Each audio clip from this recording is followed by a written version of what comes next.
That sounds good. All right, we're going live. Sounds delicious, actually. Good ribeye.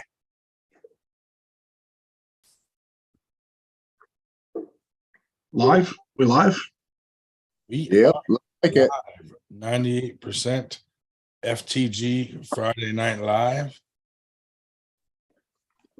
What's up? Hopefully, Coach Ray will be coming on tonight. He sent me a message earlier saying he was going to bed and he planned on being up at 5:30 in the morning, his time, so that he could be on here around, what's it going to be, like 10, 10:30, 11, right around there. So hopefully he'll be on this time because the last 2 or 3 times he didn't make it. Gotcha. I can only stay on for about an hour, so I'll probably be missing him. But anywho, Maybe not. well, hopefully I don't.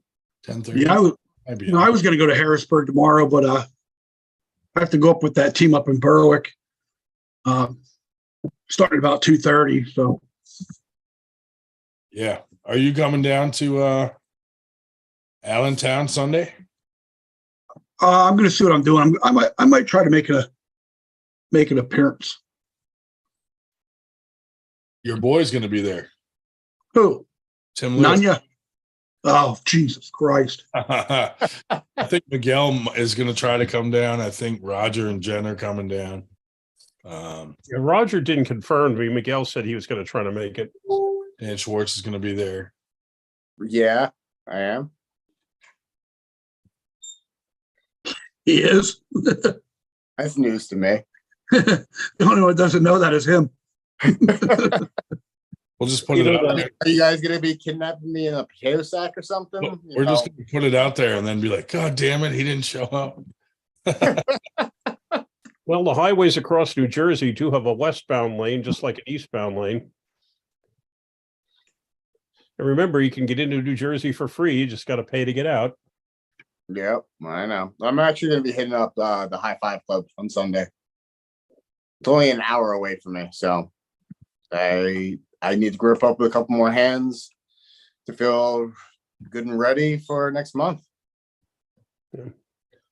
Yes. Good evening, Brother Moore. I suppose we're doing reasonably well. Thank you. Happy Thanksgiving to you as well. I mean, it should be thanks taking because all we really did is take the land from the Indians. Yeah, right. Why is it Thanksgiving? We didn't give them anything. We took their land. Yeah. Didn't we give them syphilis and gonorrhea though? Yeah. To kill their. Thanks for giving us this shit. Even trade for land. Enjoy. The gift that keeps on giving. You just how to grow corn and shit, and for thanking you, we took all your land.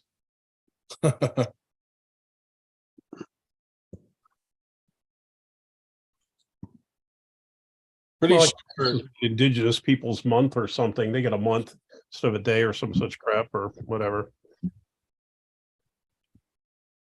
we are on track to have a 98 headquarters very soon. I think it's going to happen. Why is it? SARS blankets. I think I have SARS right now. I have a cough that I just can't kick, and I don't even know. I'm not sick. I just can't get rid of this weird cough.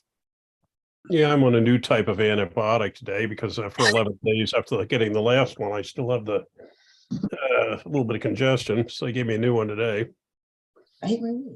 There's Kate. We don't even want to talk to Chuck. Just have Kate on.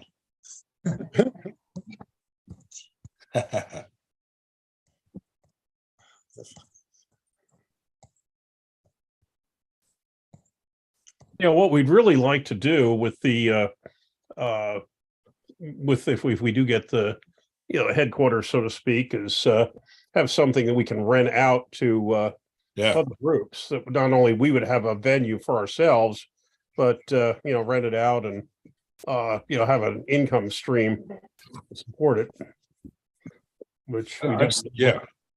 Well, another thing I was thinking too, I mean, if we get a decent sized warehouse, it's not hard to just frame out a couple offices. Like the big thing now is like flex spaces where people can just rent out an office space, and then you have like a community area that has like printers and all that stuff, and a couple conference rooms that they can rent out, or not even rent out, but just say like, hey, at 1:00 I'm having a conference in there, and it's all scheduled. But the people just rent like a 8x10 office.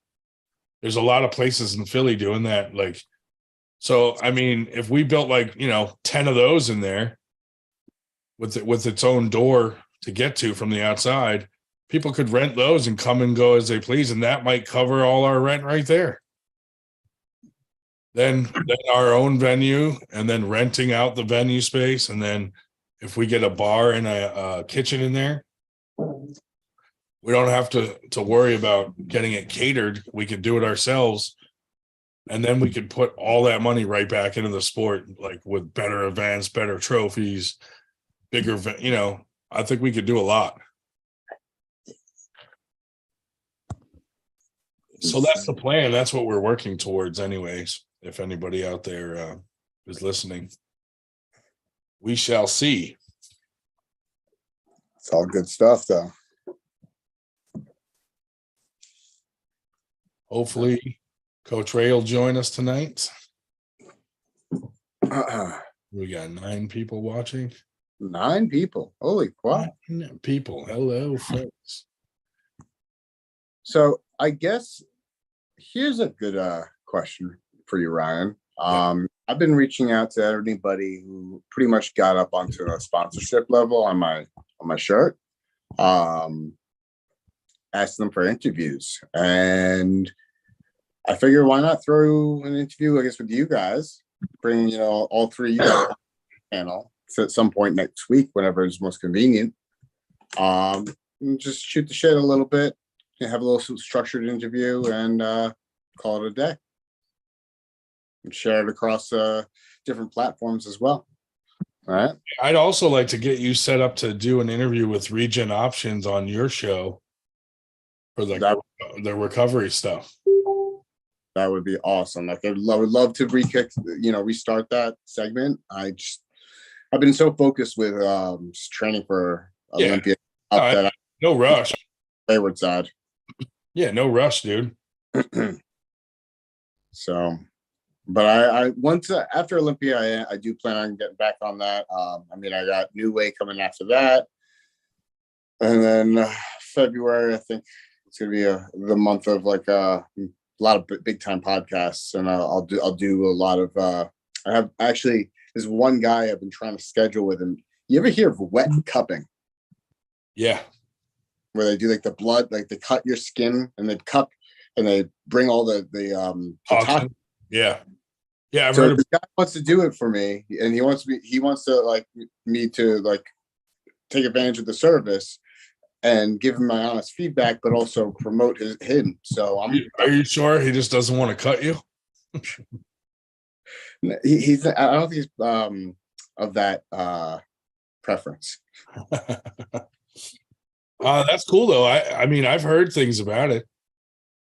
I've heard It's some cool to get a firsthand encounter, like if you go do it, like to get firsthand encounter of how it went.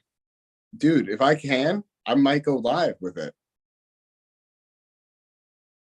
Why not? Throw it up on the YouTube channel, go live, and that way people can see, hey, this is actually not so bad. Yeah. That'd be cool. I got a lot of cool recovery services and other things in the works. I actually, my job might be getting a hyperbaric oxygen therapy chamber. Yikes. This thing is insane. Fucking badass, dude.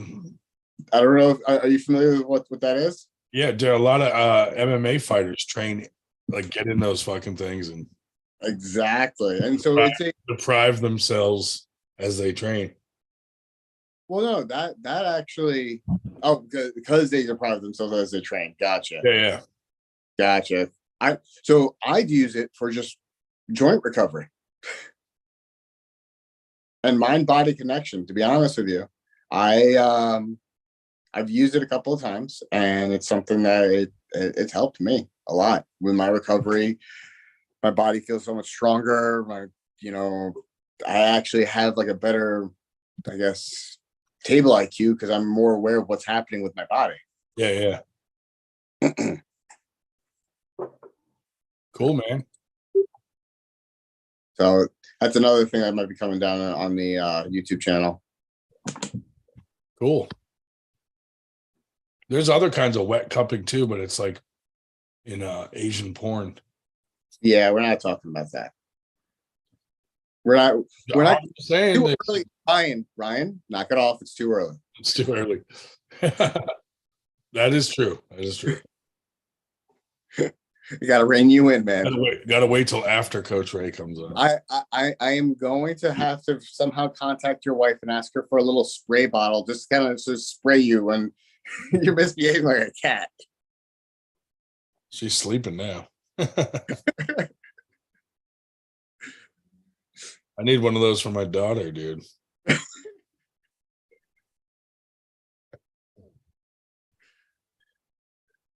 Yeah, I don't think nobody's ever called Jen and said, "Hey, give us the poop on Ryan." I mean, Ryan used to pull that stunt all the time on with Paul Lynn's wife and Jake Ward's wife and whatever. Have to get the inside poop. Of course, you've been very open anyway, so I think we know most of the inside poop already. Anyhow, It's funny how willing their wives were to give me information. Mhm. You know what I mean? They're like, absolutely. It's a little concerning. Not gonna lie. So we got for Winter Blast, we got a block of 10 rooms for Friday night, 10 rooms for Saturday night. So they're like $200 rooms that they brought down to like $135 for us. Nice. So that's kind of cool.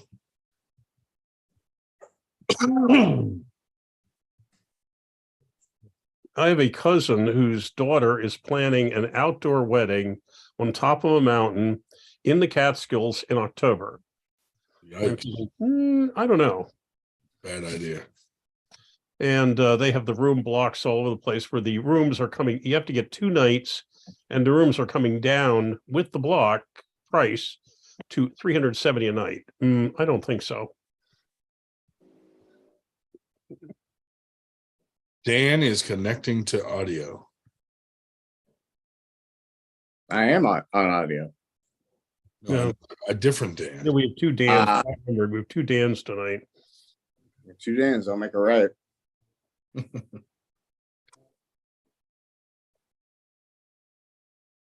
Let's see who's in the live chat tonight. Who do we got? I don't got my outside. We got the schmo. We got TJ Trout's here. Hope everybody had a great turkey day. I thought TJ Trout was out in the are in the house woods chasing animals. Yeah, the usual subject, Captain Obvious. Oh, all the usuals are in there. What's up? Did someone say Asian wet cupping? Oh God. Not me. Fucking Ryan. Leave it to you. Yeah. What are we gonna give away? What are we gonna give away next month? Don't you still have those Armade things? Wasn't I supposed to give you that? You were, but just We give it always away. get at the end of tournaments. I'm always supposed to give it to you at the end of the night, and we always forget. We always forget. Dude, it's still in my. It's been in my car that whole time because I'm always like, oh, if I go somewhere and he's there, I got it. We could give that away. Do it, man. Do it. All right. Good. Ryan's very good at forgetting and leaving things in cars, like mine, for example. Dave, that's a naughty story. Mhm. It's also a true story. Hey, if you want to smuggle dildos across state lines, that's on you. Mhm.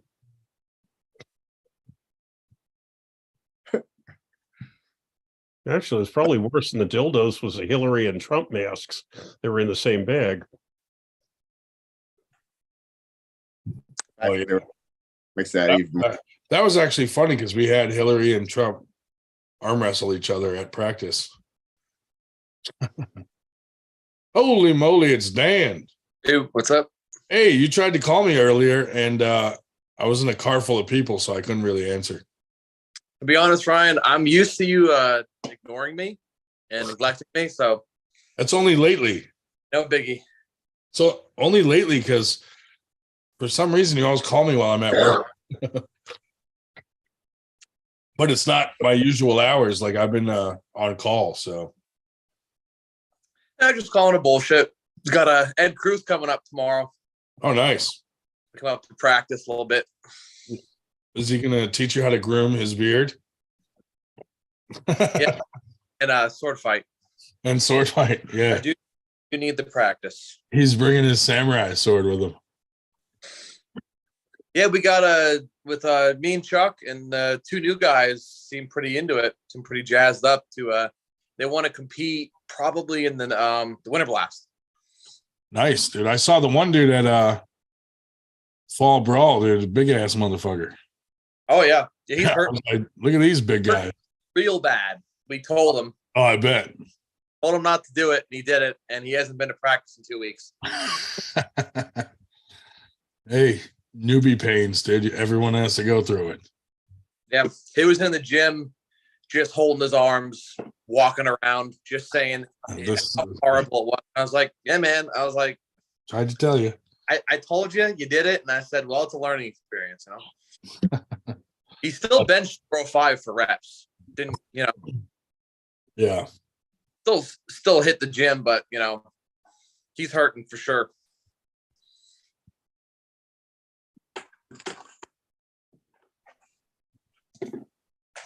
Where's Ron the Don this evening? I don't know. I think he was busy or something. I actually invited him to come over, but he had plans.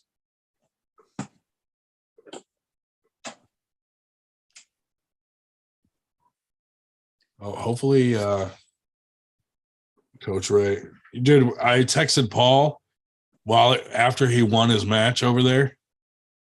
And Coach Ray was near him, and I said, hey, tell Coach Ray that he has to wake up early to come on our podcast, or he's no longer a 2%er, he's a 98%er.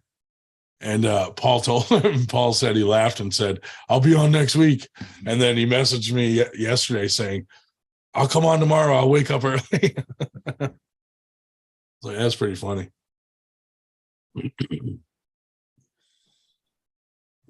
Oh, so did someone say thin neck?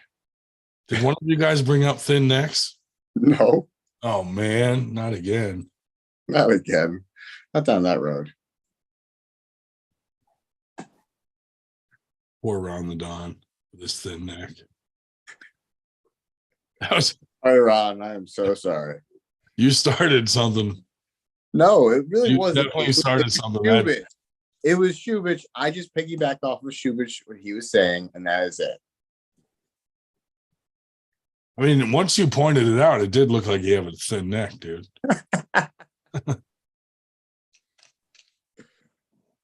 Thin neck power.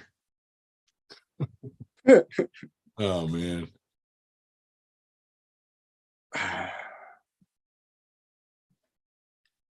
So anyway, what else is new? Anything? Did you guys all watch that pay-per-view or what? Yeah, I did. How about that that little skinny guy, Paul Lynn? He did great. That was an impressive smashing. Oh my god, dude. Beast. Not terribly surprised, but like those just the Oh, fashion. hey, speaking of Ed, Dan Bound, Ed is in the chat. Ed, you should jump on. Dan Bound's on there. You guys can talk about samurai fighting or grooming beards. Actually, we should compare and see if Dan Schwartz and Ed DeCruz are using the same color beard dye. Yeah, you talk about that card and talk about impressive. How about Adam Warzinski? Oh, dude, his post speech, and then he came on Facebook and apologized for it. Yeah. I did though. I mean, I do see, but I don't at the same time. Yeah, I didn't see the live, but I thought I cannot imagine what he would need to apologize for. Because Yeah. honest to God, he is about the second nicest person in arm wrestling, second only to Paul Lynn. Nobody's nicer than Paul Lynn. Well, he's mean off camera. No, but I thought it was funny what he said, dude. Honestly, he was like, go rewind and watch it, you know, like, I mean, he had a point. But Yeah. I get why, like, he probably stepped back, thought about it, was like, all right, that was kind of douchey of me. You know what I mean? Yeah. Yeah. But, you know, in the moment, Yeah, you know, dude, you got to be a little bit of a dick when you're doing a competitive sport like this, and you know, adrenaline all It's rushing still through you and shit. that, and like just being able to demolish someone like that, you got so much adrenaline going, you're gonna say something like raw. Of course, you're gonna come out with something raw like that. Right. Wet cupping. I think the funniest moment was when Devin said to Prudnick, "Did you fart?" Oh yeah, That was fast. That was hysterical. I died laughing. Yeah. That was a good one. Devin looked impressive too, man. Oh, yeah. I got you, Ed. Ed said he'll come on.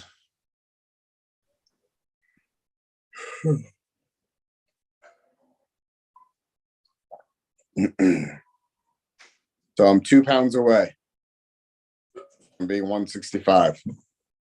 Oh yeah? Yep. Holy shit. And I'm feeling very, very comfortable. I am very happy with my weight right now. I can lose the 2 pounds and not really feel any depletion whatsoever. That's good. I've been working. I did a longer cut type of deal. It wasn't really a cut. It was just more like a little more cardio in my routine. Yeah. Pretty much be careful. It was a little more careful with my, what I was eating, not eating junk food. Yeah, doing pretty good with it. I see they announced some of the next matches for the next East versus West already too. Did What do they got so far? It was Craig Toulier is going to pull David Samushas, the one that just won this last one. Yeah. Paul Lynn is going to pull Rostam Bavaya, which is kind of like he's a pretty good legend in the sport. Yeah. Should be actually a pretty good match. There was some other ones I forget. Yeah, Paul had put something up. I'm just scrolling through and looking if I can find it. it's also on Engine Jersey's page too, isn't it? Yeah. I'm up. I couldn't get to it right now. Let's see. I'm going to send Ray the link so when he's ready, he can just pop on.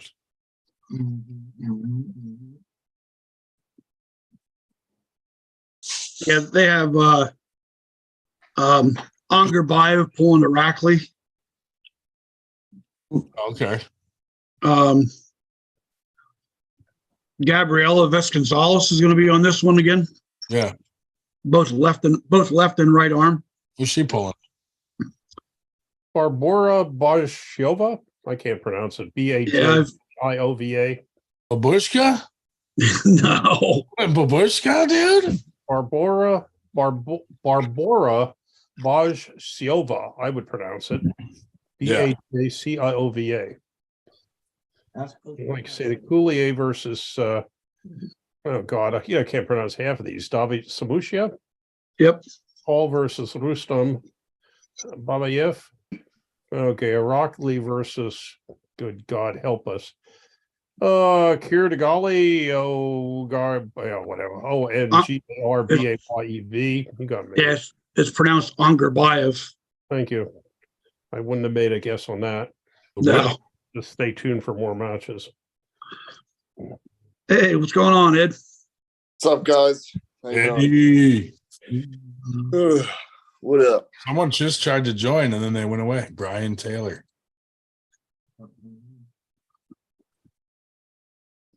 Come back, Brian. You come to practice tomorrow, Chuck? Cheers from I have to, or you won't have a table. Queensland. No, yeah. Hello, Australia. Hello, Australia. Mr. Dan Bound. Hey, what's up? What up, buddy? Snow said Paul is gonna fuck that dude up. He doesn't care how many titles he has. That's quite possible. Paul is a beast, dude. Paul's an animal, dude, for sure. He's different. He's built different. Yeah, he's a freak. I would like to see him versus Adam, but I think Paul's still too strong for I Adam. think Paul would take him. Yeah. Yeah. People brought it up on Facebook. Yeah, I was like, it's a cool match, but I think Paul's a little bit on another level higher up. Yeah, probably. Yeah. I think Paul's match with that guy that'll be an interesting match. Oh, Pablo, right? I think he's got that though. No. The one His match at East versus West with Oh, Rostam Rustam, Babayev. Rustam. Right. Yeah. Yeah. Next one, yeah. Two matches. That one and Pablo at Monster Fest is gonna be interesting too. I think he's got that. Yeah. Because look at Paul Talbot did really good with Right. you know what I mean? That is true. I mean, not that you can use that as a guide, but you kind of can. Styles make matches too. Weight sometimes doesn't matter. It all depends. Yeah. Yeah, Paul was definitely a beast that day, Queenslander. Oh yeah, dude. He's a beast every day. Yep. We are all fortunate to not live far from him, so we get to see him at local practices and events often. Right. And he was the first one to tell us as 98 percenters to start a fucking Facebook page and run with it. Right. That was that Battle of Stashes tournament. Yeah, Remember that? Dude, yeah, I remember that. it was a good time. Josh Berger in the house. First tournament I ever went to, Bardot was there taking a gazillion pictures. What? It was at the Lotarios thing at Sons of Italy in June of 2017. Oh yeah. Yeah, that was definitely a good first showing for Adam Jinsky, though. Oh yeah, for sure. What's up, Burger? Joshua Berger still alive.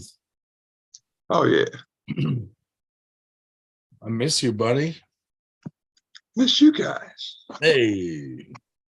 I know how it is. You're working weird hours, but Oh yeah, we're here. I'm always around though. I'm always around. we're not going anywhere. No, of course not. Once you get I would jumped, always chime in. I could in the chat best I could. once you get jumped into 98, like we have to kill you for you to get out. That's right. It's blood in, blood out. Do you remember that movie? Good move. Cool. Yeah. I watched the dumbest movie the other night, dude, called Unhuman. Oh my God. Do not watch it. What do with that is? It's like a zombie. If it was that bad, it might be good. One of those movies that's so stupid that you just like almost like a comedy, you know? Right? Yeah. Yeah.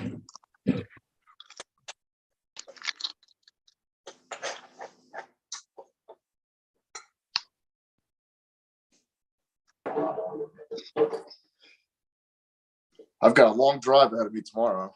It's going to take me 2.5 hours. Going up to dance. Yeah, Bring your samurai sword in case he gets feisty. yeah, right.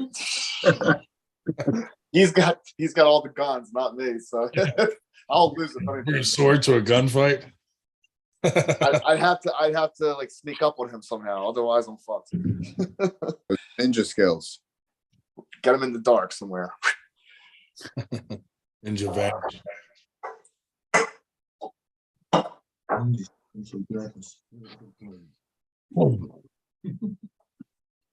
So what's the topic of the evening? Do we have anything set? Coach Ray might jump on shortly, Please. so we'll troll him for a while, and then Ryan, you start trolling him, I'm just gonna fucking leave. imagine I say one trolly thing and he's just like, "Fuck this, I'm out of here." Yeah. That'd be great. Fair. You got to get like a top elite guy on and just troll the fuck out of him, and he's just like, "I don't have time for this," and just logs off. All right, that's a bad idea. Yes. Yeah, especially when they start saying, "Don't go on that fucking podcast, fucking idiot." All in favor? Oh, I'm outnumbered. I lost that vote. Mhm. Do we have anything we could vote on? No.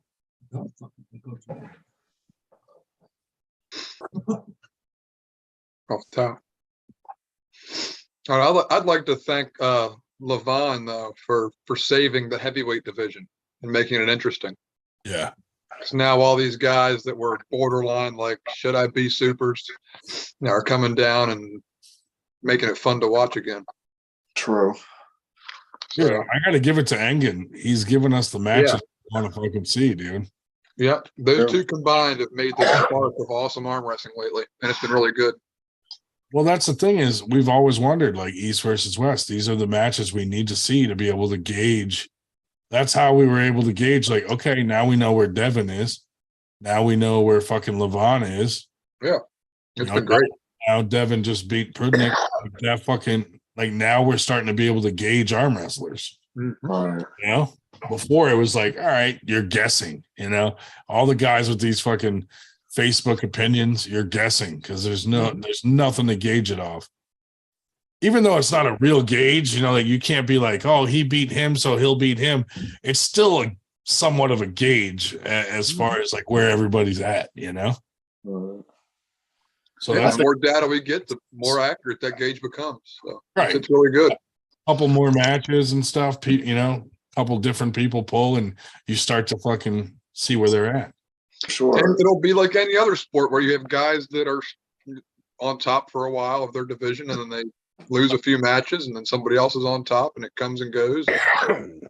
After 10 years, bouncing he's been from in charge for 2% 7 to years 98%.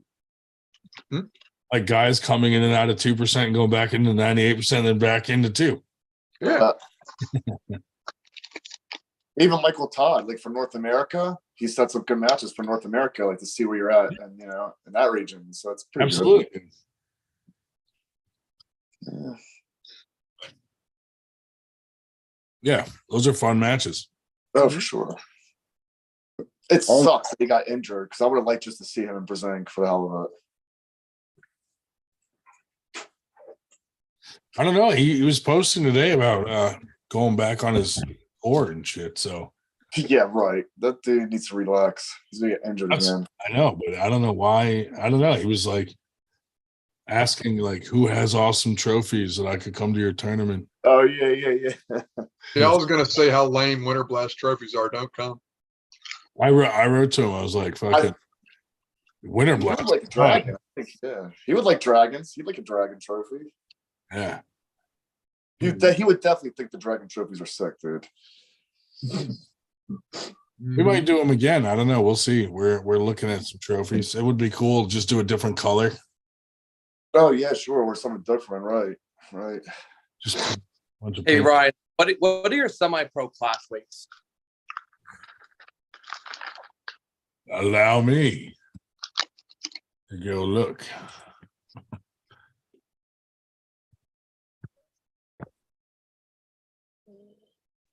I got to look on the event page. Yo, Mr. Bound, what time are you waking up tomorrow? when you roll over and nudge A me. little too early. Probably earlier than I want to, but probably around like 39. When Did I you say smell, 39? when I smell breakfast. 9:30. Oh, Ish. whoa. Okay, gotcha. Yeah. Semi-pro is 176, 198, 220, 221 plus. That's the same as pro, isn't that pretty much? Not quite. Oh, okay. Well, 176 is pro, I think. Yeah. Pro, we got 54s, 76s, 98s, 220s, 242s, 243 plus. Maybe we're gonna go with a 266 plus. Oh, wow. I kind of like that for big Which guys. I think would bring some of the guys that are in between there back out that always think like, oh, if I'm over 243, I don't have a chance Yeah. because I'm gonna have to pull Sean Latimer. That's type of kind of thing. cool. That's kind of I don't know. It's something we're going with.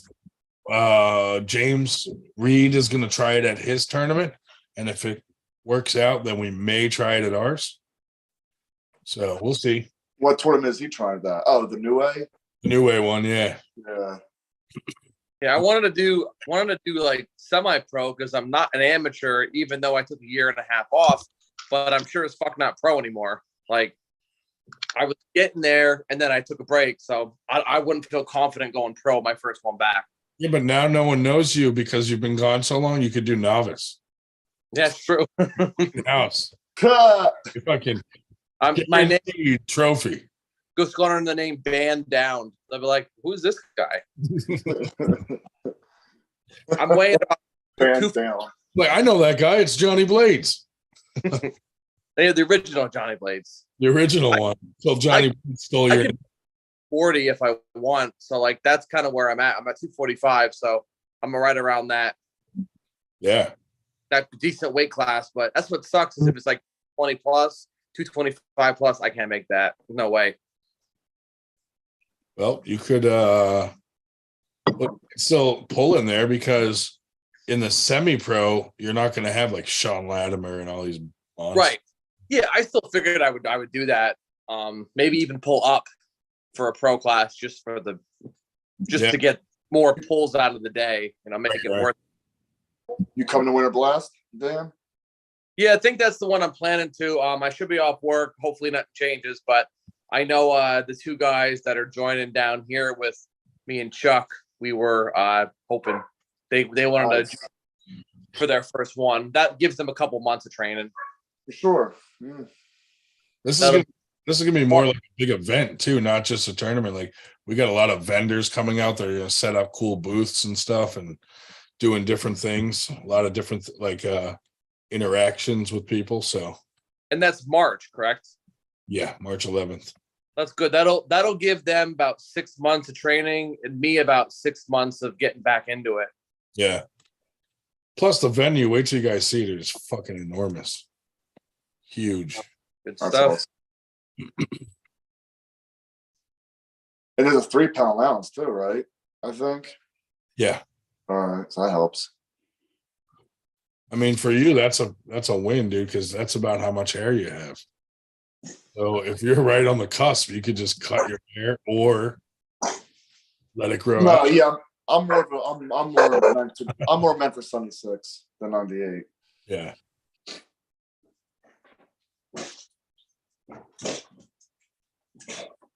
Coming up for it, Burger? Oh yeah, I'll be there. absolutely. Yeah, buddy.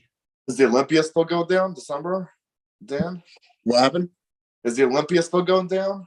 Yep, it's December 17th, So they're not, all right, that's good. and I'm pulling up 165s right now. Mm. Feeling light and tight, fast as quick as it can be. That's good. You're gonna need it over there. I know those guys are fast. Some of the guys that are especially in the 60 class, whew, Oh man. speed there is insane. Yep. What do you guys think about how Dennis Saplenkov looked over there? I mean, he looked healthy at least. Yeah. I mean, still well, jacked. he never really looks healthy. He looks like he has AIDS or something, but he looked he didn't look all skinny and like cracked out like Right. Yeah. like he looked Looked- healthy. He always No, looked mutated, but he looked good. He looked full, looked strong. Yeah. Yeah, he's Okay. awesome. He's one of my favorites, man. I'm glad to see him back in the scene a little bit. He probably doesn't have AIDS. I take that back. He's big. Right. He has people that help him train. His training aids. He reminds me of like when people say, "Well, Ronnie Coleman's looking good now." I'm like, "Is he?" Is he though? Yeah. He was created in the old Russian lab, and Levon is in the new Russian lab. They're both created. Yeah, definitely invented, man. But no, it's nice that Levon is so far ahead that everybody just said, like, fuck that. I'll just drop down to 242. How do you think Dennis is going to be coming back actually arm wrestling though? You know What's what I he mean? weigh? That's what I'm curious too. Him at 242 is freaking scary. He weighs kilos. No, I don't know how many kilos that is. Me either. Just I know It's like 120. it's I going think to it's be 120. kilos. What 120 kilos. what It's what 242, right? put him in the hospital? Or was that 110? I can't remember, man. Yeah, it's like 110. It's like 110. It's like 110. What put him in the hospital? Yeah, like what did it come down to? Like I saw like just tidbits of it, but I'm sure it was steroid use. right, like wasn't it like kidney or Yeah, Face- he started to have some like organ issues and well, 25 years of it will eventually catch up. possibly. Yeah, it doesn't help. That's for sure. That's why like Levon, I'm like, man, like he gained a lot of weight, but it's like how long can he honestly 270, Not sustainable. 270 he is.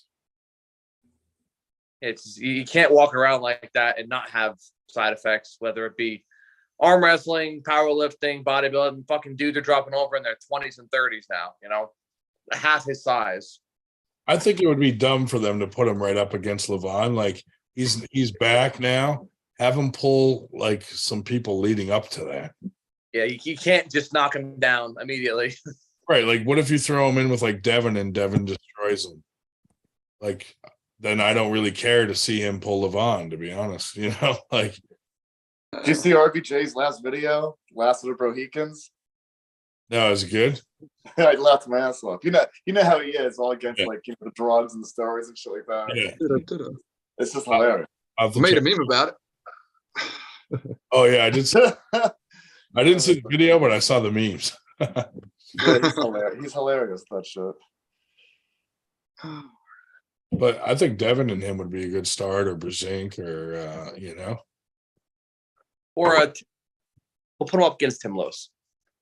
everybody. I think Lewis should just pull everybody. Like he should have a challenge match every weekend. Every 6th day of the week. Yeah. Fucking I remember he had 2 in a week before. I think he had 2 on the same day and 1 a few days later. I swear I saw at least once. He How should, many- he should have like a pedo van. I'm sure Dave counted, I'm sure at one point how many Tims pulled in a year span. I'd be curious to know. It all depends on how many 21-year-old boys there are in that area. I shouldn't say that because he's going to practice Sunday. He might get angry. In Philly? Allentown.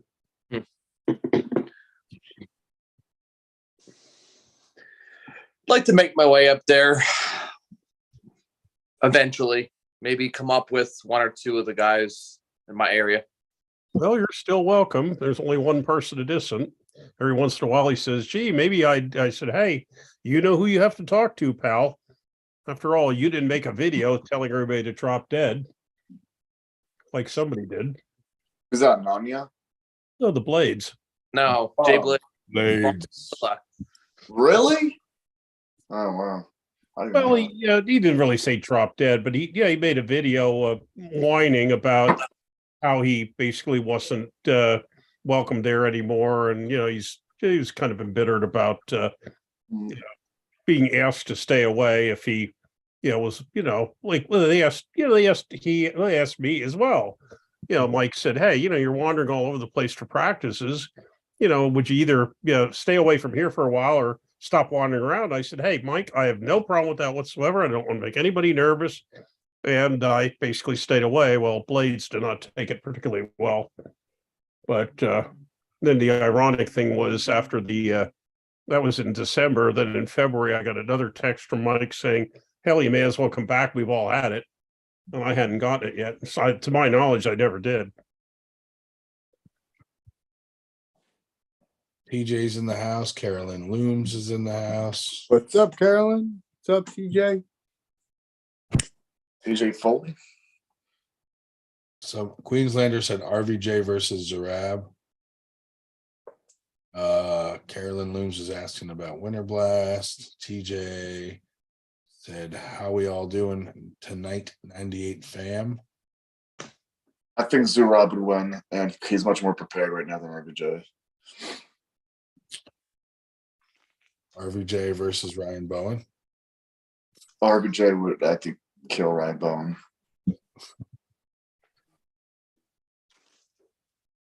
TJ, what's up, pal? How would TJ feel about a 266 class?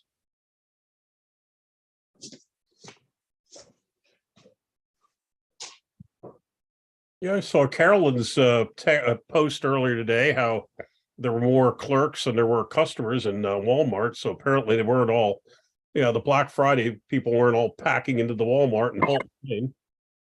Dave, that's racist. Mm-hmm. Black Friday. Yeah. Come on.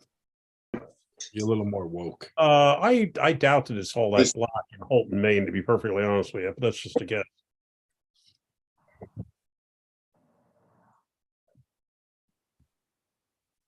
TJ, I feel like I'd never make it. No, how do you feel about having that weight class at a tournament? Instead of 242 plus, have 242, then 266 plus. Well, if I was a big guy in that range, I think that'd be cool. I don't see why not. James brought it up, and Sean Latimer messaged him and didn't like the idea. Oh, really? Yeah, well, I mean, it could be a little amount of people in this class. Yeah, sometimes supers is like 5 guys. Yeah. And that range is 400, But on the other hand, some of the guys that don't come out because it's 242 plus might come out. Oh, yeah. Then they also pull 2 classes because they got a class where they might have a more definite win, and then they might just try to pull up in 266 or something. Not just that, you'll more than likely have all the guys who might cut down may say, fuck it, I'll pull up. If the cap's 240, I'll pull 225 and 240, Yeah. I mean, imagine being 242, dude, and you got to pull fucking Sean Latimer. Dude, that was me. I was like 250-ish most of my arm wrestling time. And even at 270, I was small compared to, in that class. Wait, how much does Sean Latimer weigh again? Over 300, dude. He's like 350. Yeah, 350 probably, I'm sure. He weighs all the pounds. All of them. Every bit of 400. There's so many guys like that, though. It's like it's not. I'm not saying it's unfair, but like you drop down to other classes and it's 20 pounds different between guys. It's like you can't compare the supers with any other class. Right. He's still the biggest hand to this day that I've gripped up with is Sean Latimer. That hand. Grab his thumb. That's it. I'm hoping his left is. We got I got a message from Austin Jaggers, like his fucking trainer and like the guy he trains with and their whole team. And he said Austin and their whole team from Kentucky are coming up to Winter Blast. Oh shit. He's looking for a super match. So the first thing I thought, Austin Jaggers is like 300 plus. And he's a lefty. But I don't know if Latimer's lefty will be ready in time. Right. Oh, and then someone suggested Nick Stone, but I don't know if Nick Stone's at that Austin Jagger's level or not. I mean, he did do at AC that. No, Yeah. Chuck's like, no. Jaggers no. was just pinning Wait. Michael. Chuck, you were there, right? At the AC one? I was there. Yeah, that was a fucking No, I impressive. know Dan. No, I know you were there, Dan. Chuck, were you there at the beach? The thing. What was that? War on the Shore. No, I wasn't there. But Nick Stone did well. I mean, Nick Stone, he beat Tim Bresnan eventually. He won the overall. I think he would do some damage to He's- Austin Jaggers. He's really good in a tournament, but I don't think in a match against Austin, I don't think he would do good in that. Really? You think so? Dude, He's there a, was a he's video a of freak, though. Jaggers He's a freak. There was a video of Jaggers fucking pinning Michael Todd recently. Like, just Oh, I saw that. Right. yeah. I mean, it's just Left-handed, yeah. yeah. So I mean, Stone took first both arms of the New Englands, where second and third were Paul Cruz and Ryan Turner. TJ said, "Give him Kevin Kaler." Yeah. I don't know. That's too much of a weight difference, though. Yeah. That's a huge weight difference. Yeah, that's like Too much. Yeah. 100 pounds on him. How much is Austin weigh? 310, 305, like in that range. Right. So, I mean, yeah, Sean Adams would have to be the guy. Get a Marcio. Marcio, if he even comes to Winter Blast, he didn't come last year. Yeah, right down the street from his house, so he'd show up. I think some of these guys that they gain their fame and now they just don't do anything. We should shame them into coming out. Like, why are you not supporting? They get lazy. Yeah. Like, get out there and support arm wrestling, dude. Damn. You got a fucking name, like get out there and support and come on out. And Right. even if you're not going to pull, just come fucking shake. Just like a 30-minute show up. Yeah.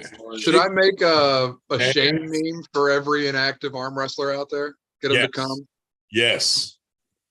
Just put their face on Cersei Lannister when she walks through the streets and they throw food at her naked. I think we should try to, dude, be like, shame. Shame. Just She like the Winter Blast theme for or the Game of Thrones theme for Winter Blast. So why not? except handfuls of semen. Of course. And Gold Bond. And Gold Bond.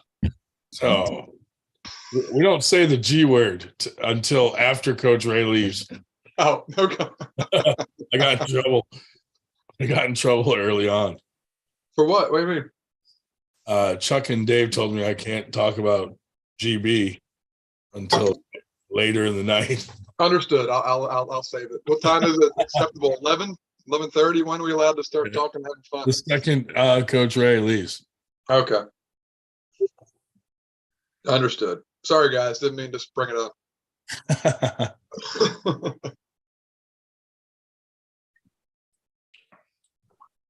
I'm so lucky. Winter Blast is in Langhorne. That's like 15 minutes from me. Nice. I'm a Right. lucky son of a bitch. I'm only pulling lefty at Winter Blast. Taking right off. Well, yeah, because I got the Arnold right before it. Oh yeah. Oh, Wednesday. Oh, that's like 2 weeks probably, or a week before, right? Right before it. So I'm only competing there righty, and I'll compete at Winter Blast lefty. Oh, And yeah. if it feels all right, then I might compete. That works. Yeah. And I'm I gonna hope Arnold's is good. I really do. Wait, what, Dan? What was that? I'm gonna come to your place this time beforehand. That way I don't gotta park in some fucking back street or where. No, Wherever. dude. I was just gonna say, come to my place, then I could take us there wherever. Yeah. He'll get Roy. Roy really wants to compete, and a lot of people were impressed with him. If anyone in the room pulled with him in Easton, apparently he pulled some guys, and they were really impressed with his hand and wrist. Right. Yeah. He's a big dude. So yeah. He wants to do it. He's 325 though, Okay. but he'd be amateurs, obviously. Never. Right. Whoever was at the fall brawl, did you guys recognize that one amateur, Ukrainian Ivan? He did really well. He's smashing everybody. Yeah. Dude, he's one of the new guys that's been with the Vinicorn, training with me and Vinicorn and stuff. Yeah, he's really good for 19 years old. I know him. I was smashing him in the after pull. No, he's really good though, dude. He's good. He was Him and Bracken are like perfect training partners because they're like, he was beating Black Ice in the after pull, and then I was kind of teasing Black Ice, and Ice goes, "You pull him," and so I did, and I smashed him, and then Ice was like, "Wait a minute, I gotta pull you." that's And fucking then I hilarious. smashed him too.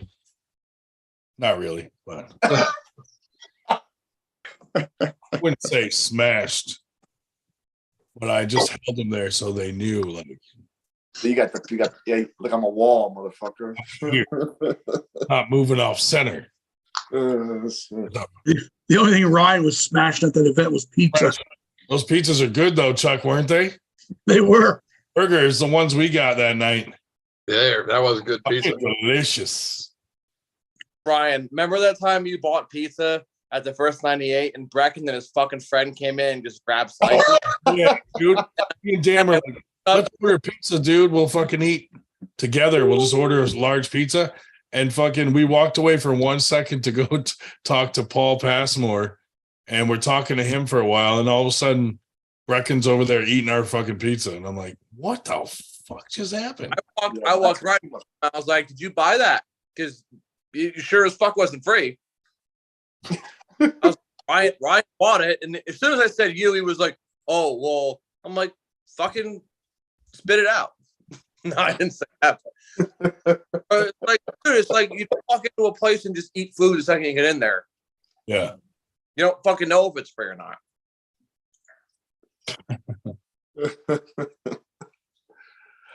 But Crazy.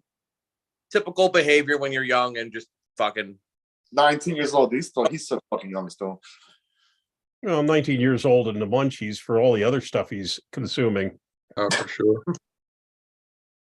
Ivan's the same age that we train with, and Ivan's like the goody too, like good. Just it's funny. It's completely different. He's still doing those programs from the stoner couch. I haven't seen them lately. Is he driving now? Does Brecken drive himself around still? He drives locally. I think he drives his dad's car, or he drives Steve's old Lexus. I think now, but He still exists, or yeah, but I never see him. I don't know what's up. what's he up to? last I saw him was my super match with Walker at Dad's bar when he got kicked out. Oh I yeah, couldn't even remember the last time I saw him. because he refused to fucking like sit down and wear a mask or anything. The owner told him like 3 times, and he's like, "All right, fucking leave. You're not welcome." Like, way to embarrass your whole family more than your dad does already.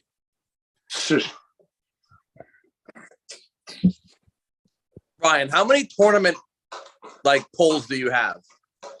He? Yeah, Not many. because you went right to like super match with Gary Ross. I don't know how many did you actually have before.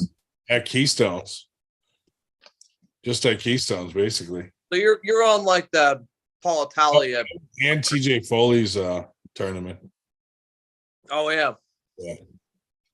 So you have twice as many polls as Paul, pretty much, but with like 4. Twice as tall.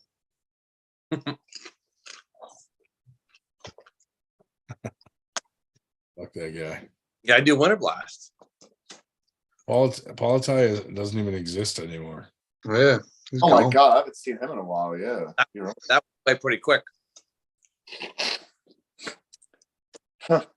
Once Jerry got hurt, man, he didn't know what to do. Wait, oh, Jerry got hurt. Oh yeah, that's right. Because he was supposed to pull, who was it, Gennady? No, Yeah. no, who was it? Who would have fucked Hermes, right? Hermes. Yeah. Yeah, that's right. That's right. Because Dave stepped in to pull him after he got hurt. That's right. Yeah. That was a mistake for Dave. He was probably still a little banged up from pulling Vitali. No Yeah. excuses or whatever. He had 6 weeks, but still makes you wonder how that would have gone if he would have had 6 more weeks to actually heal up. Right. Shit, that's a lot. Good on him for putting his elbow on the table, man. Stepped in and made it a Right. that was a fun match to watch. Maryland, great idea. Dave's a warrior. He just fights no matter what. When Coach Ray comes on, we're going to be like, Coach Ray, we want you to interview us. There you go. Change the George, table. we've been on here for a while. We're done. Somebody actually kidnapped Paul Italia and put him in their garden as a garden gnome. Oh, and he's just stuck. Little cowboy Western hat guard gnome. Feet are so deep in the mud that he's is just that something we could sell? Cowboy hat garden gnomes Oh hell yeah! with 98s on the shirts. his face looks like those gnomes that you used to get to put on your pencil at school. With the wild hair, the trolls. Little trolls, yeah. He looks like a troll doll. He does. He's got the nose and the little beady eyes. Can't call him a garden gnome. Well, Burger, He probably wears the glasses. you don't get to see his eyes. Yeah, he has the sunglasses. It's an No one. garden gnomes. Do you remember the cartoon David the Gnome? Yeah, that's way back. He'd leave and be like, I forget what he said, like Schnitzweit. And it made no sense, but it meant like goodbye in gnome language. Yeah, That was a weird cartoon, dude. I do remember David the Gnome. David That's the fine. Gnome. We're old. Just shows our age. Oh, That's fuck. for sure. That's not good. If you're around 40, a little older, you're gonna know some David the Gnome. You don't know David the Gnome and Thundercats. Yeah, Voltron. Yeah. Generic fucking cartoons. Remember the They were great. Of a certain age, WWF you know what the cartoon? hell you're talking about. Dave, What? you love David the Gnome. What about Celebrity Deathmatch? That was the shit. Oh, that's cool. dude, that was That was good. That was well timed for my mentality at the time. when they had the WWF fucking cartoon. It's like Andre the Giant they couldn't find him shoes that fit him, so they put tires on his feet. In the cartoon, anyway. It was funny as shit. G.I. Joe. Knowing is half the battle. It was good. Dude, if Andre the Giant arm wrestled, he would destroy people. Man. If who did? Andre Andre the oh, Giant, yeah. oh my God. He was so huge. There's like so many stories out there too, like his strength feats that he's done. So I'm sure he would take anyone in arm wrestling if he was trained as well. Good point. Carolyn said 1,000 gnomes from Shenzhen, China probably cost $30. We could sell gnomes. Yeah. Put a little 98 shirt on. Cowboy hats on. Cowboy hats and 98 shirts. The funny thing is they'd probably sell. People would buy them just to fucking as a joke. That'd be awesome. All Italia dildos. God. The shape of cigars. Shaped like cigars.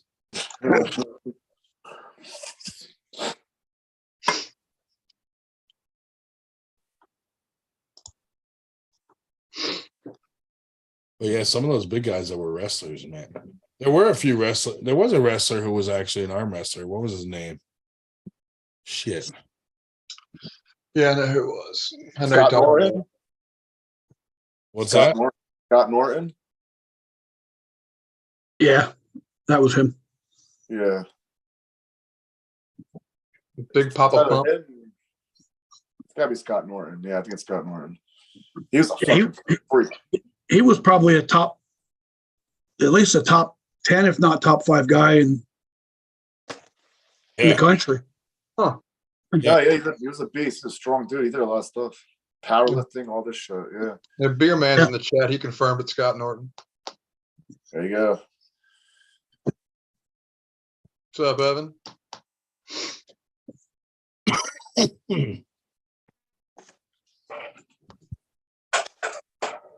Remember the wrestler? He wasn't on for long. Right around the time of Brock Lesnar. His name was Gene Snitsky. Yeah. Yeah. You know, he's like from like 50 minutes from my hometown. Are you serious? Oh shit. Got a fucking whack job though. He looks like it, dude. He's a Dude. big dude though. So weird. Like I added him on Facebook. His Fucking just Snitsky. Oh my god. I don't posts were just so weird. I can't even describe it. He was an odd guy. I had to delete him like after a couple weeks after just the stupidity. Oh my god. Yeah, he looks like a wacko. I'm a pro wrestling nerd, so any pro wrestler name I'll know. Yeah, he's from Origsburg, like literally right down the street from Pottsville. Yeah. How about Jimmy Superfly Snuka? Yeah. Remember him? Yeah. He's old school though. Old school. Oh yeah, dude. He's back like when the Iron Sheik was arm wrestling, and His daughter Tamina Snuka is like the, wrestles, but she's old now too. So I imagine, oh my god, the Bushwhackers they're dead. I think they're old. to come out with a 2x4 and shit. A lot of talent today is new. It's like a bunch of younger guys, newer guys. Evan's mad we didn't invite him on tonight. Evan, come on, buddy. Yeah, You're always invited. that's what I said in chat. Always an open invite. We let Dave Shell on. Captain Obvious says it's a drug and alcohol free show. I don't know. It's not the case. Admittedly, I haven't Hey, seen 3 screens right anybody now take is the definitely song no. in the last half hour, but we definitely are not a drug and alcohol free show. Hey, Ed, do you remember a wrestler named Vito Lagrassi? Was he WWE though? He dressed like dresses and shit. He did weird Yeah, shit. he was bald, right? Dude, he worked with the Yeah. one in the Frackville prison. Like, dude, like literally 5 minutes down the road from like. Really? Yeah, his name was Vito. Vito's. I remember him. Right? From Yeah, the Vito FTG. Lagrassi. Yeah, he was like a fucking cross dresser. He was like the worst wrestler ever. And then I found out that was the guy that my friend knew. And I was like, dude, like he always used to brag about him. I was like, dude, he was terrible. He was like, I remember seeing him on YouTube highlights of like top 10 worst wrestlers. And he was like, Vince also thought he was a joke, so he decided to bury him on TV as well. right. So, Last long. Ray's How coming. about Val Venus? Remember that guy? Val Venus, yeah. Hello, ladies. He's bald now. No more long hair on him. Oh no shit. The juice Yeah, got look, him. Shawn Michaels. Shawn Michaels has short hair. No more long hair. Yeah. Triple H, bald now. Same thing. Coach Ray said he's going to come on in 5 minutes. Coach Ray's part of it. You guys talk about pro right. wrestling. not fun Brush wrestling. on your Latvian. We have a translator. Where's David Shubich? Right? What Can't nationality? tell Coach and then our last names. Coach Raymond Liepens. Raymond's Liepens.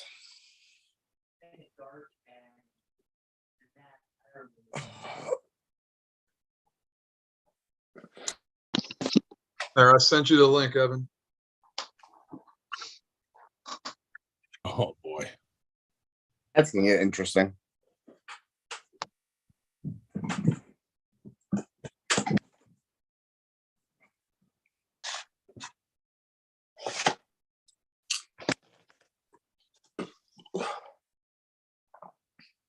Do, do, do, do, do, do. Do, do, do, do, do. Anybody get anything interesting for Black Friday? Nope. I No. don't enter stores on Black Friday anymore. Why is it called Black Friday? I stocked up on protein. Yay. There you go. Why do you racists call it Black Friday? That's the holiday, bro. It's not me. The economy, man. It's in the black. Spend money. Get good deals, bro. Dave, enlighten us on the meaning of Black Friday. I'm sure you have some super long, drawn out historical rendition of why it's called Black Friday. That's when the companies would finally go into the black for the year, supposedly. That's what I thought. Made so much money in the last month. So much of their income was during the last month of the year. So there you go, Ryan. Super boring reason why it's Black Friday.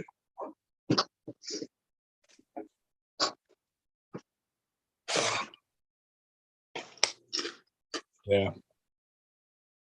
I went and picked up a filter for a fish tank. That's what I got. It was cheap. Got some odds and ends for the kid and the wife. Nothing mega though. No real crazy deals.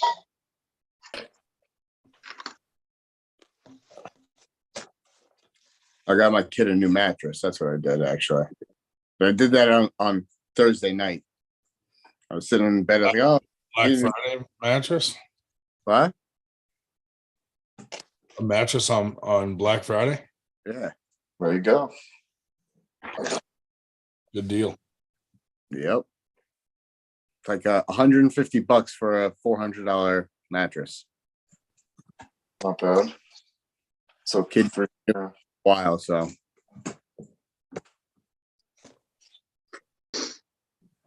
couldn't pass up on that one.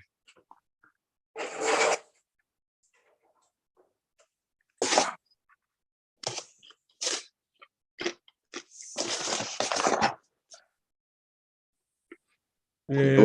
I mentioned Armguard. If you guys haven't had a chance to, go to www.armgods.com. So put in your emails. It's gonna be a big, big production. Another one that's gonna be on a fairly high level. I think because Marcus Thompson, I don't know if you guys know who that is. Yeah, they're sponsoring Winter Blast. He's a very big time benefactor of the arm wrestling community as on a big level. Every major YouTube channel, even minor ones, he's on their channels supporting them one way or another with super chats, comments, bringing more light to the sport. So he's starting up Arm Gods with Paul Maiden, and it's gonna be a big one. So get over to their website. Well, good morning, Coach. Glad you could join us before the crack of dawn over there. Hey guys, I turn on the podcast and it's like first you talk about WWE or wrestling, then it goes why Black Friday is racist, and then what you all got. And I was like, this is the best podcast ever. What's up, guys? Welcome. It kind of bounces around between arm wrestling and just bullshit. Yeah. Everything else. That's the best. That's exactly how we should live life. I'm a much bigger fan of the bullshit than I am anything else. Damn. Well, thanks for coming on, dude.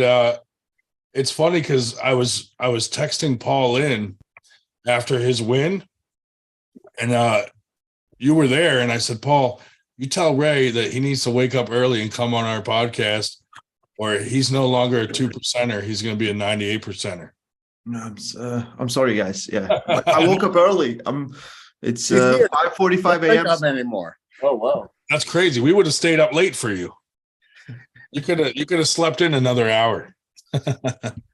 That's fine. But thanks for coming on, man. Appreciate it. We brought Evan on just because, you know, It's just Evan. just We be- just need Evan. What's up, Evan? Well, you guys were talking pro wrestling and not Yeah. knowing what you're talking about. So, yeah. yeah. We bounce around. Yeah. Is Coach Ray going to Arm Gods? No plans yet, but maybe we'll see. We'll see. Cool. We'll see. Yeah. I see. Like Marcus Thompson should be Marcus' biggest spender on YouTube. Oh, yeah. Thompson, something like that. Yeah. I don't know how he does it. It's like every podcast I'm watching that he's on, he's like super chatting $100 nonstop, like it's nothing. He's Like- supporting like 12 families. for Yeah. me, you know, Easily. putting kids through college. So For real. That's great. Unbelievable human. Do you have any big matches coming up, Ray? I will finish this year. I have 2 matches in Pinamol next week in Germany, against Andreas Hoffner with both left and right, and then I'll call quits for this year. It's already been way too much, and I need a break too. But yeah, and then next year, you know, there's some things in work, and we'll see what happens. But most likely less than this year. But Arm Wars and East versus West, maybe King of the Table. We'll see. Carolyn Looms did a super chat. She said, Coach Ray, how is Sandra's feeling after East versus West? Oh, it was ecstatic. He's just sending me like happy messages all the time. Nice. But yeah, it was outstanding performance from Sanders. Like I support him, but I didn't expect him to be as dominant as he was, especially like the whole weekend. Matt Mask was like, "Hey, I'm sorry, Ray. I'm gonna kill your boy. I'm looking for Prudnik," and he was so confident. He came in such a great shape. Like his forearm, one forearm was like this, like two of mine. I was like, he looked sick, and yeah, he was heartbroken. And I really like Matt. Absolutely love Matt. And it is what it is. It's arm wrestling. So Yeah. Yeah. Who do you like better, Paul Lynn or Ryan Bowen? Well, we have this agreement where I have to support Paul at anything he does. So I have to go with Paul, but I like both guys. I like both guys. Like, I think we can all agree that we saw a huge evolution of Ryan Bowen after his summer in Europe. And before his match he was different human. Like, there was no delusional series. It was just normal guy that just takes on a big challenge, and he knows it's going to be a big challenge, and that's it. Before then, it was delusional series have a reason why they got made, and they got made because Ryan had one type of exposure and he didn't have the real exposure, in my opinion. And then he's like, "Oh, this is the real world. Gotcha." Yeah. Was that your first time meeting Paul in person? No, we met in I think in first on second East versus West at the start of the year. And, that's right. Yeah. You've been somehow he looked bigger. Yeah. He always does. He's just 98% traps. So. Oh yeah. Well, you've been doing great with the commentary, man. That's great. Good shit. The key is to get drunk. I learned it from Evan. So Evan will support that. Yeah, I was like, that's the only way to do it. Yeah. I can't do anything without getting drunk first. Yeah. I actually think Ryan Bowen's pretty good at commentary as well, to be honest. Yeah, he did good. Yeah, absolutely. We had a lot of fun there. Me, Neil, him. It looked like fun seeing you four together from the Fix. Yeah. That's good. It was funny that we met like first time ever in all together, because I've been with Paul. Neil has never met Paul, and then I met like Ryan 4 times this year, which is already too much, but good enough. Yeah, we just had him on a couple of weeks ago. It was funny. Yeah, and Neil. So it was weird that we all I have met them all separately. But we all came together. It was awesome. We were gonna invite you all onto the podcast, but not tell you, and then when you're all on, be like, "Welcome to the Fix." Just see what happens. But that would have been hard to pull off. Possible. I think it's everything is possible in this crazy world. So, you never know. So, how did you get into arm wrestling? There was the gym that is my gym right now. That is I would say the headquarters of Latvian arm wrestling is.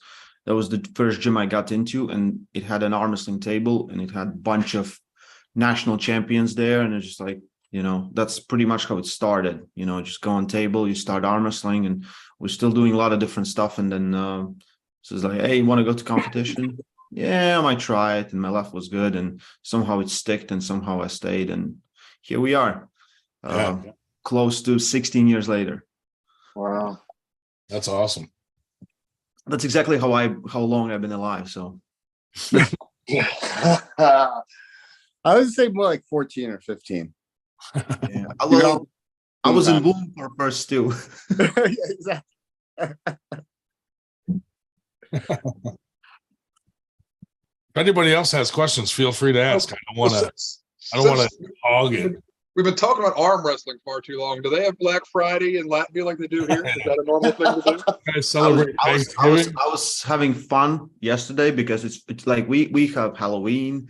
I was like, why not? We're having Thanksgiving also. We have Black Friday. Like, I spent a bunch of money yesterday because I needed, it's winter. I needed all the winter clothes and everything. It was like, oh, Black Friday, and it's like 70% off, 80% off. I was like, nice. So it's everywhere. You guys won. You won. Okay, you won. We have Halloween. I'm waiting for it. Like, we'll have Independence Days and things like that. It's coming. It's coming. How cold does it get there in the winter? Like for past years, I think it hasn't been colder than -30, -25 Celsius. So That's pretty fucking cold. Yeah, it's we cold. we are on the same lines as New York, somewhere there. Yeah. But it gets pretty cold and it gets really hot in the summer. But Latvia experiences all the seasons, you know. But it's still. Yeah, -25 is pretty cold, man. That is very cold. I don't want to go outside in -25 Celsius. Yeah, it's like today what it is. It's like -2. Oh. And I have a plan to go for a swim a little later, so should be fun. Carolyn Looms with another super chat. She said, Coach Ray, is Paul Maiden as weak as he looks? I think he looks weaker than he actually is. He's not So strong there enough. are some rules when you when you go to UK. So Yeah. never stay in the same house as Paul Maiden. Try to stay away from Paul Maiden and don't talk to Paul Maiden. You know, if you follow all these 3 rules, you might survive. Well, we're gonna find out how well that goes there in January. Hey, good luck. Paul Maiden's in a lot of fucking trouble. Some threats being made. Oh God. You pulling him lefty or righty? Right-handed. He said he retired his left. I wanted to do both, but he won't pull left. I don't know. He's a bitch. He's good. He's a good armor. So I haven't seen him like pull like lately. He's doing more about promoting the sport, refereeing, and you know, being the head of the movement. But We just pulled at Worlds. oh, he pulled, yeah, and yeah. I missed that. I didn't yeah. see how he did. The world's in Florida? In No. Paris, France. was it? Or France, Yeah. The one in France. Yeah. The IFI. Yeah. Mhm. Florida one was fake. Small. It's a small world. Small So world. Florida won't even let people like me go up. It was 2% world. Yeah. does anybody know how Paul It's finished not the at World Series. Worlds? Yeah. I know I should pay attention to things like that whenever you're going to be competing against them, but I got no idea how he did. Mhm. Nope. I have no idea. You know Okay. why nobody paid attention? Because nobody gives a fuck about Paul Maiden. He's a shit pump. Oh man. Paul Maiden. So with his right, he got 7th place in 105 kilo plus, so super heavyweight. 105 kilo plus is super heavyweight. Yes, in Masters, he got 2nd place in 105 kilo plus. Super So he heavy. can't even beat the old dudes at 231. He was the 2nd old dude. Who was 231 first? plus, 231 plus. Who was first? Guy from Azerbaijan. From what? From Azerbaijan. No one's gonna know. No one's absolutely. I don't know. So That doesn't sound like a real thing. So he's losing to really old guys that nobody knows who the fuck they are. Hmm. Well, that's fantastic. That's gonna be the same outcome with your match with him. But I'm not old. I just look old. everyone knows Evan. I'm only 26, man. I'm not that old. You look good for 26. You look awesome. You look really good. Glorious. Welcome to roofing in Canada, man. Especially in the winter, it ain't too fun. And when you drink a lot, you can't afford to just sit around all winter. You still need beer money. Right. You end up out there shingling in the winter. Yeah, last year, my 26th birthday, it was minus 42. Oof. Damn. And you can't wear gloves when you're shingling. You end up bleeding all over the place. It's terrible. That's da- that's dangerous as fuck. Right That there. explains absolutely everything. Yeah, I think so. I think so too. Yeah. What? Americans who are not into Celsius, minus 40 Fahrenheit and minus 40 Celsius are the same. Dave, didn't you have some weird story you wanted to tell Ray? Oh, I just about my part of the the Latvian independence movement in 1991. I had a good friend that was native Latvian. His family had left the country when the Soviets moved in like 43, 44. And when the Soviet Union broke up, I said, well, how's the revolution going? And he was into it. We just started some nonstops from New York to Riga, nonstop flights and so forth. And he said, what we really need is we need typewriters. And I said, oh, he said, yeah, when the Soviets moved in, they confiscated all the Latvian typewriters because they wanted the Latvians to have to type in Cyrillic. And so he said, whether it works, electric, manual, doesn't matter. We need typewriters. So if he could dig some up. So I found 2 old typewriters, took them to him, and he said, do you need a tax write-off? And I said, I didn't know donating to the revolution was tax deductible. And he said, well, they gave it to like the Latvian Lutheran Church of America or something. And, I said, hey, fine, I'll take it. Whatever. I never did get the tax write-off, but he knew where the one typewriter, some months later, it was in what would be the equivalent of a township building, a minor governmental building in Eastern Latvia. He knew where the one typewriter had ended up. So that's my part of the Latvian Revolution of 1991. Thank you. Don't ever fucking bore our guests with a story like that again. Well, That was the most entertaining fucking story. I always listen to what you tell me to say. That's like a fucking history lesson. What the fuck, Dave? Ray's never going to come back on here again, thanks to you. No, it can't be that bad. I guarantee you that's No. the most interesting story Ray has heard in the last 13 seconds. Absolutely. Well, we did have a question here where somebody wants to know, who does Ray feel Sanders should face next? Oh, it should be Michael Todd. It should be Michael Todd. Sanders wants Michael Todd. I think Sanders deserves to pull Michael Todd because it's such a tough challenge of a match. And it does. Like Sanders can lose to him, but he'll gain so much experience in that match. But Sanders is a beast. His work ethic is really, really high level. And we already we're on plane and we're like thinking like how to train for that match, what we need better and things like that. And we're excited, but like I think Devon and Prudnik is kind of, we can always try to match him up there, but it can be just too far. The gap can be just too far. So it's always better, in my opinion, to climb slowly and gain experience. And if eventually, Sanders and Devon pulls, if that match happens, you need to gain experience with Michael. If you skip that part, you're gonna skip a very important lesson in arm wrestling. So I think it's more about gaining lessons. Plus, Sanders is like so young; he's just everything is ahead of him. It just.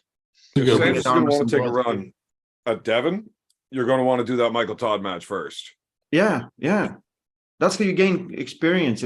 Win or lose, you will learn something different. Like I pulled Mike, and I know it's way different. And I pulled Devon, it's way different. You need to gain that experience. And have you reached out to Michael yet? I don't know. It's Engen's jobs. Like we don't make matches. Engen's gonna figure it out. He's gonna offer what is the best match to do, but. I don't know where Mike is with his, injuries and everything else. And he's been lifting good, so it looks fine, but we'll see. We were talking earlier about this, but Engen doing this is awesome because having East versus West, like you always have that question, like how would we do against these guys? And you know what I mean? And now starting to see some of these matches is great to kind of get an idea of where everybody actually is in the world, Yep. I mean, not that it means, like just because one guy beats someone doesn't mean he's going to beat another guy, but it gives you kind of a general idea, like, okay, Levon's here, and then you got Devin, and it's kind of giving us a lot of answers. We were having just, I think, fantasies till this year, till 2022. We're making fantasies. We're like making statements. Everyone thought Mike was number 2 guy on the planet, when he didn't pull anyone from that, So this gives more reality for all of us, not only in super heavyweights, but also on all the other classes. And I think there's like absolute like, million. Like Engin can't stop making these matches because there's so many matches to make. He's Right. like, he's Yeah. like every time he sends, he's like, I'm gonna do like 10 matches, and it's 15. It's like, you know, it's like, and I want to do 4 more. It's already like 6 hours away. He's like, can we do more? That's awesome though. Yeah, and everything he does is, it's not from promotional standpoint. Like a lot of choices as someone who wants to make money, you wouldn't make, but as someone who just want to see arm wrestling, you would make. You know, you would sacrifice a lot. Like 6-hour event. Yeah. If I was not there, I would like in the middle. I would take a nap. I woke up drunk. You know, have a headache. You know, get drunk again, and then watch the final match. It was 6 hours. It's like party, like big party. I don't know. So insane. Yeah, it looks awesome. I'm glad he's done. I love the East versus West. Yeah. For as long as I've been arm wrestling, there's been people talking about, we should have somebody that just sets up the East versus the West and matches at events like this. And then just out of nowhere, and just starts doing it. It's awesome. We get to see a ton of matches that we would have never seen. I find it funny that Ray thinks Mike would beat Sandras, though. I'm saying it's tough. It's tough because Mike is so weird, you know, and he can drain you. It's a tough challenge. Like a lot of guys that have gone against Mike with full confidence have lost. You know, he can make those long matches, and that King's move is legit. So I'm more about the challenge of that, you know. Weird in arm wrestling, or he's just weird? In arm wrestling. I think Mike fucked his hand up really bad against Jerry in the WAL. I don't think it's ever come back. He's not even close to what he was when he was at the WAL. He has I think, nerve damage somewhere in that arm, and you know, he's some muscle wasting and things like that. So for sure, like he's doing stem cells and things like that now, and most likely it will help. But the problem also with Mike was, like, at one point he received like intense amounts of hate. Like, no, it cannot not get to you. And he was like, I'm gonna do fundamental arm wrestling, and it didn't work out for some matches. And then he went back and had some screamers, some epic matches as well. So yeah, he was getting a ton of hate, and he was still King's moving though when he had to, and he was still at the very top. Like, there, that 3/4 inch strap in the WAL, it just increases the PSI on your hand. Like, that's why we use that 1.5 inch strap when we're practicing and training and stuff, so that you don't end up with all that nerve damage. You can't just put that much pressure into a small area, especially whenever you want the strap that tight and just crank on it that hard. It's gonna fuck you up. Like, he broke his hand both times he pulled Jerry in the WAL because of a 3/4 inch strap. Yeah, that would not have happened with an 1.5 inch strap. Nope. But you can't pull on the strap as hard with a 1 inch strap versus an 1.5 inch strap. yeah. Those 3/4 inch wall straps, they were like thick, and they're really bad. They really hurt to pull in. They were meant for trucks. We do have a question of what Ray's thoughts are on women's arm wrestling. Ray's too think- young to know about women. I have seen some pictures, and I have access to some sites, so I can speak from my own experience. I think there's a lot of talent in women's arm wrestling, and I think as well as a lot of skill, especially on that super heavy, you know, level.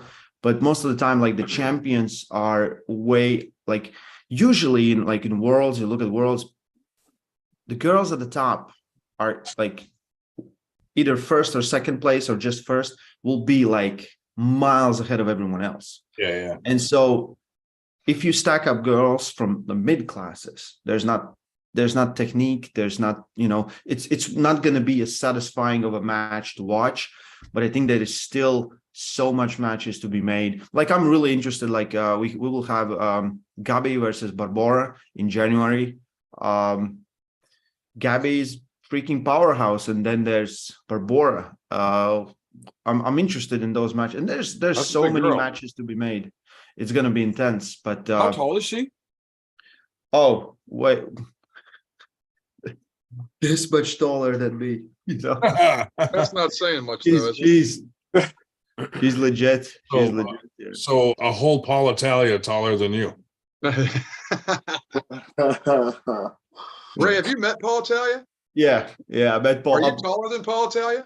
Yes, a little bit. I met Paul. I was like, Paul, we gonna hang out. I just spit yeah, dude. He's a big fan of our show. He is. Yeah. Really? Somebody told me. Yeah, I'm sure. Oh, I don't know what you guys did, but I think he doesn't like you guys. I know. I don't know what it is, dude. I think it's because we're all taller. I think it's because he doesn't like fat people.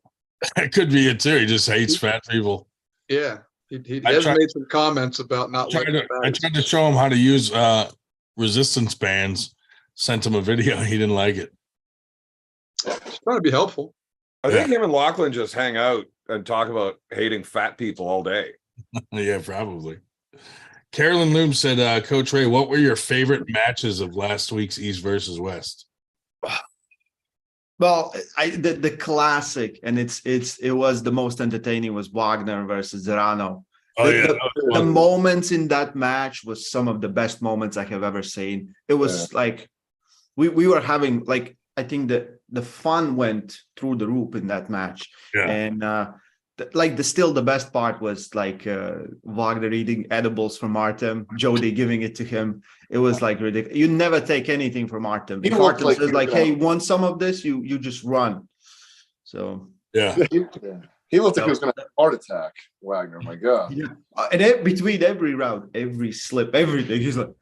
Crazy. I was like, do we have an ambulance here? How this is gonna work out? Can they even carry him out? Because he's like 330 Right. pounds, something like that. He's Big man. freaking big. A monster.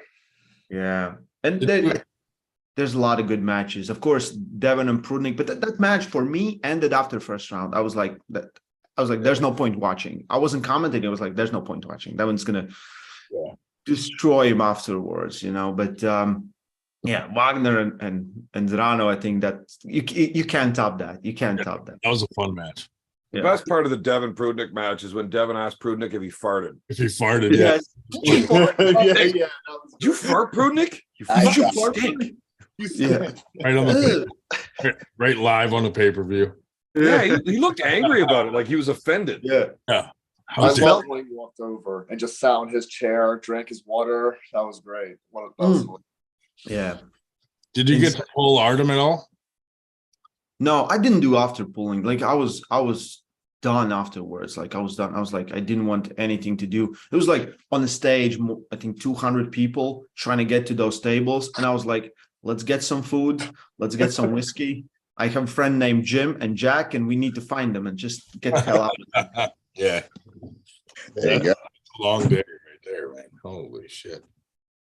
That was a good pay-per-view, though. It was. Yeah, those matches were awesome. I think everyone got their monies back, but $1 for a freaking awesome match. Yeah. Well, that's Um, I get mad at people because like people bitch about the pay-per-views and stuff, but then they're like, they want arm wrestling to grow. And I'm like, well, you know how it's going to grow? You support arm wrestling by getting the pay-per-view and watching it. especially this one, because like Yeah. Engen's whole idea is to break even. Like every time I text him, like, did you break even? He's like, almost. So It'll get there. it's not about making money. It's nothing for athletes. It's good opportunities, and Yeah. yeah. That's good. I mean, if he's close to breaking even after having to like fly people in and cover hotel, like that's good. Like he's moving in the right direction for sure. Yeah, I think we are on the right path. King of Table are doing their thing, and I think King of Table can kind of be more specific about what they do. They could bring in, like, because they have access to all these celebrities. Bring in those celebrities, make them arm wrestle, let them train for 6 months or something, learn the basics so they don't injure themselves. Get on table, they will bring new fans, and those fans will stick, because arm wrestling, even though it's like we've all been doing arm wrestling, we know how hard it is. It's so easy to do also. It's so hard and it's so easy, you know, further you go, harder it gets, but it's fun, you know. I love it because for me it's fun. Like I can't wait for days when we get on table and arm wrestle, you know. I love training, but just getting on table, just, you know, that's fuck I want to do. Even talking with Gary Goodrich, and Gary Goodrich he's like, I want to get on table, like I want to get on table. I'm like, yeah, I get itchy all the time. I can't walk away. So I just get Jack and Jim and just run.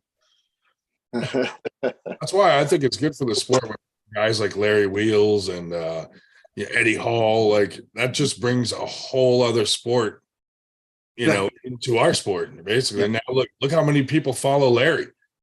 That's we will have like let's say 20 new fans, one will stay. 20 new fans, one will stay, and they'll get on table or they will watch the pay-per-views. But it's for the last 2 years, it's been like weird because we finally have real fans. Before that, the only ones who were watching arm wrestling events were arm wrestlers. And now it's, you know, I go somewhere and people want to take pictures and I'm like, do you arm wrestle? No, I just watch. And I was like, what's this? Oh yeah. Who are you? You know, Devin came here for a seminar recently, and there were like 10 kids there. And I'm like, oh, do you guys arm wrestle? They're like, no, we just wanted to meet Devin. They don't even fucking arm wrestle. They're just a fan of Devin. I was like, that's awesome, dude.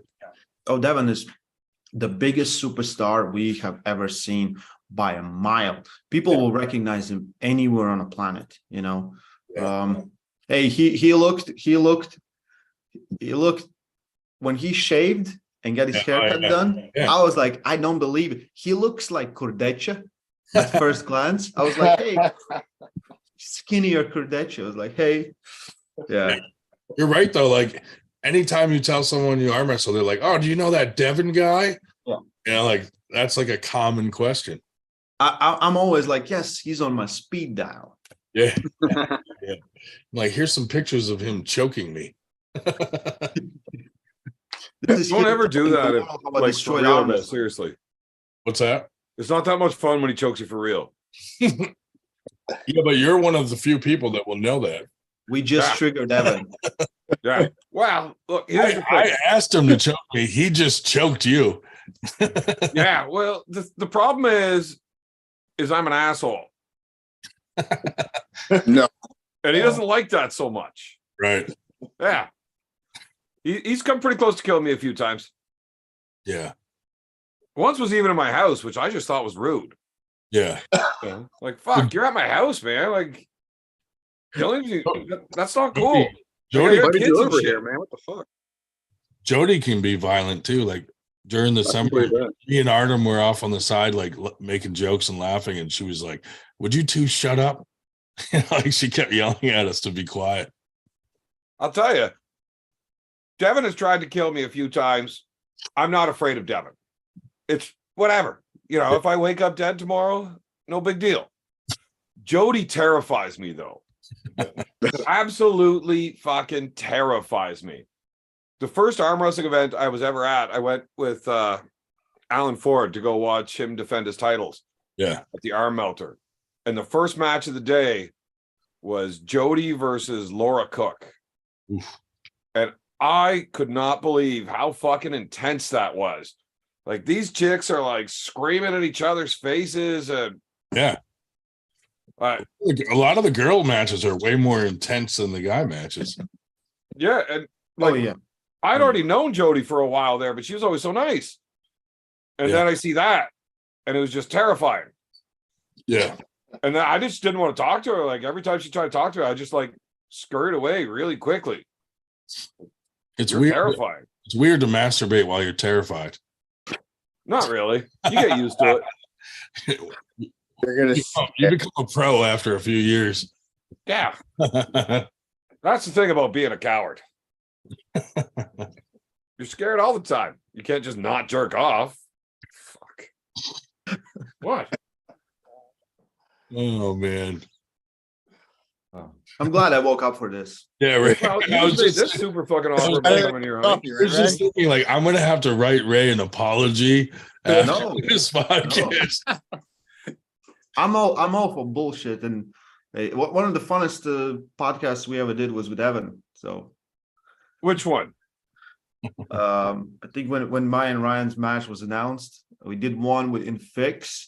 Oh, I and then you really- came on to my show afterwards, all drunked up. Yep. I don't remember any of that. Nice. I remember. Oh, I remember telling you that that's probably the rudest thing I've ever heard anybody say. The way you just nonchalantly fuck Bowen off about being shit. Like, just so matter of fact, like, yeah, he's just like fucking terrible. I remember we did the fix, and there's like, we go offline and we're still here on Zoom, and Evans and Neil, they're like, Ray, like, that was, hey man, and I was a little drunk. I was like, it wasn't that bad. And I listened back and I was like, that's not that bad. And I listened to it in the morning. I was like, this was pretty bad. Yeah. Yeah, it was hilarious. I loved it. That's exactly why I had you come on to the show after that. That's how I feel every morning when I wake up after our show. Like, oh fuck. When you wake up sitting right there and the show's still going. Oh, that happens often. One time, mate, so I go to bed at like midnight, right? And I wake up at 7 a.m. and these guys are all still on here fucking talking at 7 a.m. Like, they never got off. They just were on for like 16 hours straight. I'm like, what the fuck? Yeah, you're not allowed to go off live on YouTube. Yeah. Fucking Jesus. How's your show still even going? I have no idea. I woke up at like fucking 5 o'clock in the morning because I had to drive into the city. So I got a 2-hour drive and the show was still on. So I'm like, fuck it. I just threw it on and I started driving. And you were snoring the entire fucking 2-hour drive still. I fall asleep and I'm just like this, and people are still on here and I'm just sleeping. Oh man. That's commitment. That's commitment, guys. Yeah. 98% commitment. Yes. Yeah, we have in the past had people say, do you want me on drunk or sober? And we, of course, always say drunk. It's far more fun. Yeah, you don't want some people getting too drunk because like they don't understand that there are still rules. Yeah. Like if we were all sitting around a kitchen table or out in the garage just drinking beers, you can do whatever the fuck you want. It's fine. Right. But when you're still in the public eye, even though I know there's only like 3 people that watch this, but you could still get in a lot of trouble legally if you do things wrong. Right. Like Hey. fucking Austin Jaggers tried to pull Meat Live on my show. 2 of those 3 people are me. Oh, we're up to 28. We're up to 28 now. 28 people watching. Holy Jesus. But is that why you always try to convince Homeboy to do a desk pop? I'm pretty sure you're not allowed to do that. And I'm quite sure every morning I wake up and they're like, they remind me, you tried to get him to do a fucking desk pop again. I'm like, fuck, I gotta stop doing that. One of these days he's gonna get drunk enough to fucking do it, and bye beer man. YouTube deleted one of our episodes where we were really going hard at Oh my god. Travis Bajent, and they were like, nope, deleted. I was like, oh, it's Is probably that the one I was on? it might have been. I don't know. Dude, the one Apparently I said some Dude, rude the things one about where you were Travis. with Morocco and you were like, your chest looks like a cleft lip. I was like, oh my God. That was fucking crazy. The cleft check. I had just texted you telling you, hey, be careful with Morocco. He's sensitive about us making fun of Travis. And that's the first thing you said to him. And I was like, holy shit, this just happened. Yeah, tell me how to get things fired up and not to do it. That was a great fucking idea. That's it. Look, you That's like- definitely sent me that message for the same reason you sent Grant that fucking picture of the dick. It was intentional. You knew goddamn well what was going to happen with it. Sometimes you got to do things behind the scenes to get things fired up a little, so that you don't get blamed for it. Well, at least you don't have to be sneaky about it with me. Carolyn asked, Coach Ray, who are the top 5 USA pullers that impress you most, including Derek Smith? So now Derek needs to be in my top 5. Okay. Yeah. Apparently. Okay, so They number don't have to be the Number top four. 5 arm wrestlers in the US, just the top about 5 visual- most impressive to you. Paul Lynn for sure. Paul Lynn. Yeah. You know, Artem.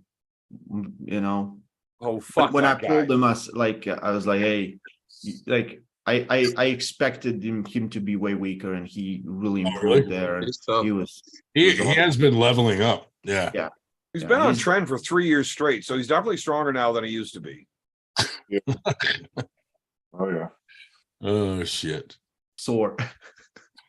Who else? Well, Adam, you know, recently, like I saw him in Arizona, and then I saw him here, and just beat the guys the same way. It's awesome. He's insane, you know. Yeah. And Corey West. Ross is a beast. Too. Yeah. Big boy. Yeah, big boy. Yeah. But there's so much more. Like I think every arm wrestler that kind of starts, you know, getting those heads, you know, head count and everything else. Not the way you think, guys. The other way. So are you impressed with I'm so pure. I don't think that way. Yeah. are you impressed with how often RVJ arm wrestles? Yes. Because that's impressive. How That does is that dude impressive. stay relevant? Just releasing one video every month. I think we're like eventually he's gonna arm us. Eventually. Did you see his last video? Apparently, he says he's going to make a run for it eventually, or maybe get back in the game. He did give a hint. He gave out a hint that he's going to get back in the game, so we'll see. Yeah. Last of the Brohik. Yeah. What did you think of Adam Wierzinski's post match little speech there? Hey, it is what it is. It's the moment. You know? He Yeah. gets hyped up, and that was exactly how that match looked. You know, Yeah. it was his reality. So you can get bitchy about it. It's What did men. he do? It's That was arm so wrestlers bad. that go to war, and that's it. He came out and did a whole apology for it, and I'm like, Yeah, I think that was more for his why? in-match Why did you why do you apologize, dude? That was fucking hilarious. The post-match interview where he said, I don't need to say nothing, just go watch the fucking video. Yeah, that's I don't it. think that's what he was apologizing for. I think he was apologizing for whenever he smashed him the first time and he starts talking to shit like, and this is your fucking best? Really? Yeah. I think that's where he was, he felt bad for like talking somebody down that much. As a That's 'cause- European, I wasn't offended at all. you Well, know? that's because he's like Paul Lynn, like super nice fucking guy. Yeah. So like he felt bad after watching it, and But Bojatar is only like 187 though. in too. the moment, I can see why you would say that. Yeah. People say way worse than that in the moment. I mean, you know. Oh my God, my breakfast table, you hear worse than that. Yeah, it's like people. And keep that's from forgetting my that arm wrestling 7-year-old. is combat sport. It is combat. We're Yeah. fighting. Like Right. Right. fuck you. You know, we're like Yeah, fuck yeah. you. Fuck And that's this guy. exactly what the hell happens. You know. Yeah. Everyone's like, "What do you mean? Like, why not? Right. Don't tell me what to be when I'm in a moment." You know. So He had And just then after, I'm sorry, let's go beer. he had just had him on our podcast too, and he was like all, you know, very sweet and nice, and he's talking about how he's against steroids and this and that, and then he goes on there, and I was like, whoa, beast up on the stage. Right. If you can't step it up like that, Yeah. it doesn't even matter if you're good. Nobody gives a shit. Yeah. They have to have a reason to want to watch. Right. Now, you can get the purest arm wrestlers that'll watch fantastic matches just because they are that fantastic matches. But all in all, people are fucking stupid and they like watching dumb shit.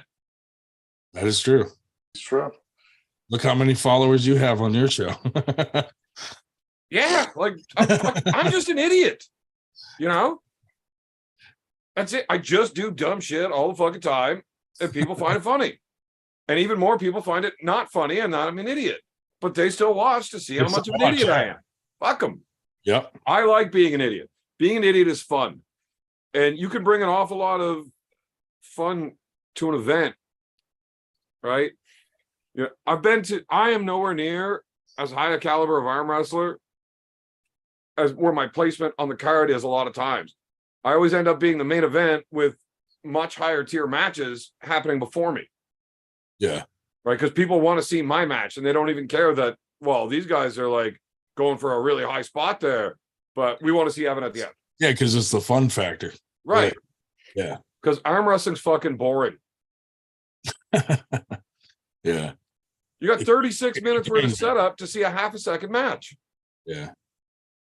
You know, sometimes you get really good matches, but again, how much fun is that to watch if you're not really arm wrestling enthusiast? Like, There need to be something, that captivates the viewer to watch the match. And if it's personality, if it's something going on like in a backstage, sometimes the things that are going not on arm wrestling table are the things that are keeping us watching the match. Well, that's the problem though, is we see it because we're in the community on Facebook and this and that, but someone who's not in our community doesn't see like all the buildup that led to that match, So they're missing out on a lot of the fun part. how many non-arm wrestlers are going to watch the press conference before an East versus West? Yeah. Yeah. Right? Like, what's fun about that? Most of those guys are so goddamn polite, and you need it translated by Ray 13 different fucking times. Boy. It's tough to watch until you get those guys that are being assholes to each other, and then it starts getting a lot more fun. Yeah. That's where your entertainment comes from. That's where me and Ryan come in. I think like my and his, our presser, I think it was the bomb. Oh, it was funny as shit, dude. It's like Oh, yeah, for perfect. sure. Everything was You guys perfect. killed it. Perfect. Yeah. Yeah. The problem is everyone always like so nice, and then it feels like sometimes when they try to say something, it's fake, Yeah. And so for those pressers, like all the guys shouldn't be there. It should be just the main guys or the guys that can talk. Yeah. If you can talk, that's how you're gonna sell the match. You're not gonna be like someone like says it in three, like you said. Someone says it in, let's say, Georgian, then translate to English or Russian, and in between, and it's losing the meaning, and everyone's like, yes, I'm still going to beat you. And of course, everyone thinks they're going to beat the other guy. What else you going to do? You just came to a fight. Like, you're not going to say, well, yes, he will destroy me. I didn't just train for 3 months to come here to get my ass whooped. Like, yes, I'm coming here to win. I train for losing. Thank you, guys. Yeah. Appreciate it. Yeah. No one comes out like, well, I actually didn't even bother drinking beer getting ready for this match. Like, no, I'm definitely drinking hard training. Like, I need to be ready. You go to win. You keep your liver healthy. You want to see a fun press conference? Just wait till me and Paul get up there. Yes. Because, like, we legitimately do not like each other. I think I think that I pressure hate is his- going to I get hate banned off his- YouTube, and there's going to be legal consequences. I was told I am not allowed to physically touch him. And I said, that is absolutely fine. But if he fucking touches me, all bets are off. Fuck that. Right. You know? And I don't care if his shoulder brushes me. Don't fucking touch me. I don't like you, man. So, oh shit. Someone's got to nudge him into you. It'll be entertaining. I was actually told there's going to be security on stage to not let us get close. Ooh, Coach Ray. Coach Ray's security. I might actually need a translator there because I can't understand a word that cunt says anyways. Oh, Jesus. I gotta go, guys. Everybody have a good night and a See you good later. morning. Ray, take care, guys. See you. Hi, Ed. Carolyn Looms wants to know, Ray, what's the difference between East versus West pullers? In What's it- what way? Like, what's the difference between the pullers? I guess their styles, or like, what's the difference between like a Western puller versus an Eastern puller? Hmm. I think the culture, every part of the planet, there's different culture in arm wrestling involved, and you will see a lot of different things, and a lot of guys are really great at one thing, and the others are at the other. Like if you look at countries, you will see similar style from most arm wrestlers. Like in Latvia, we are all influenced by Giannis low hand. Everyone here pulls low hand. Doesn't matter if it's hook, press, top roll. Everyone pulls low hand. You go to Sweden, it's the same thing because Giannis went there and he kind of laid the brickwork, and all the guys are pulling low hand from that era. And you will see those changes in arm wrestlers. approaches for super matches are different. Like I would say the Eastern Bloc, this is for them, it's different exposure for super matches because they're not used to pulling this. Usually like the guys that were a little lower tier that competed in Arm Wars, they had exposure for super matches, so they became very good at super matches. And the guys that pull tournament, they just want to blast 1, 2, and then comes round 3 and they're like, shit, the fuck do I do now? So there's differences in there, and where in USA super matches have been around forever. Everyone pulled them, especially top tier guys. So they have a lot of knowledge, a lot of information, different approaches. So those are the biggest differences I see. But everything is changing. Like Morozo is becoming really good at pulling super matches. Even he's freaking tank, like Terminator, like insane. He looks insane. And it looks like he can't lose. And then he loses maybe 1, 2, and then he's like, okay, I can take control of this. And he has the endurance, he has the power and everything else. And he's like, from super heavyweights, like he's been impressing me the most as super match puller, because it is different. If you don't think it's different, it's absolutely different. Now I've got to get off here pretty soon, but before I go, I want to piggyback off of Carolyn's question and ask Ray a question and say, what's the difference between East versus West cats? I know you visited America recently, so how are the cats over here compared to where you're from? Well, in Turkey, there's so much cats. It's like when I get there, like when I got there in August for my match with Ryan, I was like, there's no chance he's gonna beat. There's no chance. There's thousands of cats in my proximity. I'm just getting stronger by day. I'm like, it just gave you power. Oh yeah, yeah. That's awesome. Yeah. Somehow I find cats everywhere. I was like, yeah, cat. They find you, I think.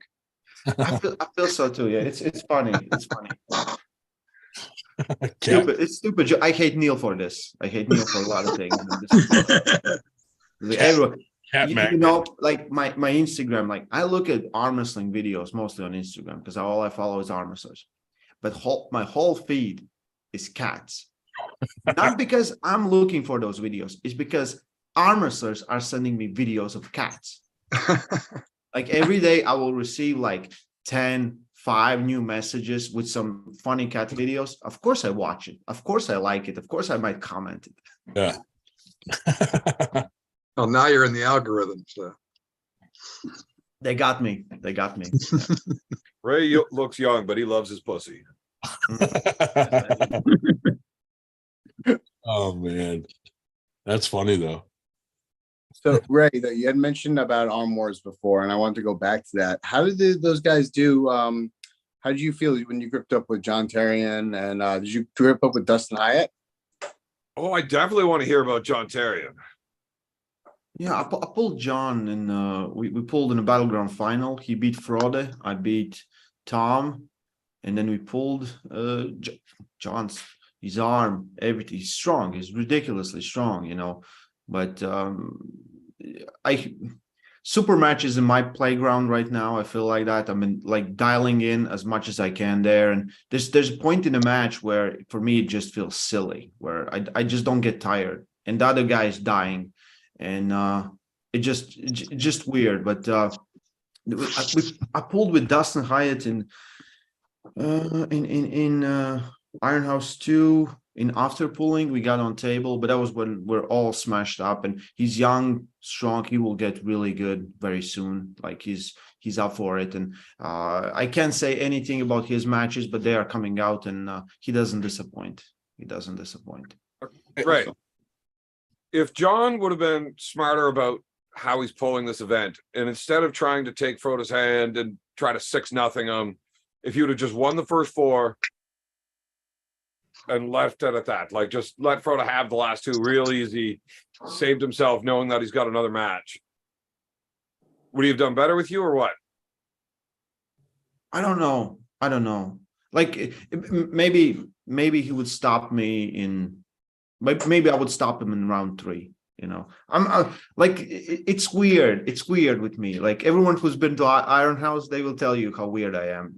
There's a point where I drain differently. It's not like Devon. Devon feels different. Devon feels like miles beyond me, but it feels weird when. Well, yeah, he's a full grown man, so it's going to be Mm. different. But Yeah, I'm waiting till I hit puberty, guys. All of you are fucked. when it comes to endurance like that, certain people are just far better at it than others. And usually it goes by how much they love the training, how much they love to put that work in. Yeah. Devin's definitely different though. He's a freak. That's just not normal.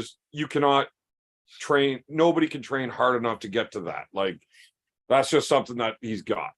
Yeah. Because like when we pulled in Germany, I was like, okay, I have great conditioning. I always like when I know I have to pull or do a seminar, I know there's going to be a lot after pulling. And I like for super matches, the most important thing for me is conditioning. I need to be strong to stop the match somewhere. And then it all comes down to conditioning. And if you're conditioned enough, doesn't matter. You're going to break out a guy. If And you're Devin strong enough, it doesn't matter how conditioned that other guy is because you Well, ain't gonna yeah. feel it. If the strength gap is somewhere close and you can find your way in, that's what I'm talking about. When there's nothing you can do, don't just fuck off. But Devin is just weird. He's So why don't you weird. fight harder then if that's one of your main weapons? Why? Like in the setups and stuff, like why aren't you forcing them to fight you, trying to put that bleed on their arms harder? So I want to beat the guy where they are strong. I don't care about those setups. I don't care about those things. I don't want to fight the guy when they are at their worst. I don't want to take it, I don't fight for the setup. I want to bleed them on table when we get in those matches. I know I need to be smarter. We talk with them and he's like, you need to be working more here. And I was like, eventually I'm going to figure it out. Right now I'm looking when the match is live to stop it there. If I stop you, you're fucked, Yeah, but sometimes if that guy's just a little too strong, you're not going to get to stop that. Where if you would have started working him in the setups and fighting and fighting and fighting and relying on your conditioning, then you can get matches stopped that you might not be able to without it. I know. And as a professional arm wrestler, your job is to fucking win when you show up. Right? That's Like what I do. that's what you're supposed to be doing. And if you're not trying to do everything you can to get there, it doesn't seem very professional, Ray. You need to do better. I need to do better. You need to do better.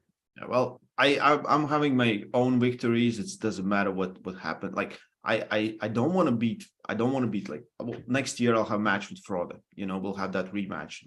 It just needs to happen. And I don't want to beat him with a top roll. I don't want to beat him in a setup. I want to beat him where he is at his strongest. It doesn't fucking matter if I lose.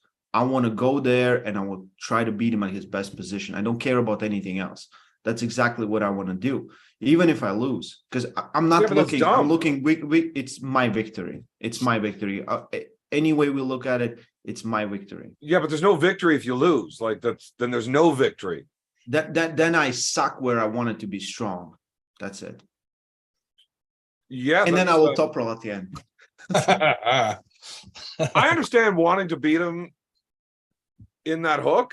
So the thing is, like, you will see the guys that the top will beat him. Top rollers will beat him. Fast and just like, I don't see a challenge in there. I don't see challenge in there. And how do you do at stopping top rollers? Pretty good now.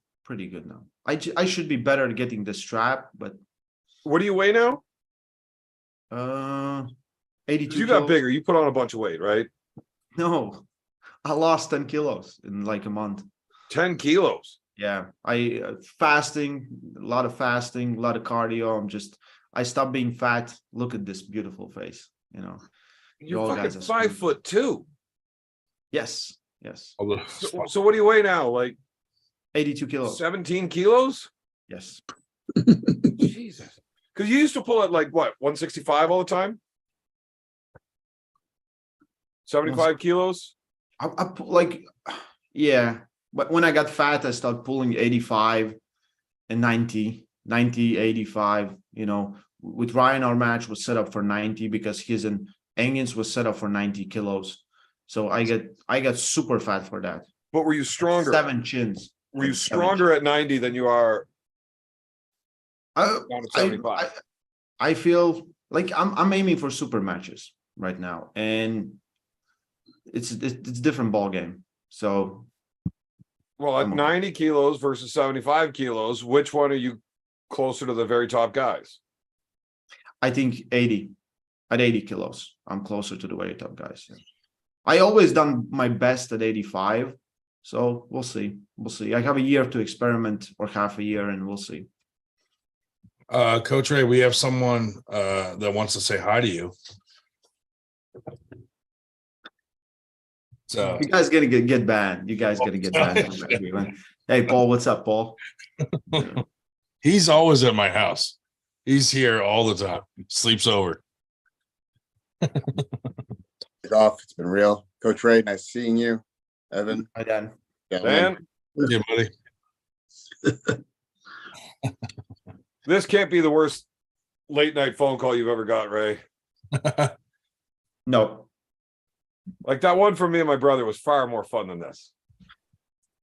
yeah, I was in Ukraine in a shitty motel, like really sick, and he calls and it's like, I don't even understood what the fuck was going on. I'm trying to sleep. Yeah, well, fucking wake up. You're talking to us now. So Ray was supposed to be pulling at the bottom 8 because that's the kind of guy Ray is. Oh, You know, yeah. bottom 8 material. Yes. So Devin decided he wanted to set the match for Coach Ray's first round to be against my little baby brother, the Duckfoot. Duckfoot. Yeah. Nah, that's my baby brother. And then some guy ate some bat soup, and here we are. Oh, Jesus. Yeah, somebody fucked that bat. That's what happened. I think so too. I wish you guys would have got to pull. That would have been fucking so much fun to watch your little Latvian ass get fucking smeared. Uh, Oh, Evan's drunkenness just keeps rising, and his Yeah. perception of reality keeps dropping. So it's fine. Is- Ray, you just don't get it. You would have been getting outpressed like a motherfucker. Mm. we No. don't share the views that Evan does here at 98%. This is why you keep bringing him on. We have to do a disclaimer when he comes on. Why? What did I say? I'm just kidding. What did I do? Absolutely nothing. Sound like I called him a homo or something. Because you're not allowed to do that. Dude, the night is young. Right. Actually, for Ray, it's not. What time is it there now? 6:44 a.m. Holy shit. It's I too think early. it was like 4:00 in the morning when we woke him up. Oh, really? Yeah. He was just laying in bed naked talking to us for a while. Naked. Yeah. With a cat? I'm definitely not allowed to tell that part live on YouTube. No. Ray, are you coming to the States anytime soon? When Ray says he loves cats, he means it though. Who knows? I just can't. Ladies and gentlemen, Evan Bourgoin. Oh man. We'll see next year for sure. I'm gonna come back, and I'm looking at the schedule, trying to figure out things for next year, because a lot of events, and need to figure out where East versus West King of the Table all fit in my schedule, and World Europeans, and there's a lot of stuff to do, and we'll see. This year has been absolutely insane with traveling. Like, I spend more time on planes than at home, in my opinion. But next year, I don't want to do as much. I just want to do the very best. Yeah. That's cool. Coach Ray, so fun fact about that. Ray gets most of his flights paid for. But his cat care, the bills are just ridiculous. Yeah. Insane. And the problem is, I keep bringing the pussy back. So if we wanted to bring you to a tournament and we had to cover your flight, do we have to cover a flight for your cat as well? No. No, but you do have to cover the flight for the cat that he gets here to bring back. Bring back. Yeah. The customs and everything, Paying his flight and hotel's one thing, but if you have to pay I don't even know who he gets to fucking take care of his cats when he's gone. But they got to be staying at like some type of fucking 5-star fucking luxury day spa and shit. Like they miss him, you know? Yeah. Wouldn't you? Of course. Like, what are you gonna do in the morning? It's like, oh fuck, it's super early. Time to go wake up Coach Ray. Let's go put my asshole in his face for a minute. So when my brother was young, he had a cat, and to wake him up, I would lift his cat's tail and press the cat's asshole against his mouth. That's horrible. I know he But hates the me. cat will do it by themselves anyways, because Still hates they're me. cats. He still hates me for that, and I felt like I was kind of violating the cat too. You know. Well, But, the cat would have done it on its own. That's how I used to wake What him. they do. If you've ever owned a cat, you have woken up with an asshole in your fucking face for sure at some point. That could be a fact. It is true. It is true. Evan's just spitting facts right now. Yeah. Yeah, but not against the lips, though. That's different. In your face is much different than against the lips. Well, once I wake up, it goes there. Yeah, once you notice that the cat's ass is in your face, you're like, I was like, oh, hey, you look like you need a kiss. right. Hook her up. This is why we have no viewers. No, because nobody knows about this dumb shit. Otherwise, you would have lots of viewers. And Oh, then we don't- YouTube would be like, holy fuck, We don't- they we don't cannot talk like this on YouTube. And then you really have no Yeah. viewers. We don't tell anybody about our show because it would get shut down. Yeah, you wouldn't be allowed to do it. Yeah. Or a Not 20 all of your shows line end at up like home. this, though. Not all of them, no. Some of them definitely do. Sometimes I just fall asleep and people watch me sleep for 2 hours. You want to hear a really fun story? Yeah. Ask Ray to tell you his most fucked up arm wrestling story. Most fucked up arm wrestling story. Oh, Ray, don't fucking act like that. You've told it to me. He looks confused. Yeah, I'm confused. He's trying to he's baiting me to say is something, and I definitely- can figure it out what. He's you know. definitely baiting you. Ray, Yeah. just tell them. It's fucking funny, man. Okay, so it starts with sorry, I got in the tunnel. So pretty much the premise is yeah, somehow every time I try to tell the story, the camera and the microphone just checks out. So it's not gonna happen. Oh, man, that's I a know. shame because it's seriously fucking I'll hilarious. I'll make a separate video and we'll post it here. Seriously, though, Ray, what's the most fucked up thing you've ever seen at an arm wrestling event? I don't know what would classify as fucked up. Something Give that me sticks example. in your memory that you don't ever want to see again. Arm breaks. Yeah, that's the worst. That moment when the arm cracks and you have full attention to that arm and you hear the crack and you see the faces and you see the guy that didn't break his arm fucking celebrating because he didn't figure it out. Like, and it takes a second to hit him. I've never That's- seen that part.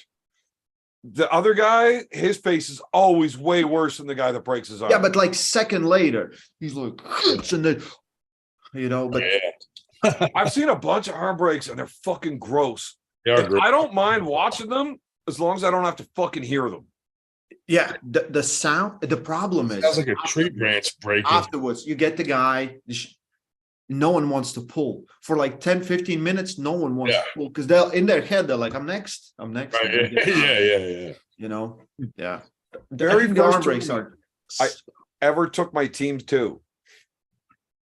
So I got like 15 guys with me that have never ever competed at an event before. Right now, they'd all been practicing for like 6 months and stuff. They want to go to an event. Very first match of the tournament, Buddy's arm fucking explodes against one of my guys. Half of my team went out to the parking lot and puked. Like, none of them wanted to arm wrestle anymore for the rest of the day. Once you got a few more matches going, people start to relax. It gets better. Reffing for that shit is terrible. I can't. Hey, Yeah. watch your hand. Look at your hand. Look at your hand. Snap. I told you to look at your fucking hand, man. I look at your arm. I had the ref that was the top side or the downside ref in one of these matches when Buddy breaks his arm. All of a sudden, he's like, "Oh man, I don't think I can ref anymore. Like, I feel sick. Like, I'm not okay." Yeah. And then you see him like get a surprised look on his face, and he walks over across the bar, and then he comes back with smiles on his face. And I thought the arm break was real bad, but turns out I just had gas. So he just went and dropped ass on the other half of the bar, and then came back and started reffing again. No problem. But yes, Being a the spiral, sound of an arm break is definitely the worst. we had a spiral fracture of somebody's finger at our tournament 2 weeks ago. Oh yeah, A spiral fracture of a fractured finger. Of a finger, yes. Like whoa. Yeah, he tried to slip, and he did manage to slip, but got a spiral fracture of the finger. Like that's different. That is weird. Like, do you just make this shit up? No, that's true. That's a fact. Absolutely true. Yeah, that really did happen. Like, nobody ever fucking. The dude It's sent a me fucking finger. Dude, he sent me the X-ray of the finger, and I'm like, that looks like a spiral fracture. And he goes, it is. And I was like, in your finger? Yeah, but it doesn't count. It's a fucking finger. Weird. He continued to pull with the spiral fractured finger. He went into the straps. Yeah, I definitely shouldn't say that. Yeah, go ahead. Then he couldn't finger anybody the rest of the night. So Yeah, spend one night in a fucking hotel room with Ray, and you're gonna have 3 spiral fractured fingers because the motherfucker just likes to spin around on you. You spin me right round. And he's so little, like it's like spinning a basketball, except he just drops down as you go. And I go up and down, up and down. did you pull Paul Italia at all? Or No. was everyone avoiding him? No, I didn't pull him. Was Hermes actually afraid of him? That was a weird interaction. I was there. I don't know why his shirt was off. So we go down to the bar. Yeah. It's just Jerry, Paul, Italia. That's it. Paul doesn't have a shirt on. Jerry almost has no shirt on. We're like, what's going on here? They're like, hey. So we drink some beer, and then we went to lobby, and then Was the all bar those closed? And Paul just bought it? I don't know. I heard the story from Paul, and the bar was like closed, and he's like, look, I will give you this much money, just fucking serve me and my friends. Maybe we when we got there, it was serving. It was serving. So maybe that happened. Yeah. He's such a nice guy, Paul Italia. Man, I know that he hates you guys, and you guys like making fun of him. I got no problems with Paul. And I make fun of him all the time. He called me fat, dude. I call you fat every chance I get. Yeah, but you're not Paul Italia. Maybe it's you that has a problem with him, because I get along great with Paul, even though I make fun of him. But I make fun of everybody. Problem he needs a riser to go down on his wife. Okay, that's actually probably why he hates you. Yeah. I mean, all right. Not because you're fat. That was uncalled for. That was uncalled for. That may be why he doesn't like us. No, actually, probably the funniest thing I ever heard you say the first time. Right. Yeah, right. I got to repeat those things because it makes me feel good about myself. No, but we really didn't have a problem with them. Back when the troll army was out there making memes of like Devin and stuff, they made a meme of Paul Italia, and he blamed us and was like, you guys are assholes and this and that. And then we were like, well, fuck it. Let's really make some memes of him. And then he got mad, and then he started hanging out with Travis. So then we started making fun of Travis. But you know, I'll make fun of Travis any chance. Fuck that guy. I know you will. I just don't like him.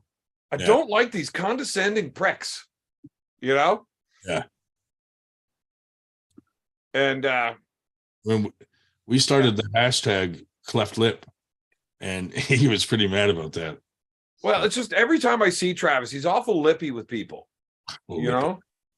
He just gets lippy. And I think that's funny. That he likes to get so lippy.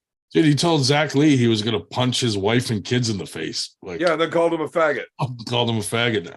Yeah. The tournament. You know, faggot was just said on your Well, that's why we're 3 thinking- times in a row in less than a minute. since July is Cleft Lip Awareness Month, we were going to have a tournament and ask him to be the guest ref. But then we were like, no, he'll probably deny that.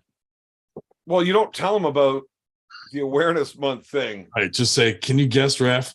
And then You guys just raise the money because Travis is a greedy motherfucker. right. If you come up with the $5,000 to hire him to come ref your event or commentate the event, Yeah. and he's like Ron Burgundy. You put it on the teleprompter, he'll read it. And he's not even going to know that he's about to announce why he's there raising awareness for cleft palates. I was talking to one of Travis's friends who he grew up with, and I told him about the whole cleft palate thing that we've been doing, and he goes, that's fucking hilarious. He goes, Travis hates when people talk about that.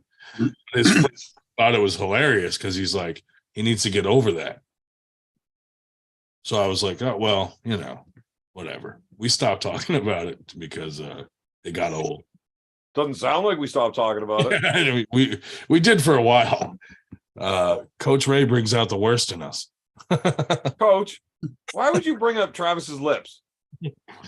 Oh man, It's early morning, I Yeah. don't speak that good of English. My English, you're not that good. I'm sorry. So I went to go have a coffee and accidentally drank whiskey. we brought Evan on as a translator. I don't know. Your English is a lot better than a lot of Americans I know. Fucking right. Absolutely. You know what's fun about this show? Dave Shell doesn't talk very much. And that makes the show better.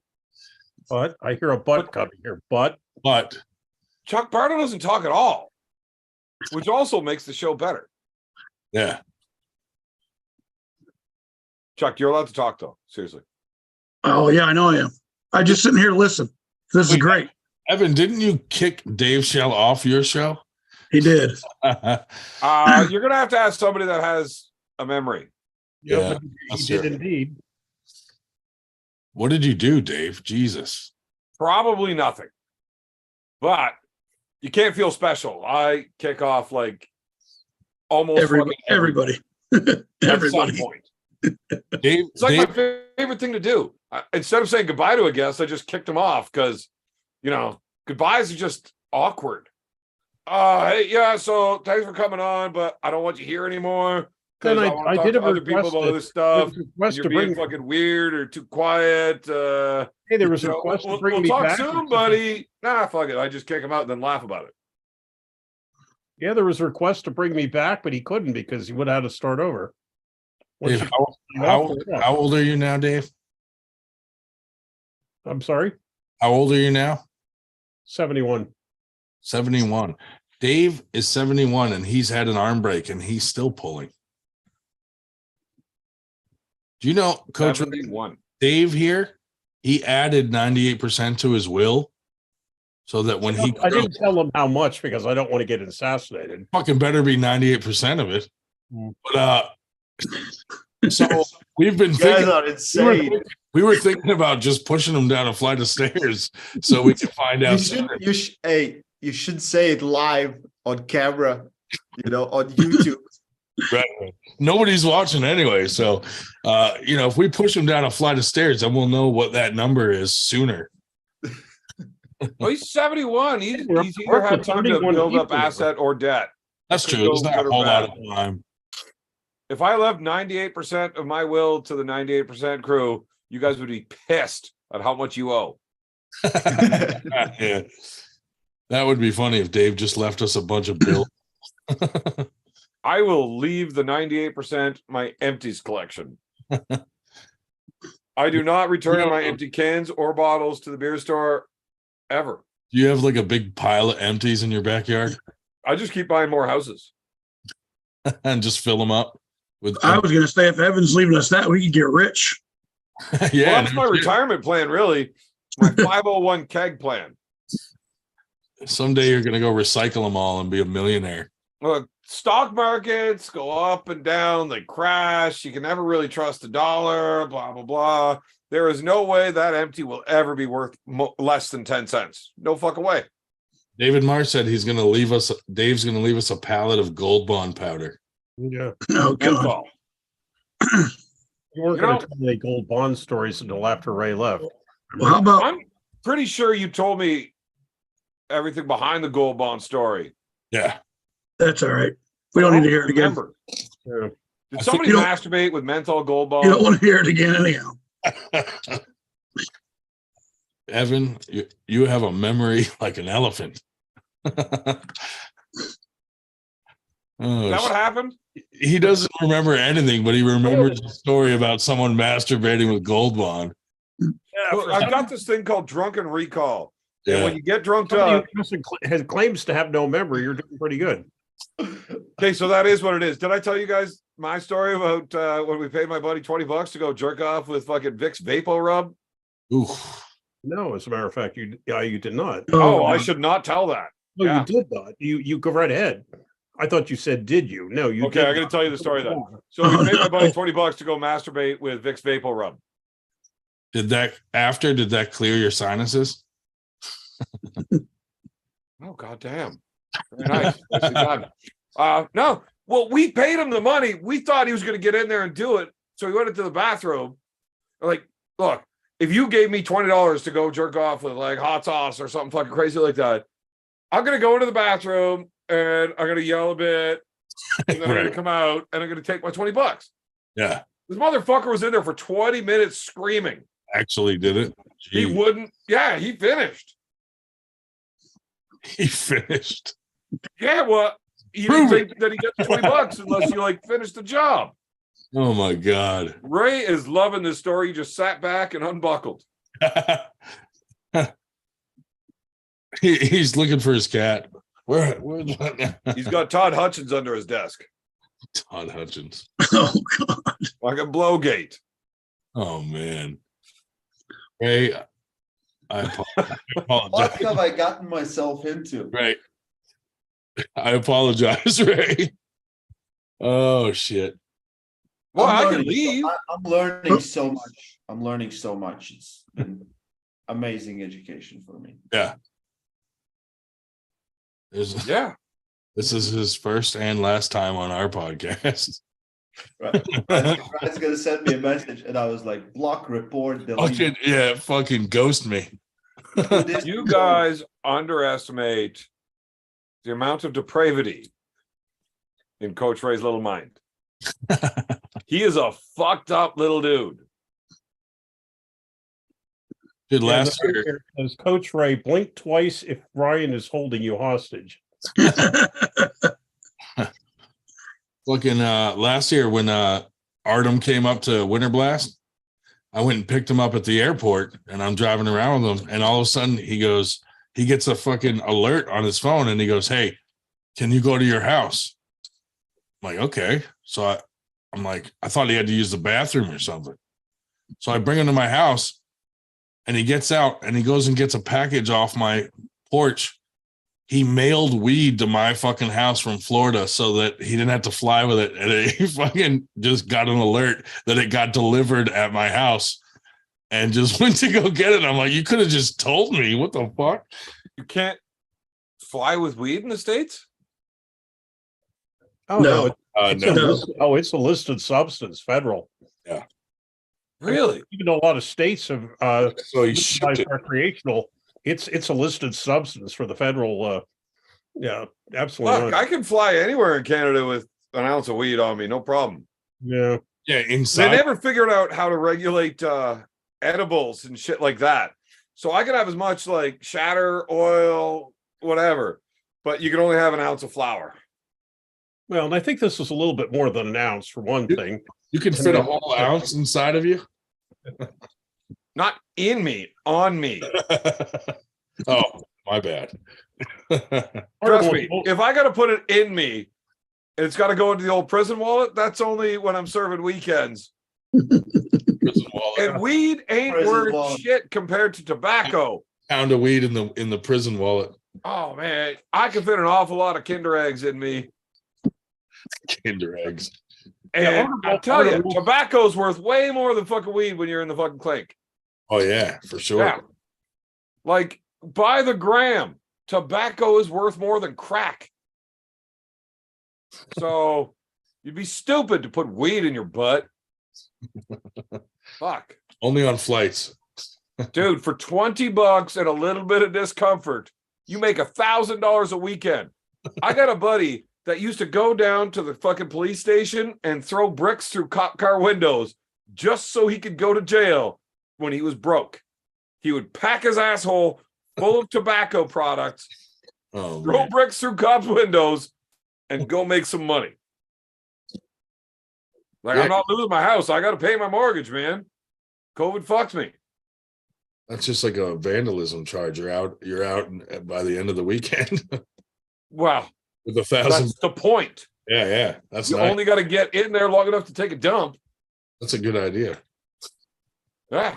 Yeah, Artem also inquired as to whether we would like to give away steroids for Oh, yeah. one of our awards. He's like, do you want? I got some steroids on me. He's like, do you want to give them away to like whoever wins at Winter Blast? I'm like, oh my fuck. Yes.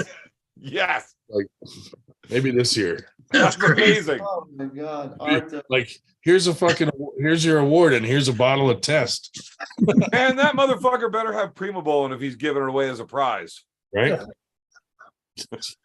Some HGH. Wow. See, the problem with HGH is you need a very large supply of that to make it worthwhile doing. Yeah, that's not something you do for a month, right? You got to do that for some years or something. Well, it depends. I mean, clearly Coach Ray has no idea what we're talking about because It's 5 a.m. there. wow, HGH Like- puts you back into puberty, man. He looks like he's thinking, I fucking woke up for this. If Coach Ray was using HGH, he wouldn't be 5'2" and he'd be able to grow a beard by now. Most likely. Puberty stopped way too early for you, Coach. I don't believe it has started.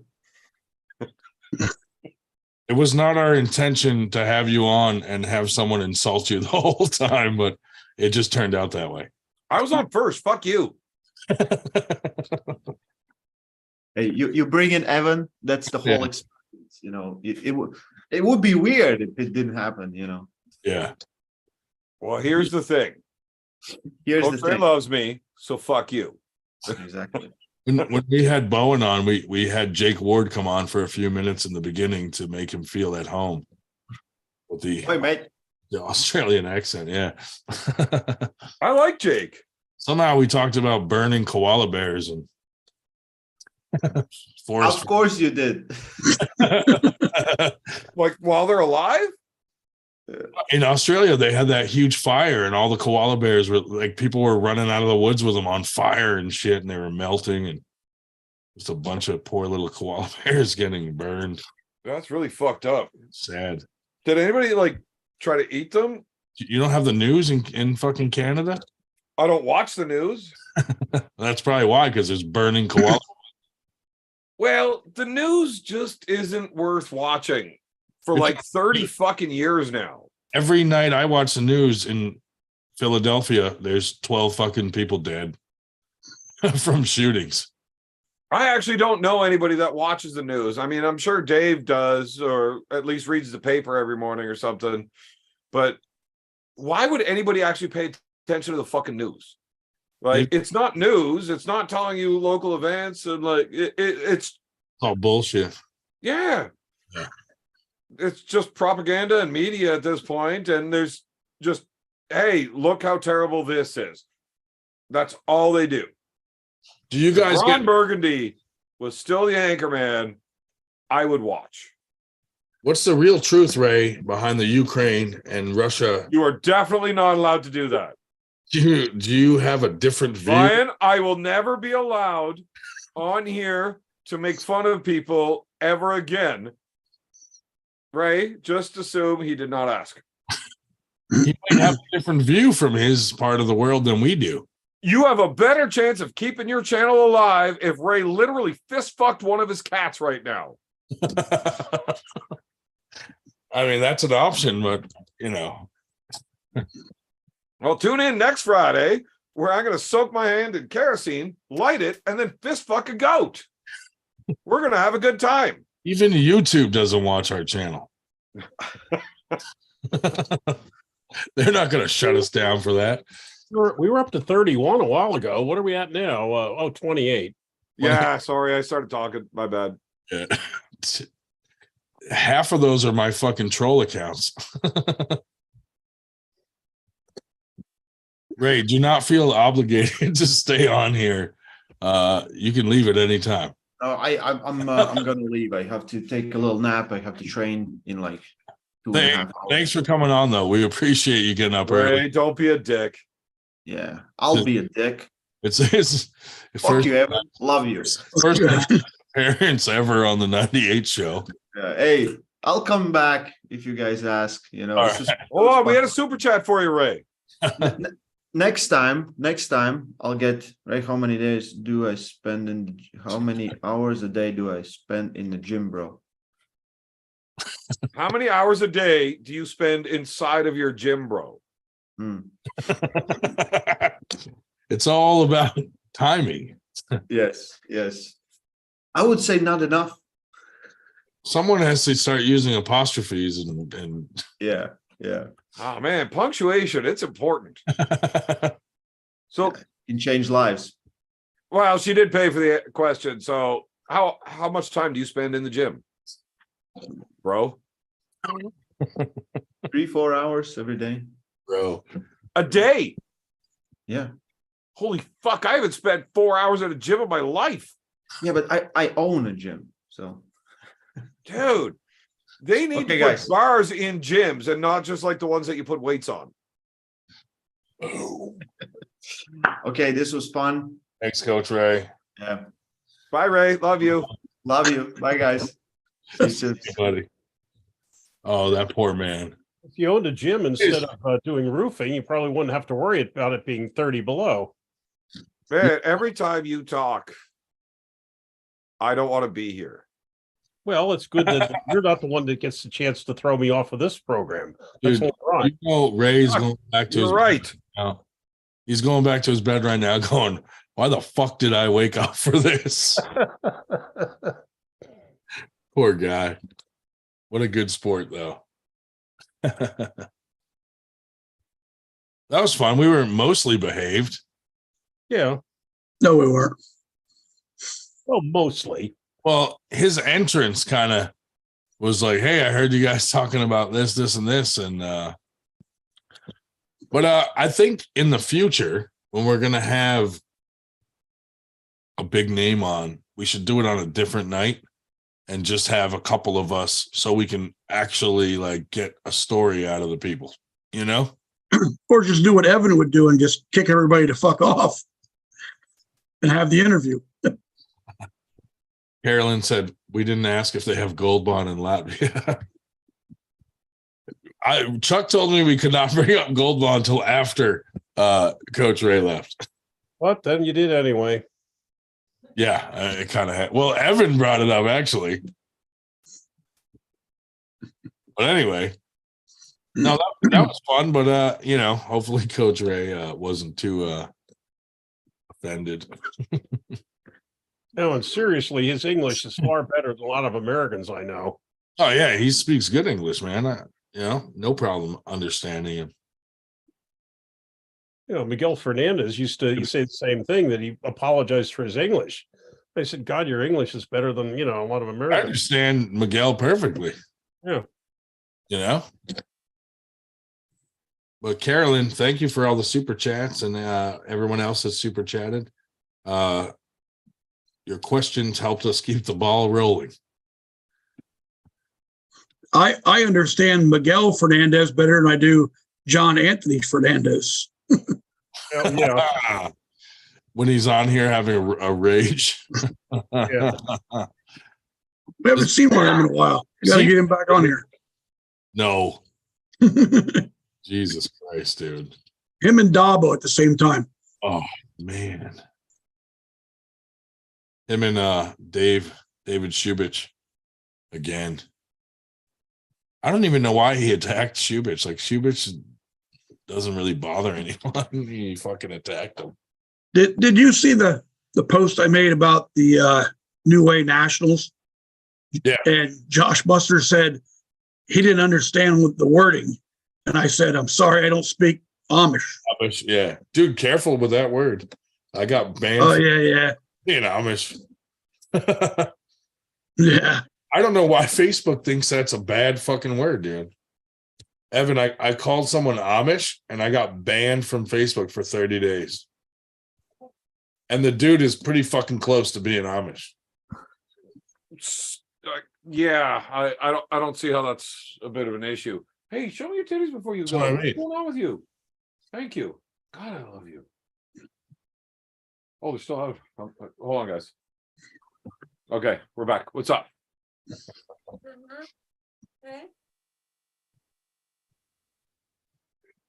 I might have to go. It's like she listened for once. Hey, okay, Amish, what? I said I called someone Amish, and Facebook banned me for 30 days for using the word Amish. I'm like, if you guys are banning me for saying Amish, then you fuckers are the racist ones or That whatever. sounds racist for sure. Yeah. Why would I've they? been banned an awful lot of times on Facebook, and most of them are for saying things that would also get you banned from YouTube. Yeah. You saved us from getting banned actually there for a minute. When? Oh, yeah. What were you talking about then? The Ukraine. Oh, idiot. That's a fucking trigger word. Yeah. No, you're allowed to talk about it as long as you say exactly what they want you to. If you ask somebody that's from over there, yeah, and they have a disagreeing opinion, it's not good. You could have just got Coach Ray killed. Shit.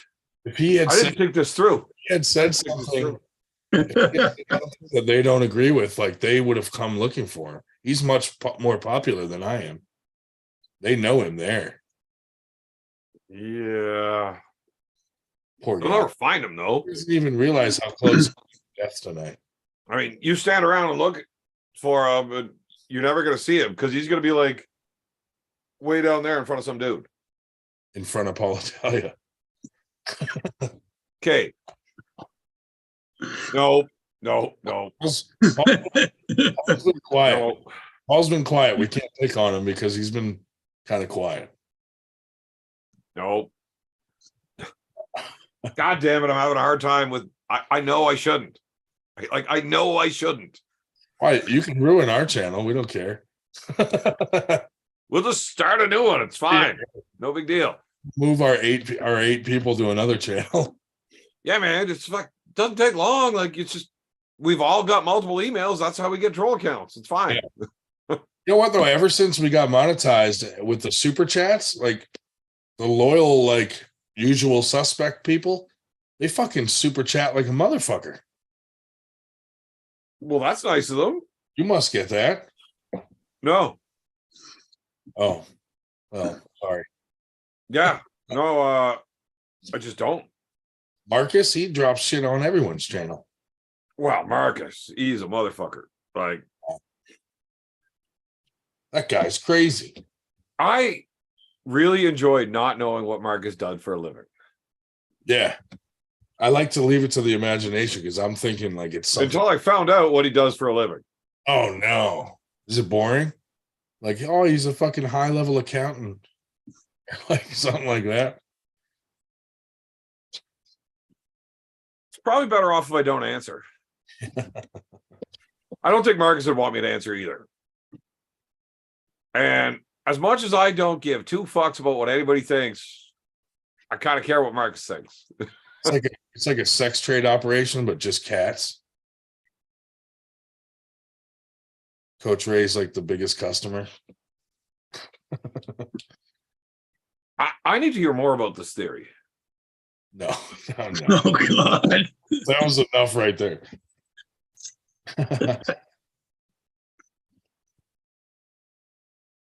Fuck. I'm supposed to talk to him next week about sponsoring Winter Blast. Who, Marcus? Yeah. Oh, yeah? Yeah. Huh. So I probably just ruined that.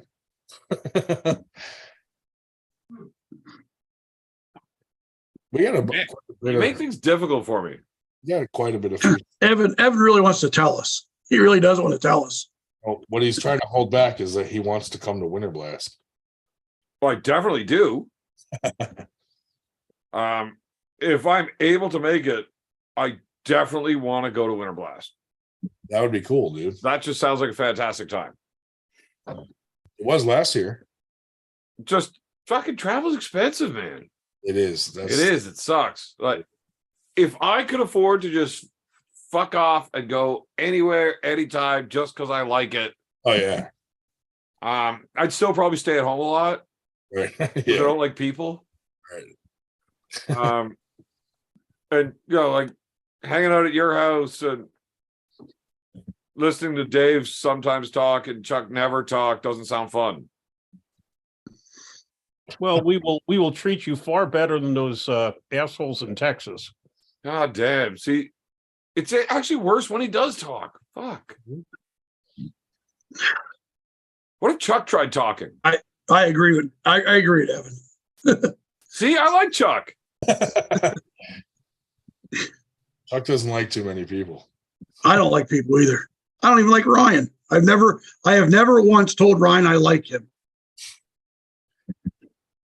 Why would you? Right. What's there to like? I mean, there's a lot there, but I don't know what's likable. There's a lot. There is a lot. Lots of love. Evan, the worst part is now I hate the guy because he admits to it and agrees to it. That I've never said I like him. That is true. 100%. If you're ever in his hometown and you want to know where the best fast food is, I bet you he's pretty handy to know then. Right, dude. That's probably a fact right there. Yes. Yes. His house is also pretty good for mailing yourself weed too. I'm too lazy to even go to fast food. I just Grubhub that shit. And then he hides the bags so the next morning when his wife gets up, she won't find them, but she finds them anyway. She's like a fucking dude. She's like a detective. I can go outside and throw this shit away in my neighbor's fucking garbage, and she'll come in and be like, "What'd you order last night?" Like, what are you talking about? Oh, she has the fucking bag in her hand, and I'm like, "How the fuck did you get that bag?" I threw it in the river with a fucking brick tied to it. Asshole. Yeah. God damn. But hey, man. she This knew what is you were like fucking before you terrible. got married. Well, maybe it's the fact that she has access to your checking account and she sees Burger King on there fucking 8 times a week. 1 a.m. in the morning. Holy moly. 1 a.m. Fuck. It's probably like 8 times a day, right? Dear man with the super chat. Chuck is the only reason I'm here. Oh man.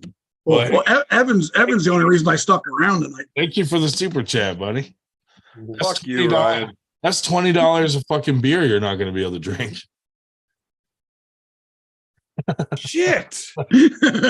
Fucking thought that through. I fucked myself so bad on that. How can you cancel it real quick? Is there a way to get a refund? Like, Yeah, I always do. can you complain to? No, I definitely do. I'll pull that back before the morning. That's not a bad idea to go show support and then just cancel it. Yeah. What do you think Marcus does?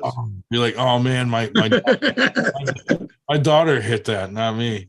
Yeah. What do you think Marcus does every fucking time? You think anybody actually drops that much money on YouTube everywhere?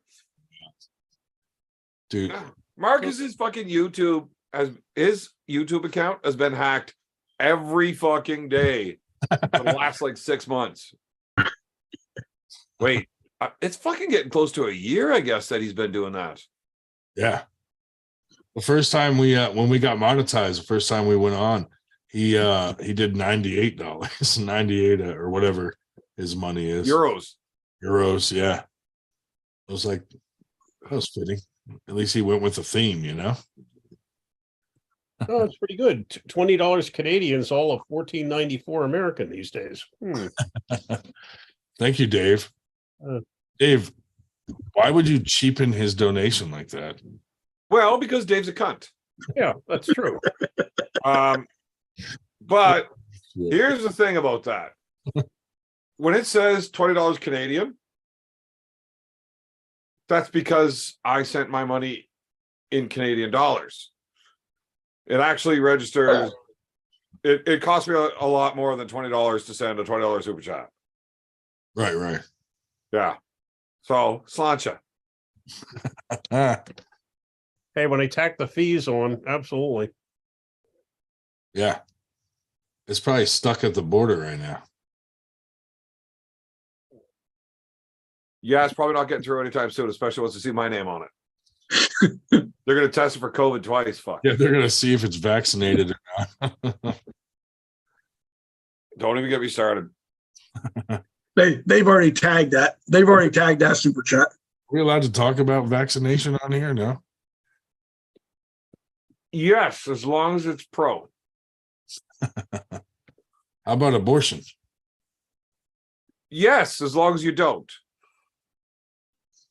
Oh, so like, No, as long as you don't talk about it, you can talk about it. You confused All right, them. you know what? I am telling this one, even though I probably shouldn't. Ryan's abortion clinic, no fetus can beat us. You rape them, we scrape them. Oh. Yeah, that's definitely one of those ones you're not allowed to do. When in doubt, we pull them out. I'm sure that was fine. Yeah. Anyway, carry on. Hey, National Public Radio ran an audio of somebody getting an abortion a couple weeks ago. Yeah, see, this is why I don't like it when Dave talks. All you hear is a vacuum cleaner running. Nah, that was old school. They did it with the coat hanger. Oh. A set of fucking stairs. Did you ever see that fucking little Vice fucking mini doc that they did on me? Yeah. Okay, Petey the Savage. Do you remember that dude? Yeah. The one that ran through the fire? Yeah. Okay. So he's over at my house about a year ago. My daughter is like 11. Smart fucking cookie though. Like she's a bright one. Got it from her She's mom. sitting at the table with a few of us, and I don't remember who it was that said they were pregnant. You know? Yeah. And Petey the Savage immediately looks, is like, oh, do you know what it is? Is it a girl or an abortion? And my 11-year-old daughter lost her shit laughing, like hyperventilating. She was laughing so fucking hard. And on one hand, I'm like, Is it a boy or an abortion? is it a girl or an abortion? Yeah. That's great to word it that way. Yeah. And she lost her shit laughing so fucking hard. I didn't know what to fucking do here. Right, you're like, you shouldn't even understand what he said. Right. Yeah. At one point, like, I'm kind of proud that she's got such a fucked up sense of humor at such a young age. Like, Yeah. we're gonna get along, kid. That's great. But on the other hand, it's like, what the fuck? Why is that even funny to you? Like, that's fucked up. Yeah. And I'm like trying to give my buddy shit, but I can't stop laughing at how hard she's laughing. That's a dilemma. Yeah, it was a problem. It was, I didn't know what to do. Yeah. So I sat there quietly and chugged about 8 fucking beers until she stopped laughing, and then told her to go get me more beer. That's parenting 101 here. Yeah. That is funny though. That's a funny comment. I think for a second, like, oh, I get it. Yeah, it was rough. That was a rough one. I am super proud of my daughter, though. She is definitely a bright cookie. I actually have to start tonight bringing her to this. I don't even know what the fuck you call it, but it's a group for gifted children, I guess. Yeah. Where they do puzzles and fucking all this smart kid stuff. Like bend spoons with their mind. I think that's week 3, but yeah, they get there.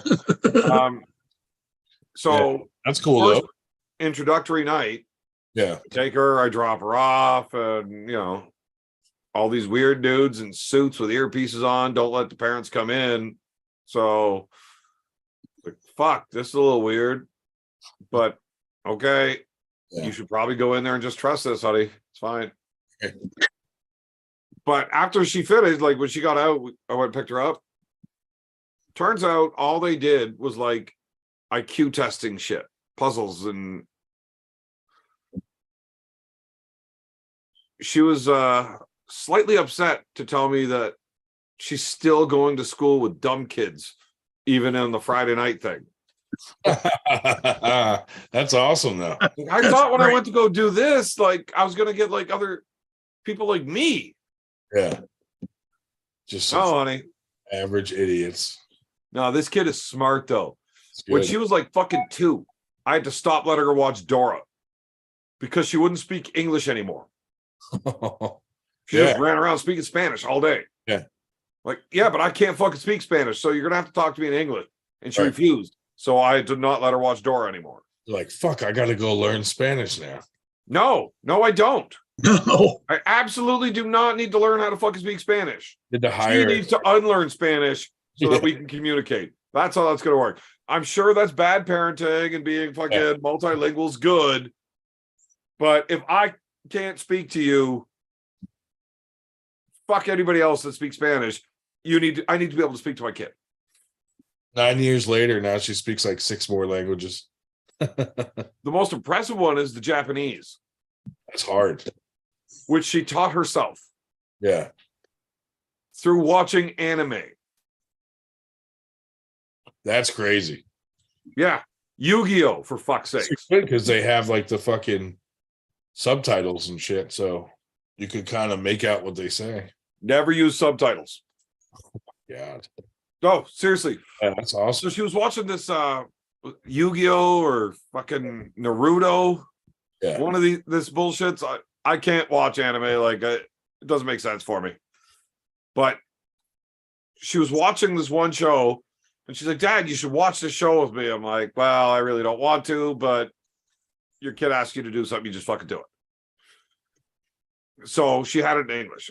And then she asked me like a week later to watch another episode with her. I'm like, okay, I'll sit down for a half hour, watch an episode. But now it's in Japanese. And there's no subtitles on. I'm like, hey, what happened? Like last week it was in English. Like, Yeah. it's like, yeah, but when they do the English versions, they cut out a bunch of stuff and like the animations are better. Like it's just better in Japanese. I'm like, yeah, but I can't understand it. So no, it's okay, Dad, you'll learn. You're She like, taught herself fucking Japanese just by watching this because she liked the animation and the shows better. that's crazy. Yeah. That's Ridiculous. good. How, are you looking at it like she's going to get a really good job when she's older and take care of you? I hope so. And by older, like within the next 2 years, because I could use it. Yeah. I need an adult in my life that can give me proper advice on decision making. Because I choose to do stupid shit like hang out with you fucking idiots on a Friday night. Yeah, right. What does that say about you? I'm an idiot. Yeah. Yeah, that's why I need her to fucking make better decisions. Is there any chance she could get a job before Winter Blast? I won't let her.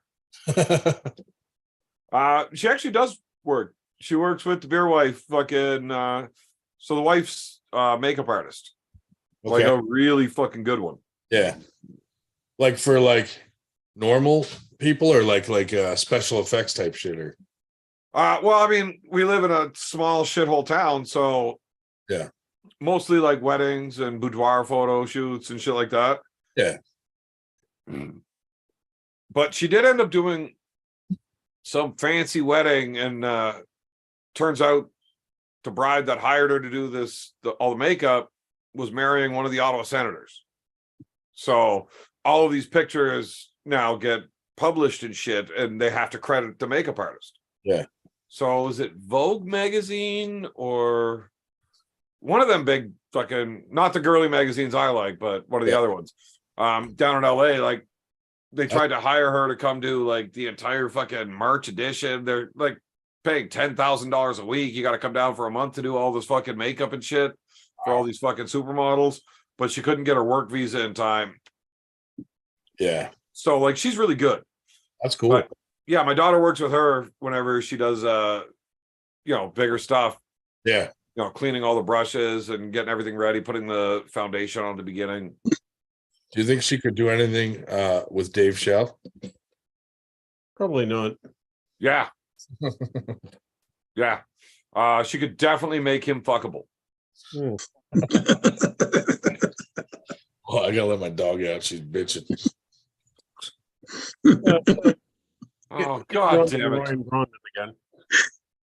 Chuck, I need you, buddy. I need you, buddy. I love that one. That was great.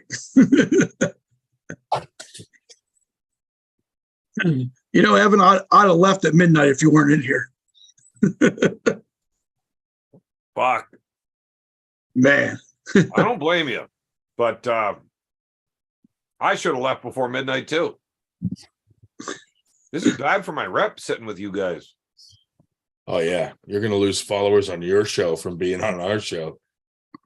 Yeah, all fucking 3 people that watched tonight just unsubbed. Every one of them emailed me about it too. They all said the way that Dave sits with his finger on his face is creepy, and they can't watch me anymore. Actually, somebody was saying, what they were saying that we were going to be kicking your ass in numbers or something. What the hell was this? I have to scroll back and see it. But Dave, why would you bring that up and make Evan feel sad? well, because he just had to hand me some shit. So of course, There is nothing Dave's going to say to make Evan feel sad. Yeah. Right, because I'm a sociopath and I actually don't have feelings. I believe it. I truly believe that. Oh, here's the thing. I don't know if I believe that or if I'm kidding or not. You ever take one of those tests to find out if you're a sociopath? No. And you finish the test and you still don't know? What kind of shit did they ask you in that test? Most of it is just whether or not these traits are traits you have. Like, do you kill cats? Not a psychopath, a sociopath. My bad. So Evan, the question is, did you have to study before you took that test? That's a test to study for. I want to ace this one. Yeah, So- Captain Obvious said 98 might actually pass Spearman to 5K. He's forever trapped below. It's not nice, Dave.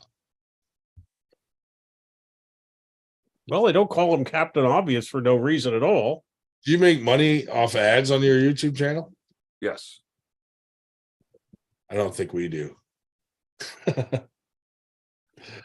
That's based on how many views. Yeah. We don't- You need a significant number for it to actually be noticeable. we get more views after the live's done and it's posted than we do during the live. What's your normal views like afterwards? And like a few hundred. Nothing crazy, Yeah, when you start getting into the hundreds of thousands, Yeah. the money starts getting noticeable. And it starts getting, it Yeah. goes way up on like a sliding scale, right? The more views it gets, the bigger the advertisements that go onto it, blah, blah, blah. If you're getting millions of views, like you make more money per view at 100,000 views than you do at 100 views, right? Yeah. At 1 million views, it's more money per view as it goes up.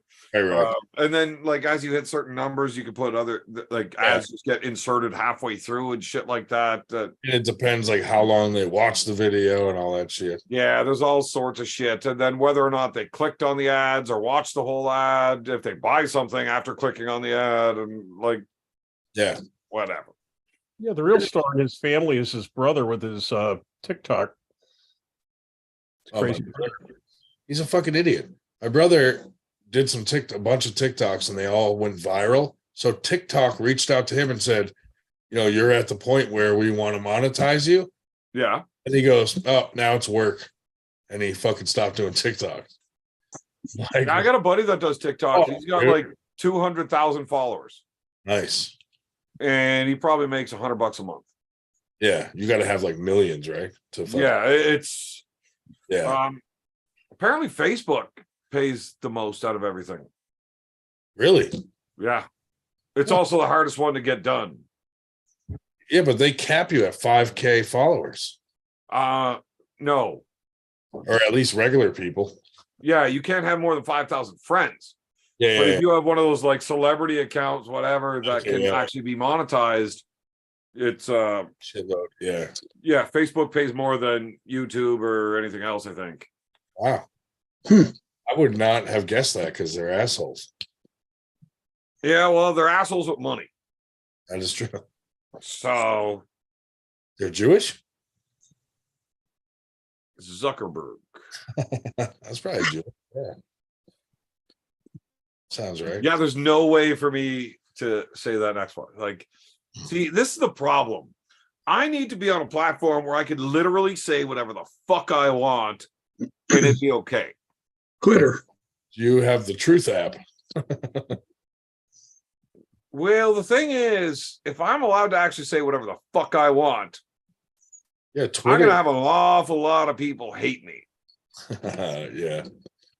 Twitter now, yeah, I guess. Did you see the chick that was working for Twitter that was in she was like in charge of censorship, and she was on Joe Rogan with Elon Musk, and she was like, I see now that I may have handled that inappropriately, and I'm going to do better moving forward. And Elon Musk goes, whoa, whoa, whoa, whoa. He's like, when you fuck up that bad, there's consequences. You're fired. Right on Joe Rogan. Fired her. I was like, that's great. She looked devastated. Elon Musk is a very, very interesting person. Yeah. Like, he's fucked up. Yeah. I love that dude just flat out fucking bags on other billionaires. Yeah. Like, Yeah, doesn't give a great. fuck. Did you see when he came out that stupid SUV truck and he threw a fucking baseball at the window and it fucking smashed and it was supposed to be like bulletproof? Well, it's still bulletproof. Just Yeah. Yeah. hopefully anybody attacking you doesn't throw a baseball at it first. Right. Then you're fucked. That was hilarious though, because it was on like a live show and he was like, oh, that's not supposed to happen. I had a dude try to sell me a fucking a pipe like that. Indestructible pipe. He's like, look at this. You could throw it at the wall. He grabs one and just fires it at the wall, and it just bounces, hits the floor, no problem. It's like, Oh. yep, these things don't fucking break. He picks up the next one, taps it on the counter, and it shatters. Every other one is Like, indestructible. I'll take that one off the floor, but Right. I don't want that one that's in a bunch of pieces. Like, I'm not buying IKEA pipes that I got to fucking put together and don't know how. That's funny.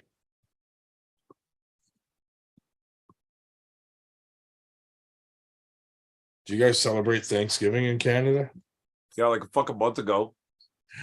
Oh yeah, yours is a different date. That's right. Yeah, we're back in October. I don't Fucking, even know why they call it Thanksgiving here, because it should be thanks taking. Because all we did is take all the land from the Indians. Yeah, what did why are right, we so that's not like very accurate, like at all. But sorta? nah, I mean, we fucking it was purchased with one bottle of whiskey. I mean, that's yeah. Now, see, I'm allowed to say that because I'm native. Like I said, stealing it. Hey, teach us how to grow corn, and then we're gonna fucking invite you to a feast and then take all your fucking land. I'm actually my whole family was born in Canada, and Oh, that sucks for us. Native American background, Acadian up there. Acadian is not native. Well, they moved down to like Louisiana, and they couldn't say Acadian, so they called them Cajuns. That's where that came from the Acadian Indians. Yeah, but Acadians aren't They spoke French. Indian. They're not native Indian. Well, yeah, they're just not natives in Canada. Like that's all settled from like mostly a fucking French backgrounds where most of my family comes from. Yeah, but they lived like teepees and shit. No, Yeah, they did. no, they came from fucking France. No, Acadians. Yes. I have pictures of like my great grandmother in a fucking teepee. I got pictures of Trudeau wearing blackface, but what does that mean? That he's Besides, northeastern Indians didn't use teepees anyway. very racist. Yes, they did. They did too, Dave. You liar. No. They fucking have teepees everywhere, Dave. Oh, bullshit. Bullshit. My daughter has one in her bedroom. Oh, okay, but the Native Americans did not use teepees in the Northeast. Okay. That was the migratory tribes of the Great Plains. Okay, Dave. And you didn't break your arm wrestling. No. Well, they did. I mean, the Great Plains is Canadian, not wherever the fuck you're from. But they use teepees everywhere. They also built other lodgings as well, but teepees. So, like, I'm from an Algonquin tribe, which I think they had it right. Like, life would have been fucking pretty cool back then, especially for me. So, women actually ran the tribe. The men knew enough to say, "You're in charge, honey." I'm going to go hunting. You are in charge. No, No? they told you to go hunting and fishing. Like, look, you're bigger and stronger. Yeah. You do the hunting and fishing and That's- give me that's babies. smart. All you had to do was hunt, fish, and fuck. Those were your goddamn jobs. And if you had people come near that weren't supposed to be there, you got to kill them too. Who the That fuck- was all you did. The Shit. women took care of fucking everything. Plants, fucking crops, taking all of that meat and turning it into a preserved version of that meat. That didn't probably taste very good, but whatever. You didn't have to do shit for work. Hunt, fish, fuck. Fantastic. Why'd they change it? Because you fucking round eyes came and ruined everything. Round eyes, yeah. Ooh, round eye. Hold on, this stupid dog. Is that one of those things I'm not allowed to say? Oh, you could say round eye. Are you sure? Because you're allowed to be racist against white people, I think. Oh, absolutely. Yeah. That's probably all right. But yeah, they definitely did use teepees, especially during their travels. Pretty sure I got Gold Bond as a sponsor for Winter Blast. That's amazing, especially the menthol. That's so interesting. The Plains Indians definitely use the teepees a lot more as like a full-time structure because they had to follow all of the herds, whether it be caribou or bison. You couldn't just stay still because you'll fucking die because nothing. You can't do shit in the plains. Although, have you ever seen the fucking Great Plains? In person, no. If you ever get a chance to do that, don't. It's impressive if you're driving across the country. Canada's a fucked up place to drive through, right? It takes me 24 fucking hours of straight driving on the Trans-Canada Highway to leave Ontario. Holy Jesus. Yeah. I can get to Daytona Beach from my house faster than I can to Winnipeg. And that's only halfway across the goddamn country. Yeah. Right? So as you drive out that way, when you first get into the prairies, it's like super fucking impressive on how far you can fucking see. Yeah. And within an hour, you're like, okay, Seen I'm it. tired I'm tired of being able to see forever. I would like to actually see something, anything, a tree, a rock, something. It's fucked. It is terrible to drive through that shit. Also, if you live out there, it's like really sad that you can watch your dog run away for 3 straight days. Your wife leaves you and you fucking can see her for like a week.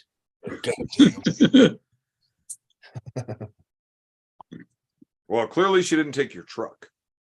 Like that's a good area for sniping. I suppose, but you can't hide because Right. you're in the middle of a fucking field. Right, but either can the victim.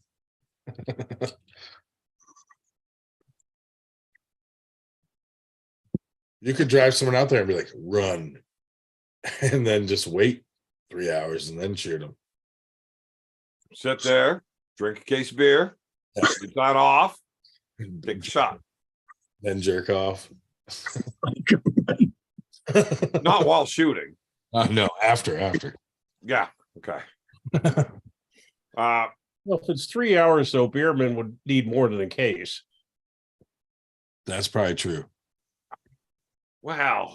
Needs a strong word. He doesn't need any beer. However, he enjoys It's not like I drink a case of beer in 3 hours every time.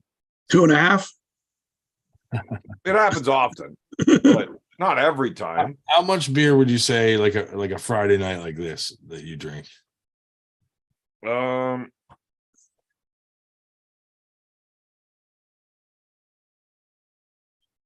got 4 beers left out of my 30 pack. That you bought tonight? Yeah. That's impressive. I picked that up when I picked Ariana up after her fucking smart kid class. So 8:30-ish. Drew said Evan doesn't need a beer. He requires. What's very impressive is you haven't left us 6 months and all that consumption, unless you're sitting there pissing your pants. Hey, I've You got definitely left the twice show. already. Like every time you fucking talk, I get up and go pee. it's very rude to point out that he pisses his pants on the. Oh fuck. Okay. So that has happened. Busy podcast. No, not during the podcast. I went to I can't tell that part. No, gotta skip that part. That's a great story. The guy that when we said, he said, "Do you want me sober or drunk?" We said drunk, and he ended up pissing twice on camera during the podcast. I mean, we could hear it, actually see it, but we could heir it. Oh yeah, so now I turn my mic off when I do that Well, he didn't bother turning his mic off. because it's rude. Okay, so I went to this tournament. I was very, very new in the sport. It was the first time that Ontario arm wrestling ever got to meet bad company instead of just like Evan being nice and polite and friendly with everybody. I got hammered fucking drunk the night before the event. And then I woke up at like 5 a.m. because I went to sleep so early the night before. And I started drinking. And we stayed in this like tent park, right? So everybody, you get a lot, you fucking set up your tents, whatever. It's like camping for fucking people that don't know where the bush is. So I started like drinking at 5 a.m. and like shaking on random people's tents, people that I've never met before in my life, just shaking their tents, trying to get them to get up and drink breakfast with me. Super fucking drunk. We had this one dude, he was so drunk by like 10 o'clock in the morning, he only knew his name as Giggly Bits, and that's all he could say was Giggly Bits. So the wife wanted to actually go down to Wasaga Beach and see the actual beach, right?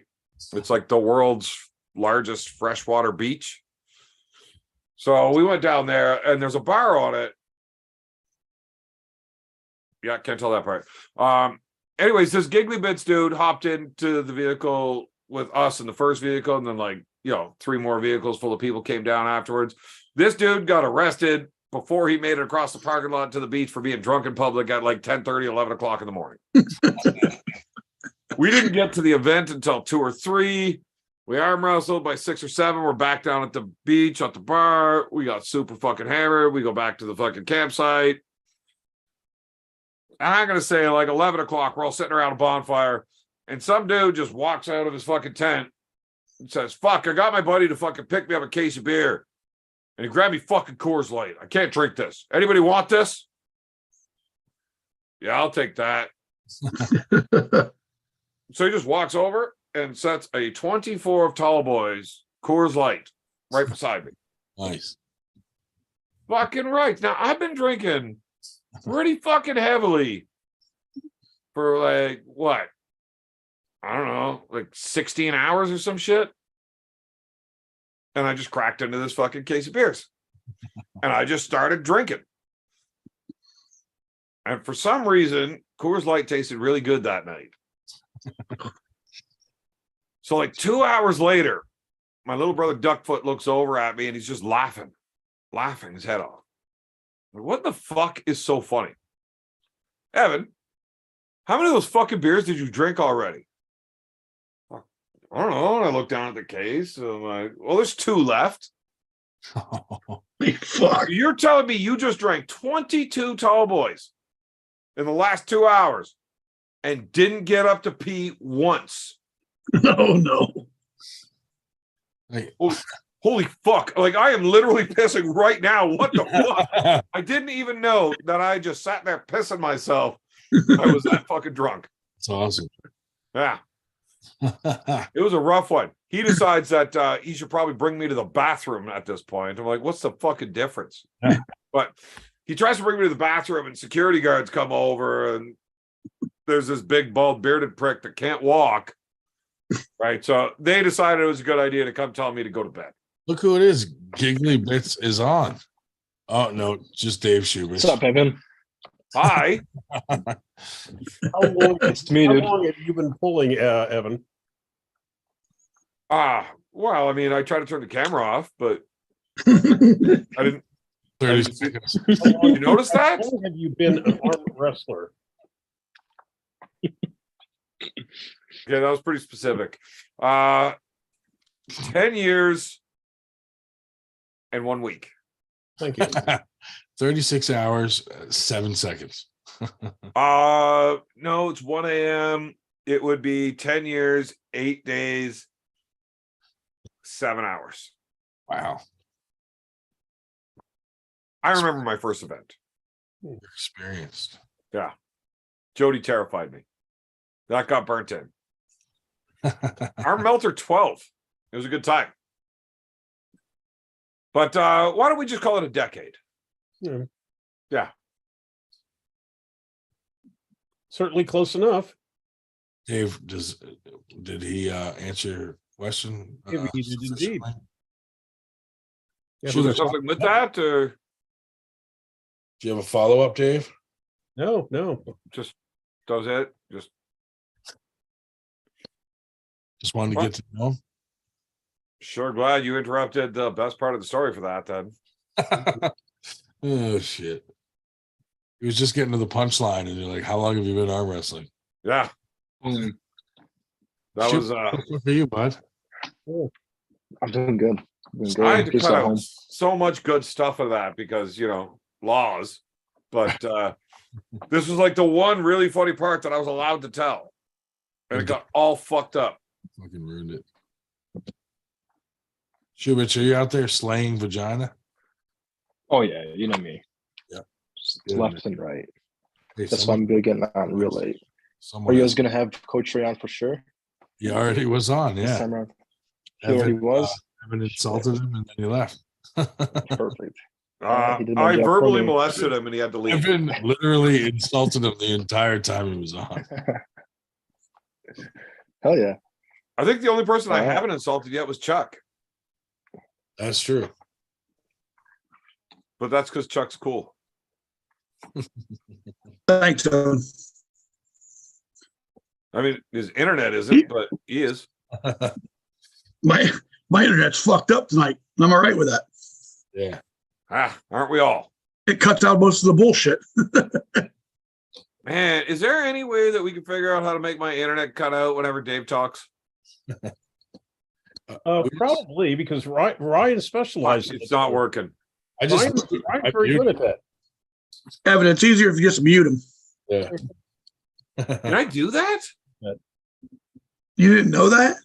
I don't know how to do this shit. Fuck. Like, I'm not like a professional fucking Schubert, anything. are you coming to Winter Blast? I'm coming to Winter Blast. Oh, you better. I'm there. Yeah, I didn't sign off on going or not on fucking Facebook, but I'm going there. Sweet. That is a nice watch, Giggly Bits. Bring all the New Yorkers. Thanks, buddy. Bring all the New Yorkers with you. Yeah, hope to. Hopefully, yeah, anybody that can come along. You know who's coming up? Austin Jaggers and his whole fucking team from Kentucky. Oh, he's gonna get smashed. He wants a super match, actually. But I'm like, Are you giving him Merlot? the fuck up here with he's like Say 300 welcome to he's over 300 pounds, dude. We'd have to have like Sean Latimer or some shit. Yeah, but the thing is, the Merlot beats Sean Latimer. Yeah, but Sean's injured right now, so that's why it's Oh, yeah, shit. Well, do we have Dave Weekland on our side? everyone said maybe Nick And Stone. Jaegers is gonna fucking crush Dave. Yeah. Yeah. Uh, Jaggers is a stud. I don't think Merlot's got anything for Jaegers like at all. Plus he fucking Jaggers has like a fucking 100 pounds on him. If Austin, no, if Latimer was like healthy and like tip top, I'd like to see that. Yeah. What about Nick Stone? He just had surgery on his left thumb. No. So I don't think Nick Stone's at that level yet. To be honest. Definitely not. What Man, if we just I'll held tell a you, seance as a Austin- hold on the 8 and call upon Marcia Barbosa? RCO, fucking, if we could get him to leave his house. If he could keep his elbow on the fucking pad, maybe. Now Marcio's a badass, but for that. I'd like to find out what happens if it goes into a hook with Austin and Marcio left-handed. That'd be Austin, fun. Austin wants to pull. He said he wants to pull Matt Mask. Yeah, left-handed. Mask sucks. Right-handed. No, he doesn't. Yeah. I don't know. There's a lot of top level 300 plus pounders up here. No, there's some really, really bad ones though. Worst in the world. Let's see what he did there. Man, being 300 pounds isn't fun. I tried it for a while. It sucked. Yeah, you're right. And I'm not sure if I got less blowjobs when I was 300 pounds or if I just couldn't tell I was getting them because I couldn't see. I just assume I am. It's better. I like to be positive. If you Evan- drink it out, Evan. you can't tell what the fuck is going on down there. I'll tell you that. Yeah. Evan, when you were that big, could you drink more beer or no? Yeah, but you're super tall, dude. It probably didn't look as fattening to be 300 pounds when you're that tall. When you say super tall, are you comparing me to like Oh, Ray and Paul Paul Italia.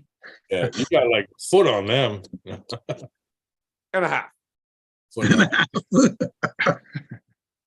But no, I'm not a super tall person. I'm like the runt of my family. Have you met Paul Italia in person? No, Is it on your bucket list? okay. So if I actually had a list on a bucket, You would not be on it. no, there'd be fuck all for arm wrestling actually on that. That's true. Now Paul and Coach Ray might make it because midget tossing is going to be there. I Ray said he's taller. Chuck, He's taller. stop it. Look, I got a thing for midgets. I do. I love them. My wife is a dwarf. Oh yeah, you were saying that. Yeah, Yeah, no, that's a real thing. she's like what 4'9", 4'11". I I think under 4'11" is technically. think she's a shade under 4'10". Yeah, that's dwarf. Yeah, but it's not like she's just a short person. Right. She's a dwarf. Like little pudgy arms and legs.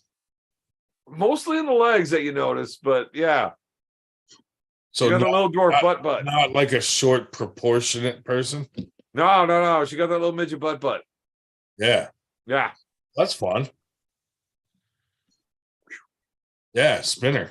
Yeah, we got a good time. So yeah, and because she also pisses me off a lot, this whole midget toss thing sounds real fun. Like, honey, watch this. This could be you if you. Now put on the Velcro suit, honey. You're up. Yeah. It'll be a good time. Yeah, I'm not that tall though. I'm only 6 foot. Like, that's really? like normal. I don't know why I thought you were much taller. No, all of my brothers are taller. Yeah, but like the tallest one is 6'4", so yeah, none of us are really that tall. right. Well, I take a look at me and my brothers and just, I think we're normal sized people. Yeah. But when the small one is 6 foot 240, yeah, apparently that's a big dude like almost everywhere. yeah. So when you see like a Paul Italia, you're instantly thinking like dwarf or midget. Well, the thing is I drink a lot, so I don't actually think very much. So when you're asking what I'm thinking, like, yeah, I'm not. Captain Obvious said Evan is about 3.3 cubic Italias.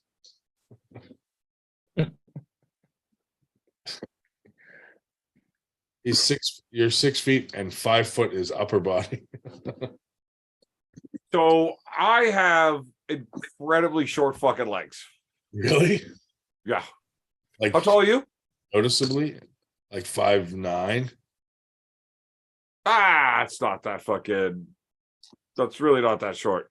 Not compared to Paul Italia, but what's your inseam like for your pants? I have no fucking clue. Like when you buy pants, it's like a 30-50. I have no fucking clue what my inseam is. So we'll take my brothers for example. I'll just take the two tallest ones. They're 6'3.5" and 6'4". Yeah, and they're both 35 to 36 inch inseams, which basically like from your ball sack if it's cold, to your ankle. Schubert, how tall are you? What? 6'1". What's your inseam? Let's compare yours. Man, that dude goes to the barber. He definitely knows his inseam. Knows his inseam. I was gonna say, what's your inseam like, compared to Evan's? I mean, if inseam means just a fucking pant size, it's like what, 33, 36? 33, 36. So you got a 33 inch inseam, 36 inch waist. Yeah, pretty much. Yeah. So like you're like tall and skinny. Yeah. So my brothers with their 35, 36 inch inseam at 6'3", 6'4", right? Like that's all on scale. I'm 6 feet tall with a 27 inch inseam. 27? Yeah. So my brothers that have sounds like a deformity. A 9-inch inseam on me, right? If I had 9-inch more inseam, I'd be 6'9". Like I'd be a big motherfucking dude. But I got these stumpy little fucking legs. I definitely lied about those numbers. At 6'4", he only has a 34-inch inseam. But still, that's a 7-inch fucking increase. I would be 6'7". Right? But sitting down here is just as tall as them, right? No, I'm 6 foot. They're 6'2", 6'3", 6'4". Yeah, but sitting down though. I'm taller. Okay. Yeah. Yeah, I get into their vehicle. I borrow my brother's truck. I hop in there, and all of a sudden, like my head's up against the ceiling, but I can't reach the pedals. So I gotta like drop the seat lower and put it way up. What the fuck is in the water up there? I don't know. It's fucked up. I got stumpy little fucking legs, and my spine is all curved and crooked as fuck. So I don't know what to tell you. So your But- bottom half needs a riser, but then the top that would look weird. Oh man, my bottom half could definitely use a Up riser. over Ask my too. wife. Guys, if you told her that I could get a few more inches out of the bottom half of me, she'd be pretty happy about it. It's like, fuck, if Evan got an extra 2 inches, he'd almost be a normal sized dude. Yeah, I got stumpy little fucking legs, like it's bad. When I got measured for a tuxedo once for my uncle's wedding. So the seamstress was actually at my house measuring me, and she takes the measurements and then looks at the paper, looks at me, and she's like, I'm gonna have to do this again. I think I fucked up. I just assumed that she wanted to fucking play with my ball sack a little more. Right.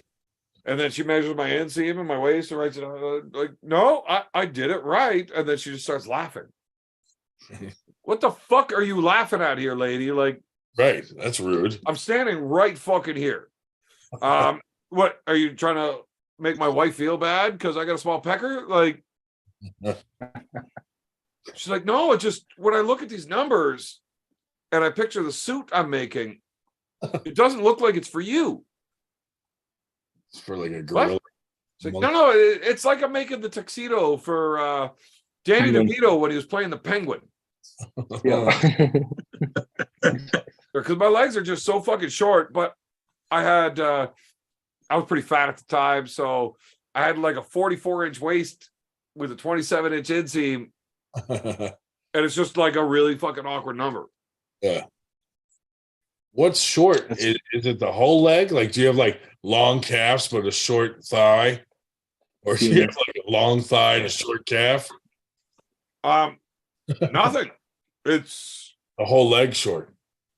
It's not noticeable until you try to measure it. Right. So you look like a normal human until someone tries to measure and goes, "That's off a little," but yeah. I just have really like low hips. Yeah. Which is That's like really great good for like swimmers, wrestling though. and stuff. But Swimmers often, like Olympic swimmers, would have like a really long torso, like shorter legs in comparison, like proportionally. So, dude, you might just be an animal in the water. hips don't lie, dude. Who the Oh, fuck no. knows? not so much. I swim like a fucking stone. Yeah. Uh, Oh shit. Never I had almost one. drowned once.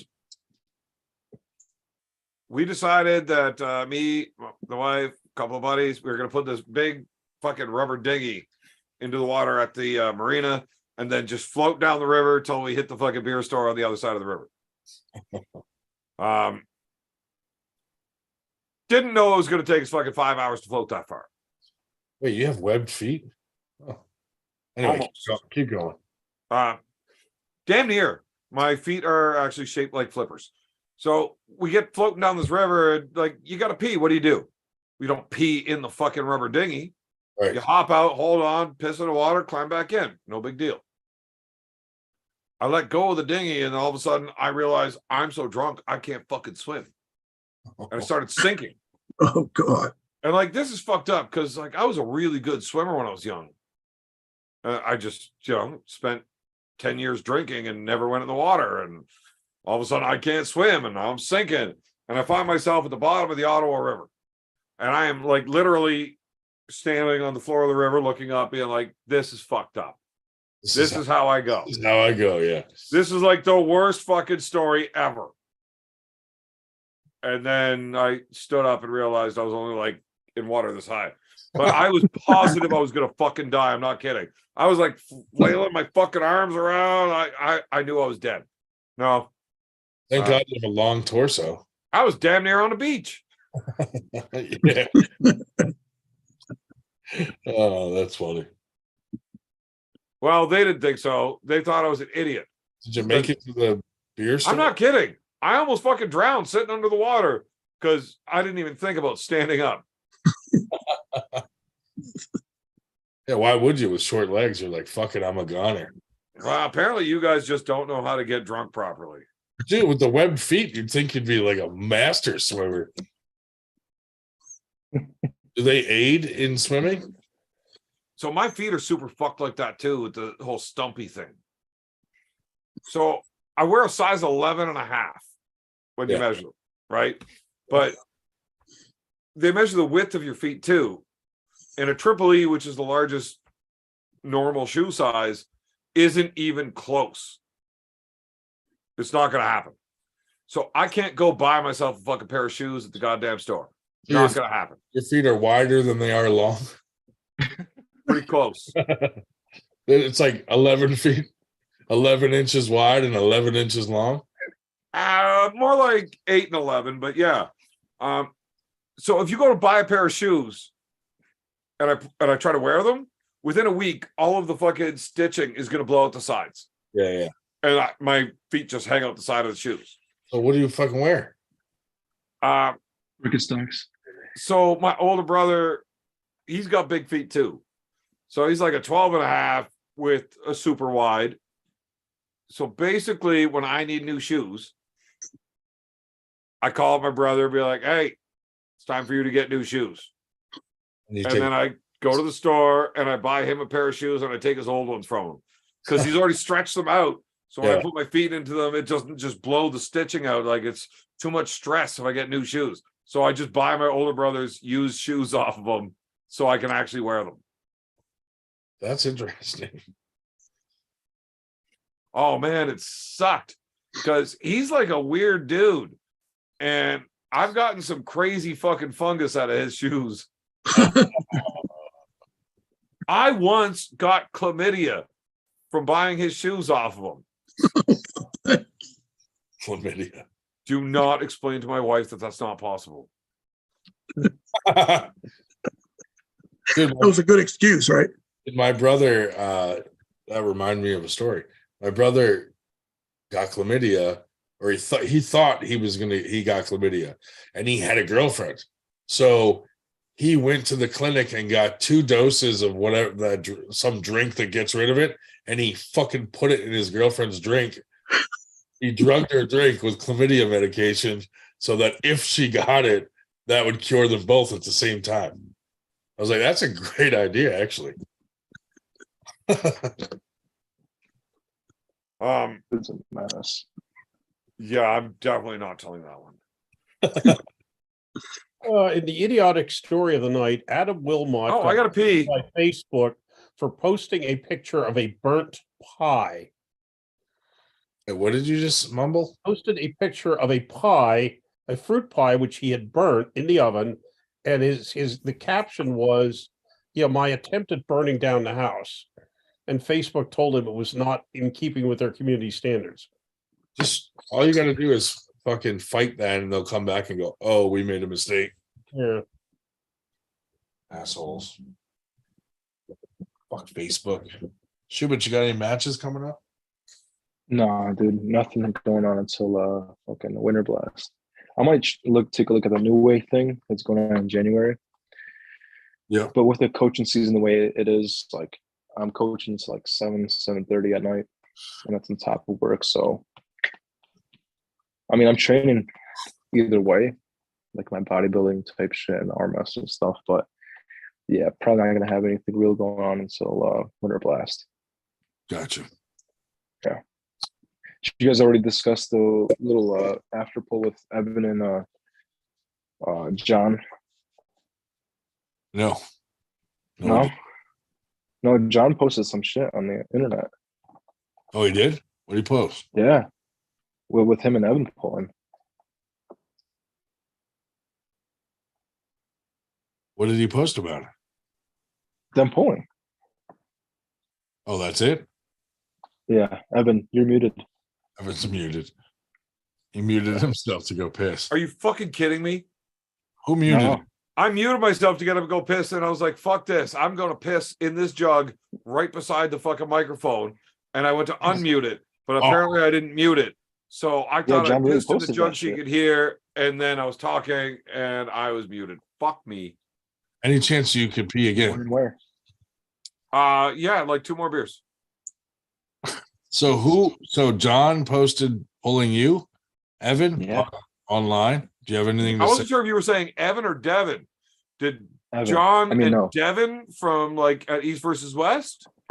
No. John fucking Uncle John and you. Oh, at the Auto Open. Yeah. Yeah, those are some pretty wild elbow fouls. Yeah, he's talking a lot of shit behind your back. No, he does it to my face. Oh, that's you. Okay. All right. Fair enough. I'm pretty sure the first time that video footage got seen was on my show on Tuesday when John did the screen sharing thing. Yeah. Oh, okay. My fault. I missed that. How did he feel to you? Like a bitch. Soft.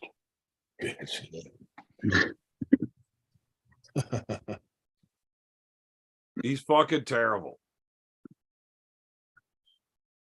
Don't watch the video.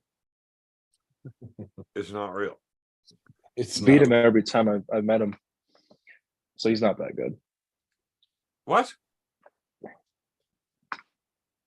No, I I seriously mean, didn't what hear I you. just said. Oh, she was. Oh, He beat him I every beat time. him every time I met him. He came down to Word Blast. He's not that good. He's an okay guy. I love John. John's a great dude. He's a nice dude. You are really hard to He's good. hear, though. Oh, If your microphone was as good as your barber, this would be a lot easier. they would be. I'll fix that for you next time, baby. That sounds super fucking creepy. Where's Ron?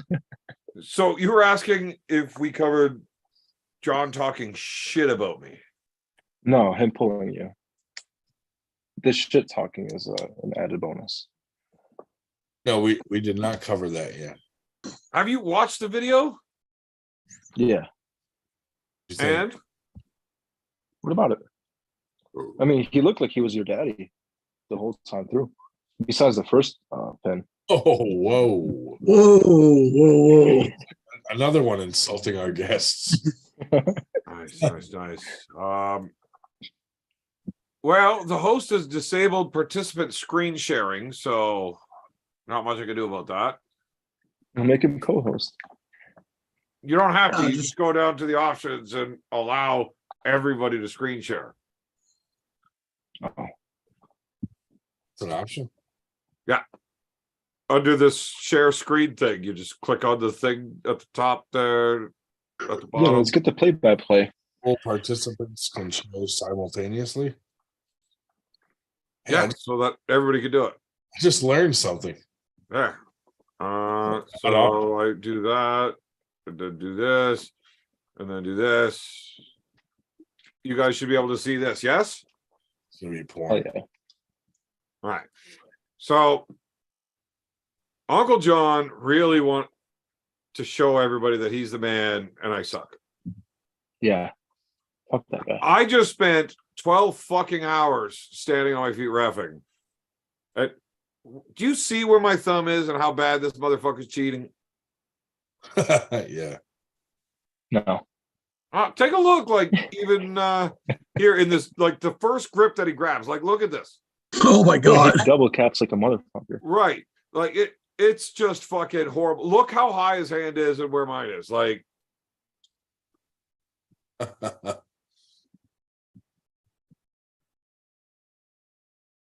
Is that CJ Twine?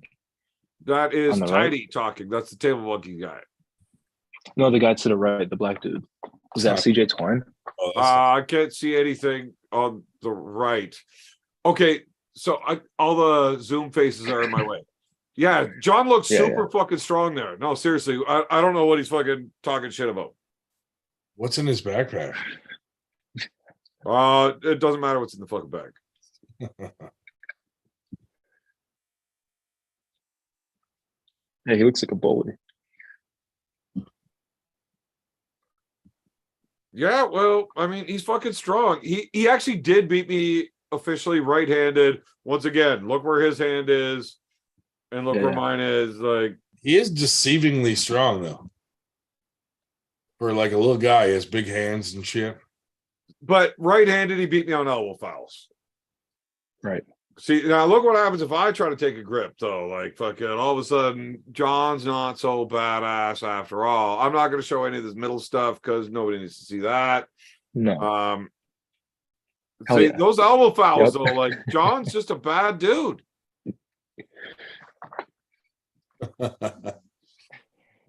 Where is it? I can't believe he took advantage of you like that. Yeah, he's a fucking cheating motherfucker. I'll tell you He's a that. snake in the grass, that guy. Yep, we're gonna I'll have tell you to. what. Yeah, so apparently John is just too fucking strong because this is like the actual end result. Yeah, this is the end all be all. Happens this way every time. So he beat me right on elbow fouls and left-handed. He just made me his bitch. Clearly, he's too fucking strong. He's a bad dude. I want to know what the Yeah, he's fuck- ready for Morozov. That guy. Who's that? Morozov? Yeah. Oh, that's the Artyom Morozov from East vs. West. The blonde dude. There was a The blonde. one that dude? just beat Ribras. Yeah. He beat Michael Todd at East vs. West 4. Oh The yeah. Terminator dude. Like the 6'4" kid from Kazakhstan.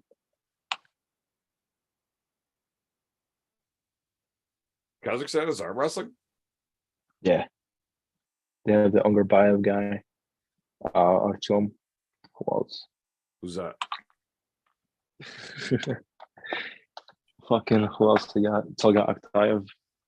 Look, I stopped paying attention when I can't pronounce names. Yeah. Luckily, your name is Giggly Bits, and that is easy to say when you're drunk as fuck.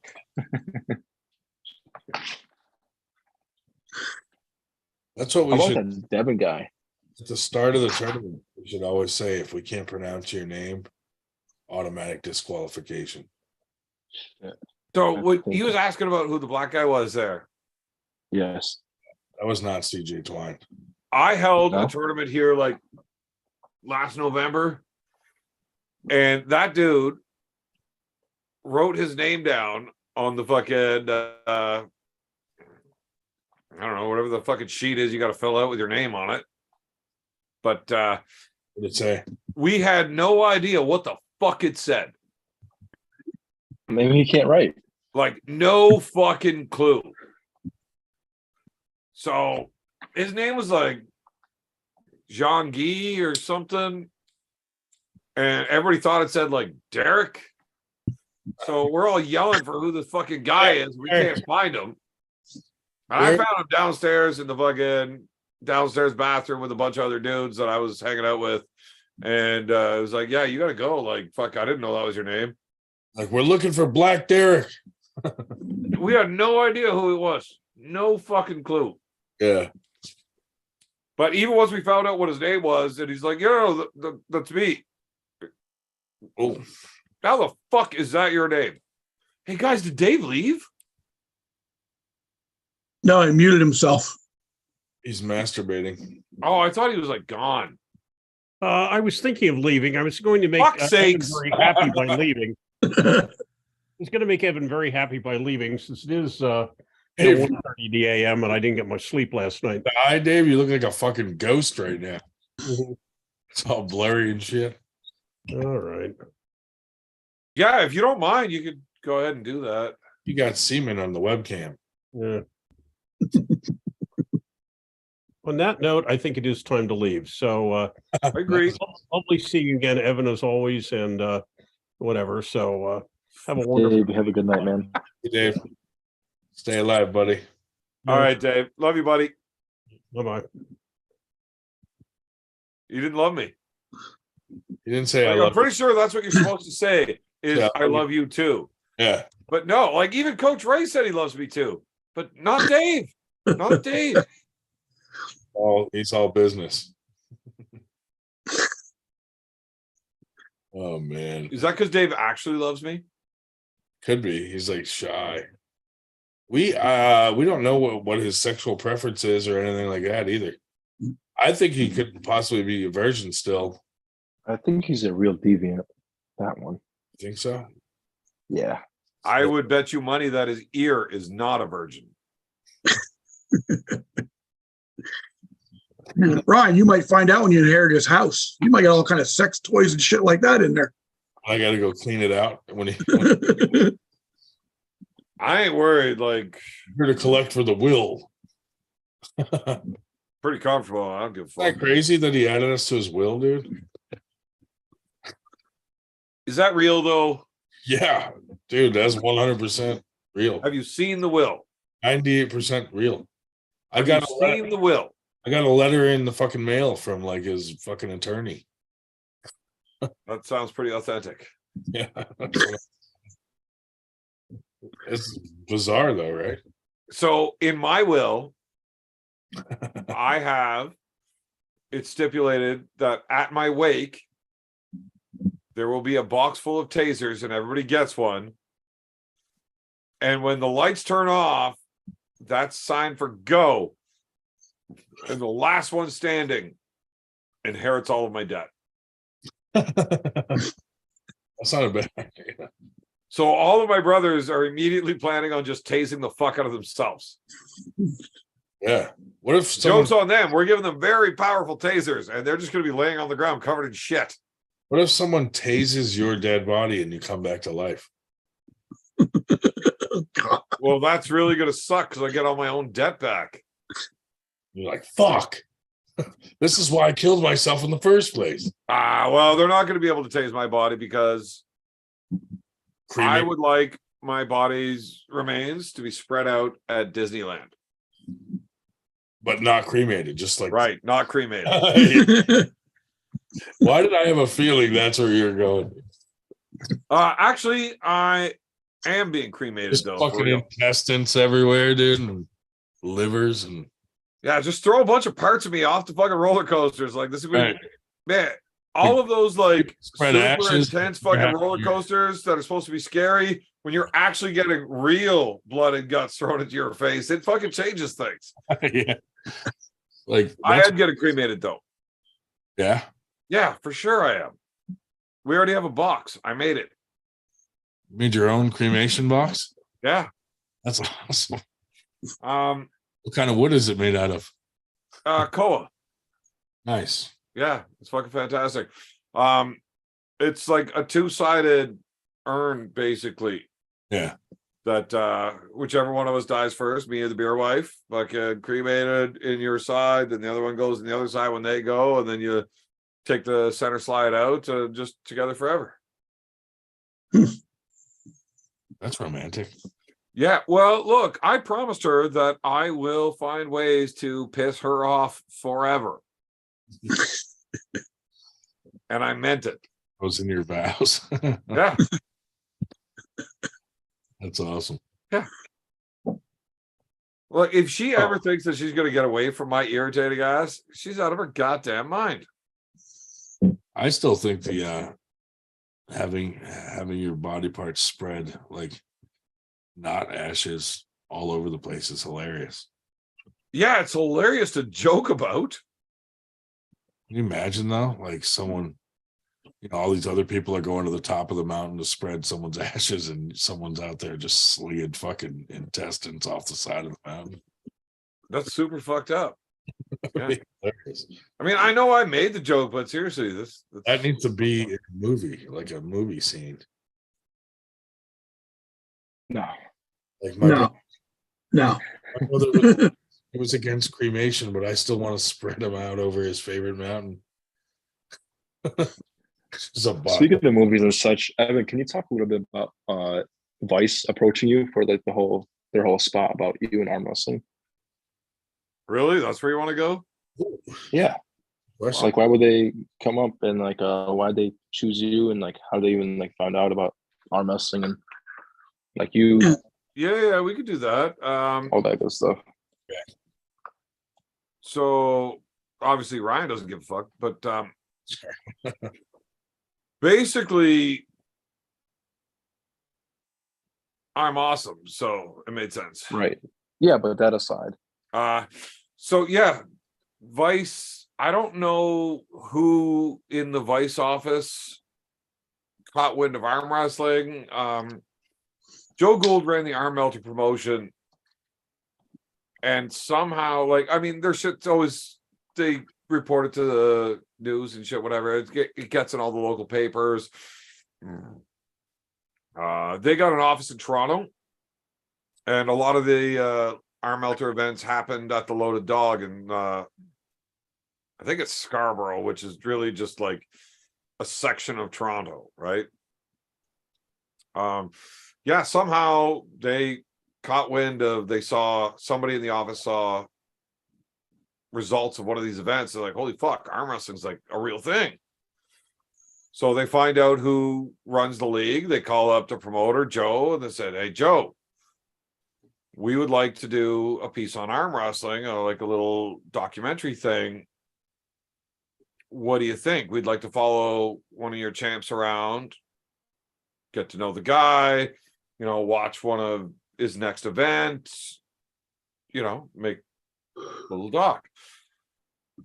Joe's response was, well, if that's what you're looking for, there is no other option but to go with our open weight champion, Bad Company, Evan Bourgoin, because if you're trying to make a goddamn documentary, that's the motherfucker you want to be following. You might need to edit an awful lot of shit out of there, because that dude doesn't shut the fuck up with dumb shit. They said, you are right. I would definitely like to go with that one. Yeah. I'm not kidding. That's actually how that conversation. No, I believe you. No, the thing that I'm laughing about is the whole doc thing that you said. This is just a whole running thing on the whole 98 podcast. Like docking? You said doc. Yes. I love docking. Yeah. Are either of you You said guys you make a little doc. uncircumcised? So Yeah, what's check. up? Come You over. want to hang out? No. I'm free Thursday. So, anyways, yeah. Docking aside, that's basically how it came up. Joe said, if you're looking to do a documentary series, our open weight champ is kind of the guy you want to go with. He's at the very least entertaining. Yeah. Hell yeah, dude. But yeah. Yeah, If I you're remember gonna do watching a, that like long ago. yeah, if you're gonna do a story, you want it entertaining for people, because people aren't gonna watch it because of arm wrestling. No. They want the entertainment value of it. Right. Well, I mean, that's really the best case scenario for arm wrestling, is you put somebody that's entertaining, that you can get people drawn in, not necessarily just for the arm wrestling, but to get them to want to watch, right? So, yeah, they called me up, and it almost didn't happen because I didn't want to. Yeah. It's like, so you guys like gonna pay me or something? And they're like, no. It's like, well, what if I don't want to do it? Well, then we'll get somebody else that will want to do it. Like, yeah, but they all suck. Like, well, I can get somebody that sucks for free or pay you. Company's going to say, get the guy that sucks. So what do you want to do? Like, well, I suppose doing it for free is not that bad, as long as it doesn't cost me anything. I did end up swindling a few cases of beer out of those fucks. And once they started following me, they actually paid me to do a second event the week after. They paid my travel, fuel, hotel, everything to go to another event the week after the one I competed in on the dock. But then they didn't show up to film. They're like, you know what? We got off everything we want. So yeah, I went to that next event for no reason. But you did it for free, so why not, right? Yeah, it didn't cost me anything. Yeah.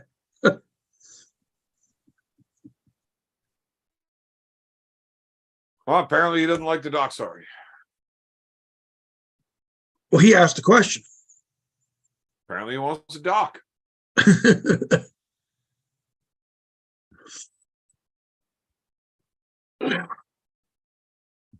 Chuck? You remember Evan? I said I'm only here for you? Yeah. And now it's now weird. You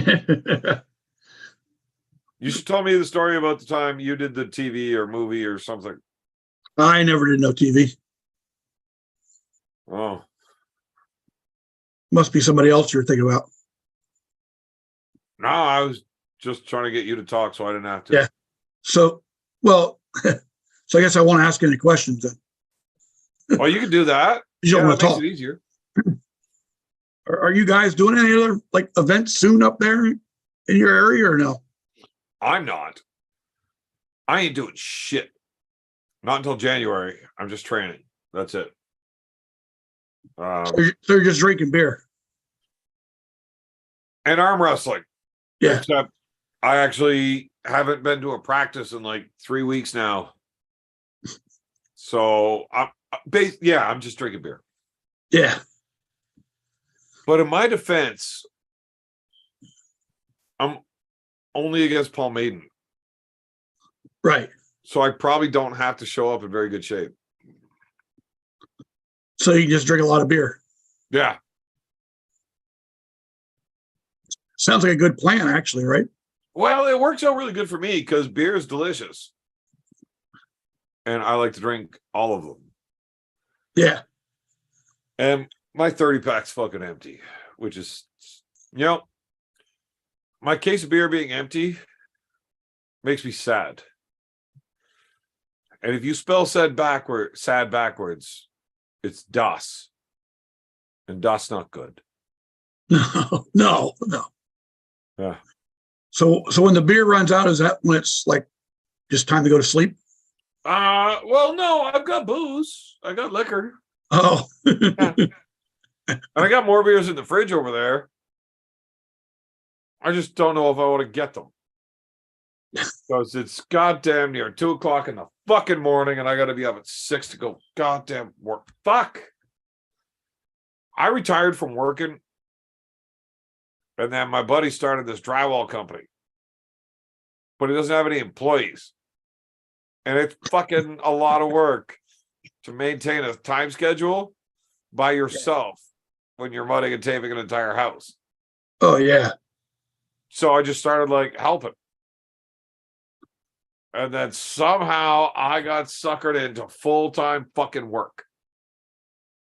So you had to come around to retirement. Yeah, but like by accident. I don't want to do it. I don't blame you. Yeah. Hey, the pretty guy's back. Pretty good. Hey, buddy. No, that was a good story. I was still listening. I just had somebody come in my room. Yeah, it's just that you're so cute. I just want to put my penis inside of your penis. Well, like I said, free Thursdays. You should come out to what's his face? Who's got the Christmas party on the 17th? Chuck, who's that up north? Oh, Badger Drews. Badger Drews. I love Badger. That dude's awesome. Yeah. Yeah, You, throws me, RBJ, Badger. We got who else is coming from the West? You can't have me and RBJ hanging out together. Why is that? Yeah, that's probably not good. You guys not friends? Oh no, it's fucking great. Oh, okay. All right. Well, three's a company. RVJ is great when he's drunk.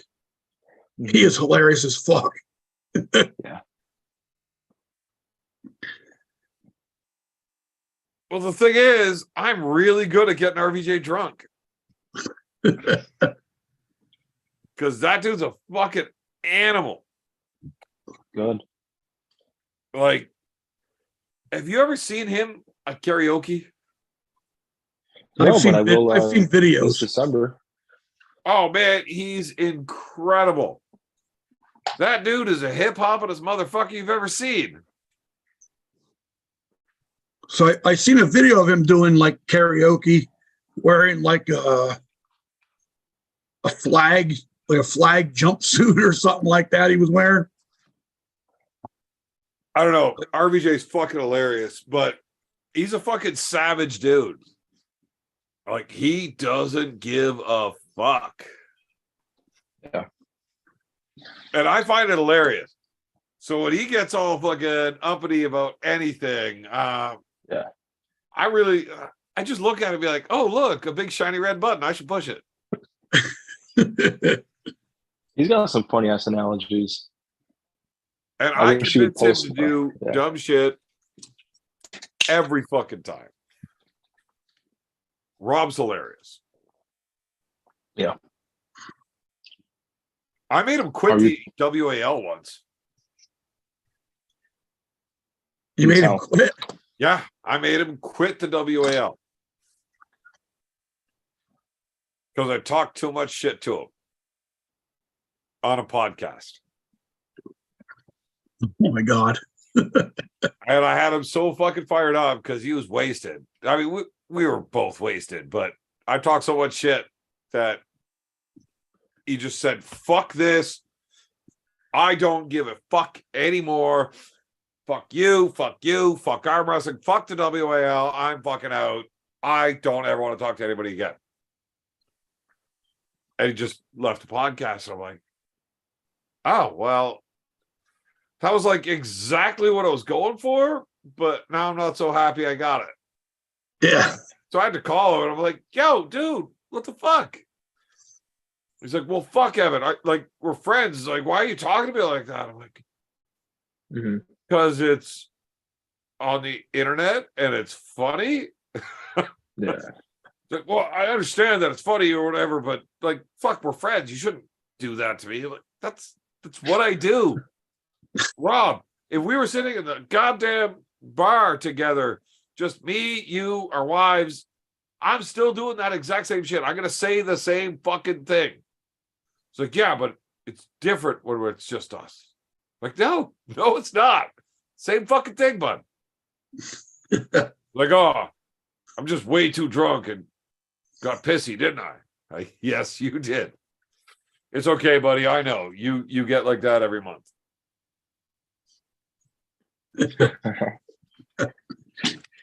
5 days out of the month. I love Ryan. Or I love Rob. He's awesome. I want to see him. I want to see him arm wrestle Ryan. Yeah, Chuck loves Ryan too. Which We Ryan? had him on the pod. Bowen. Man, Bo's a good dude. I just can't stand him on YouTube. But That's if you've ever met really, him, Ryan's a great guy. that's really the only part I don't like about the guy either. Like his YouTube. So what I did is I just unfollowed his YouTube. You know, I didn't want to do that because I like Ryan. We're friends, right? And I want his YouTube to do well. I just don't want to see it. Yes. But he's So got enough subscribers and shit. Like, is he gonna notice that I didn't subscribe? No. yeah, probably not. Yeah, I got a lot of buddies that actually watch all of Ryan's shit. Like, that's where they get their news for arm wrestling is from him. I'd rather watch Pradeep, who I can't stand. Like, Yeah, it's the accent for me. I can't do it. I would rather deal with Pradeep's accent and all of that bullshit. Because the guy doesn't know what the fuck he's talking about. But I'd rather listen to that than Ryan. Because listening to Ryan on YouTube makes me not want to talk to Ryan outside of YouTube, right? Yeah, And I I know only that's listen not to a real Pradeep thing. for I the like IT support. Yeah, that was racist. Yeah, but I have a funny sounding last name, so I get to get away with it sometimes. Or what's that? Shoe Beach or Shoe Bitch. What? Shoe bitch. Shoe bitch. Yeah, How do you actually say that? Shoe Beach. Even gay. Even gay. Prudnick. Yeah, exactly. Did You can anybody spin else it in notice all that kinds of Devin learned different how to say his name like immediately after the match? Yeah. Yeah. That shit was funny. Like you said earlier, Evan, that fucking part where he said, Prudnick, did you fart? Did you really fart? Did you just fart, Prudnick? You Yeah. fucking Stink. stink. Like, he was mad. Amazing. Then the whole time Devin going, come on, Prudnick, fight me, fight me, fight me. Will you fight? Oh my god. I was hard the whole time. You want to hang out? I don't know what he did. Badger Drews. So I need to start fucking charging Devin for all of his shit. It's starting to piss me off how badly he just fucking steals my shit. Now, not my literal shit. Although with the way he steals all my bits, it wouldn't surprise me if he actually started collecting my stool. Yeah. Everything you've ever seen Devin do for shit talking, he has stolen from me. What a fag. Fuck. What a what? Can you say that like 3 times really loud? No, No. I want to meet him someday. I want to hold his hand and take a picture with him. I can't say that again. Did you ever No. try offering him a docking spot? Maybe he just wants to get plugged in. I mean, I'm not going to give away any of his secrets because that'd be rude, but he probably wants to fuck your dick. Might. Yeah, I probably shouldn't say much more. Yeah, it's probably a bad No. idea because It probably would be. Yeah. I'm probably not the one that's going to not say something stupid bad at this point. That's like I'm 30 beers deep and I'm definitely starting to feel all of them. But I'm not kidding. Like even that fucking going and sitting on Prudnick's chair. Hilarious. Oh, he took that from you? Yeah, What the fuck? definitely did. But like I did that this year. I had a super match against Jamie Staken. Now Jamie's a bad dude. I need to make sure that I arm wrestle him properly. I cannot match him where he wants to fight. Not going to go well for me. Now that you mentioned it, I think I should charge Devin too. He went to a fucking barber, that asshole. Yeah, I don't know what's up with that. So during this Jamie Staken match, between rounds, I really wanted to know what the fuck his coaches were telling him. So I just walked over to his side. Stood there. So he had 2 guys in his corner. One's name was Yannick, the other is Tyler. Tyler Bolzan. Very good arm wrestler. He knows what's up. Like that dude knows how to arm wrestle. The other dude, Yannick, he's just big, strong, dumb Pollock. When I went over to stand there, Tyler decides, you're not allowed to do that. I'm like, motherfucker, I can stand anywhere on the stage I goddamn want. You don't get to tell me where to go. You're not my real dad. So he wanted to stand there and argue with me for the whole 60 seconds, which is just fine. And 50 seconds in, I explained to him, like, dude, you arguing with me is the greatest thing in the world. Because whatever the fuck that dumb shit's telling him is only going to be good for me. All right. Devin tells me literally after that, he's like, that might be some of the greatest in between rounds shit I've ever seen. What's this motherfucker do? Starts fucking off into the other guy's corners every time. You know? What a motherfucker. Yeah. I should be the famous guy, and Devin should be living in his mom's basement like I am. Which is not fun, by the way, when your mom only has a trailer. I had to dig this fucking hole myself. Do you know how to get down from a trailer? The only way to do it is through the toilet. Through the cesspit, yeah. Yeah. You got to. Yeah. You need to shower every time you leave. Horrible.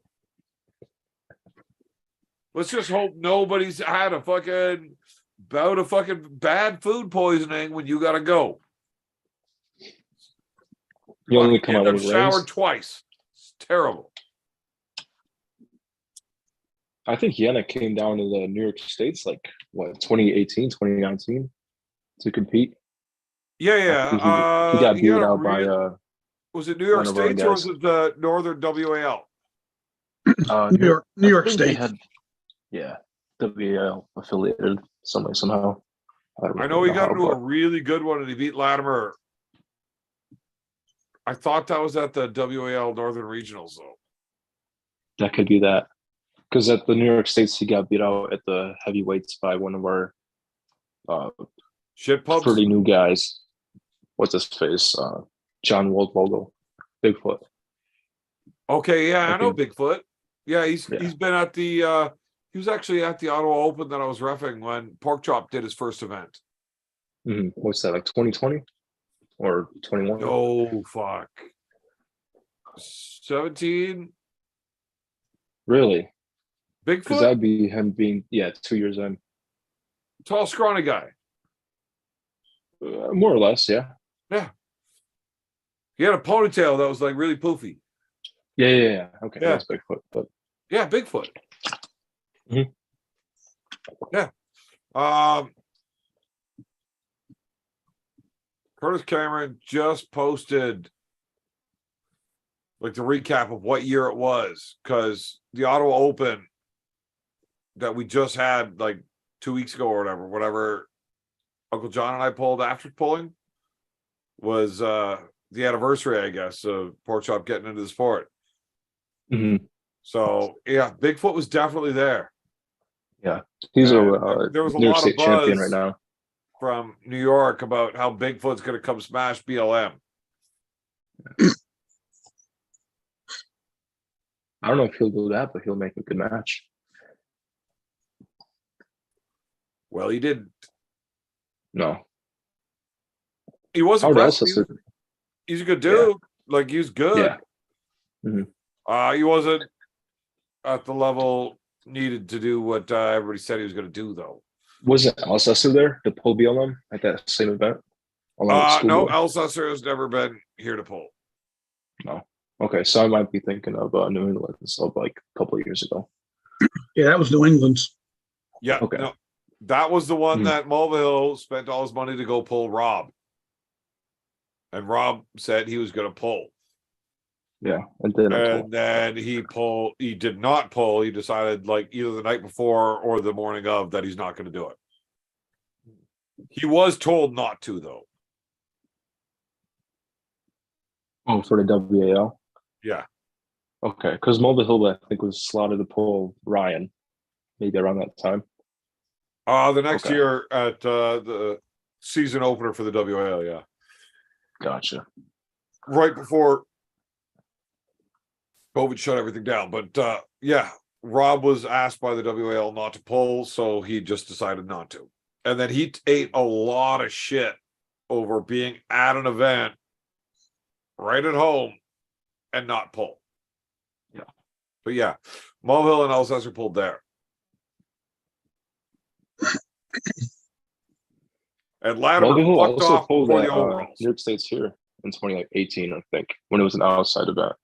I think he got to pull Paul Lynn, Alcester again, and I'm not sure who else. That was the 2018. That would have been somewhere around July, like 7th through 10th. Yeah. Somewhere in Yep, there. somewhere in there, yeah. in Syracuse. Yep. So Paul definitely won the match. I couldn't believe that Mulvihill made it a match. It was literally the week after our nationals that Mulvihill had to walk through like a 26-man class. Right? Mhm. I told him it's a bad idea to even go to New York. Like, you just pulled a fucking huge tournament a week before, right? With some bad motherfuckers in it. Now, Paul wasn't that good back then, right? That we're not talking about the same dude that was just at East and West. Like, it's No, not close. no. Yeah, I think if Mulvihill wouldn't have pulled nationals the week before, he definitely would have beat Paul then. That doesn't mean he's beating Paul now. Mhm. But yeah, Does he have a match coming up at all? I haven't seen anything from him since the summer. No. you're not going to see Mulvihill Poe anytime soon. He's got a kid that's like going to get bored. Yeah. Anytime between now and January. He's doing fuck all. He comes up to practice once in a while. He still trains at home. Like he's got one of my tables and the pulley system set up, and he stays in shape, but he's not ready for competition. And he's not going to compete. Not ready. So yeah, we're not going to see Brendan Pohl anytime soon. Once his kid's born, life gets acclimated to that. He has every intentions of going harder than ever.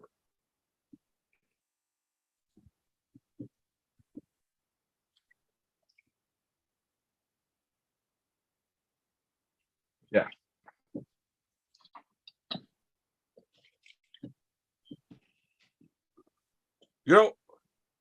I like being bald, but talking to you makes me wish I had hair.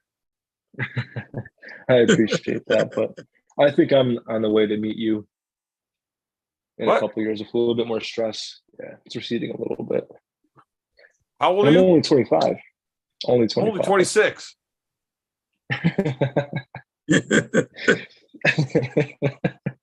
Man, Canadian winters are harsh. They gotta be. I started going bald at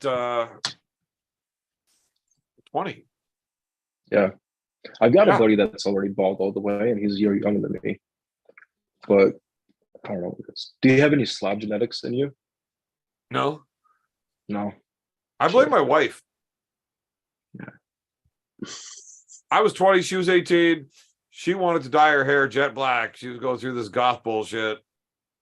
And it's cool. I like fucking vampires. But when she dyed her hair black, she has all this hair dye left. She's like, hey, can I dye your hair black? I don't give a fuck. You're the one that's got to look at me. Not me. I don't give two fucks what I look like. She's like, okay, well, I got to do it. So she dyes my hair black. Half hour later, you go wash the hair dye out, whatever. Get in the shower, you come out, you dry your head off, and then you dry your body off, and all of a sudden my body is full of fucking hair. Black fucking hair. I'm not a hairy fucking person. Outside of my face. And all of my hair just fucking fell out. And it never came back. Oh my God. Did she fucking superset that thing with Nair? Fuck if I know. I shaved my head since I was like 14. I like being bald. I just grew hair in the winter because it's fucking cold. But you ever think about getting a toupee or going down to Turkey? If I had the choice between getting the hair transplants and getting a full head of hair, or getting laser hair removal and never having to shave again, I'm taking the hair removal. Yeah. Okay. So I got some things to do. You know what else I would take for options? Me on Thursday. Thursdays are busy, but I'd clear the schedule for you. Don't you do your lives on Thursdays? If I had the choice between sitting here and hanging out with you or going and disappointing the wife, I would probably choose disappointing the wife. Disappoint me instead. No, seriously, that's actually a real choice. She just texted me. I gotta go. Okay. What a way to end it. Yeah. That fucking guy. Would Ryan already tap out? I mean, good choice. It's like almost. I don't know what he did because he's the only host of this thing. So, yeah. So me and you. He was hanging in there. Yeah. What's the next event for you, Chuck? Probably New Way. Probably New Way. And that's January 23rd? 27th and 28th. Okay. Yeah, I'm going to pencil that one in and see what I could do about that. I definitely want to get some competing done because I pulled out like a little girl. from the last one didn't decide to drive the 3.5 hours Yeah. to the last thing to get Yeah, we're snapped not- by Kevin Taylor. We're we're not even sure if we're gonna be able to fit it in one day. The new way thing? Yeah. No, I said The spot we have isn't real big. 2 tables, maybe 3. So if we get the turnout we're expecting, could either be a long day or 2 shorter days. okay. All right. Keep that in mind as it comes along. But what we would do is probably like run the pros on Saturday if we have to, Mhm. and then run the amateurs and the youth and all that on Sunday. That makes sense. That makes sense. Oh, It did you have almost any luck? What's Go ahead. that? Did you have? I'm sorry. Finish your thought. No. Yeah, the other option we have was starting at like 10 o'clock in the morning. I like that option myself. Well, what we looked at was maybe starting the amateurs at 10 o'clock in the morning and keeping the registration up for the pros open till about 1 o'clock. Mhm. That way, you know, if they didn't want to get there until late because they knew it was going to be a later night, they wouldn't have to show up till like 12:30 And where's this located? The new way. in Atlantic City. Okay. Never been, but might be a lucrative enough reason to go. Did you have any luck reaching out to the person we talked about earlier? She didn't answer me back yet, No. but Okay. I talked to a lot of other women that arm wrestle and are still interested. We made the weight classes. It's 0 to 135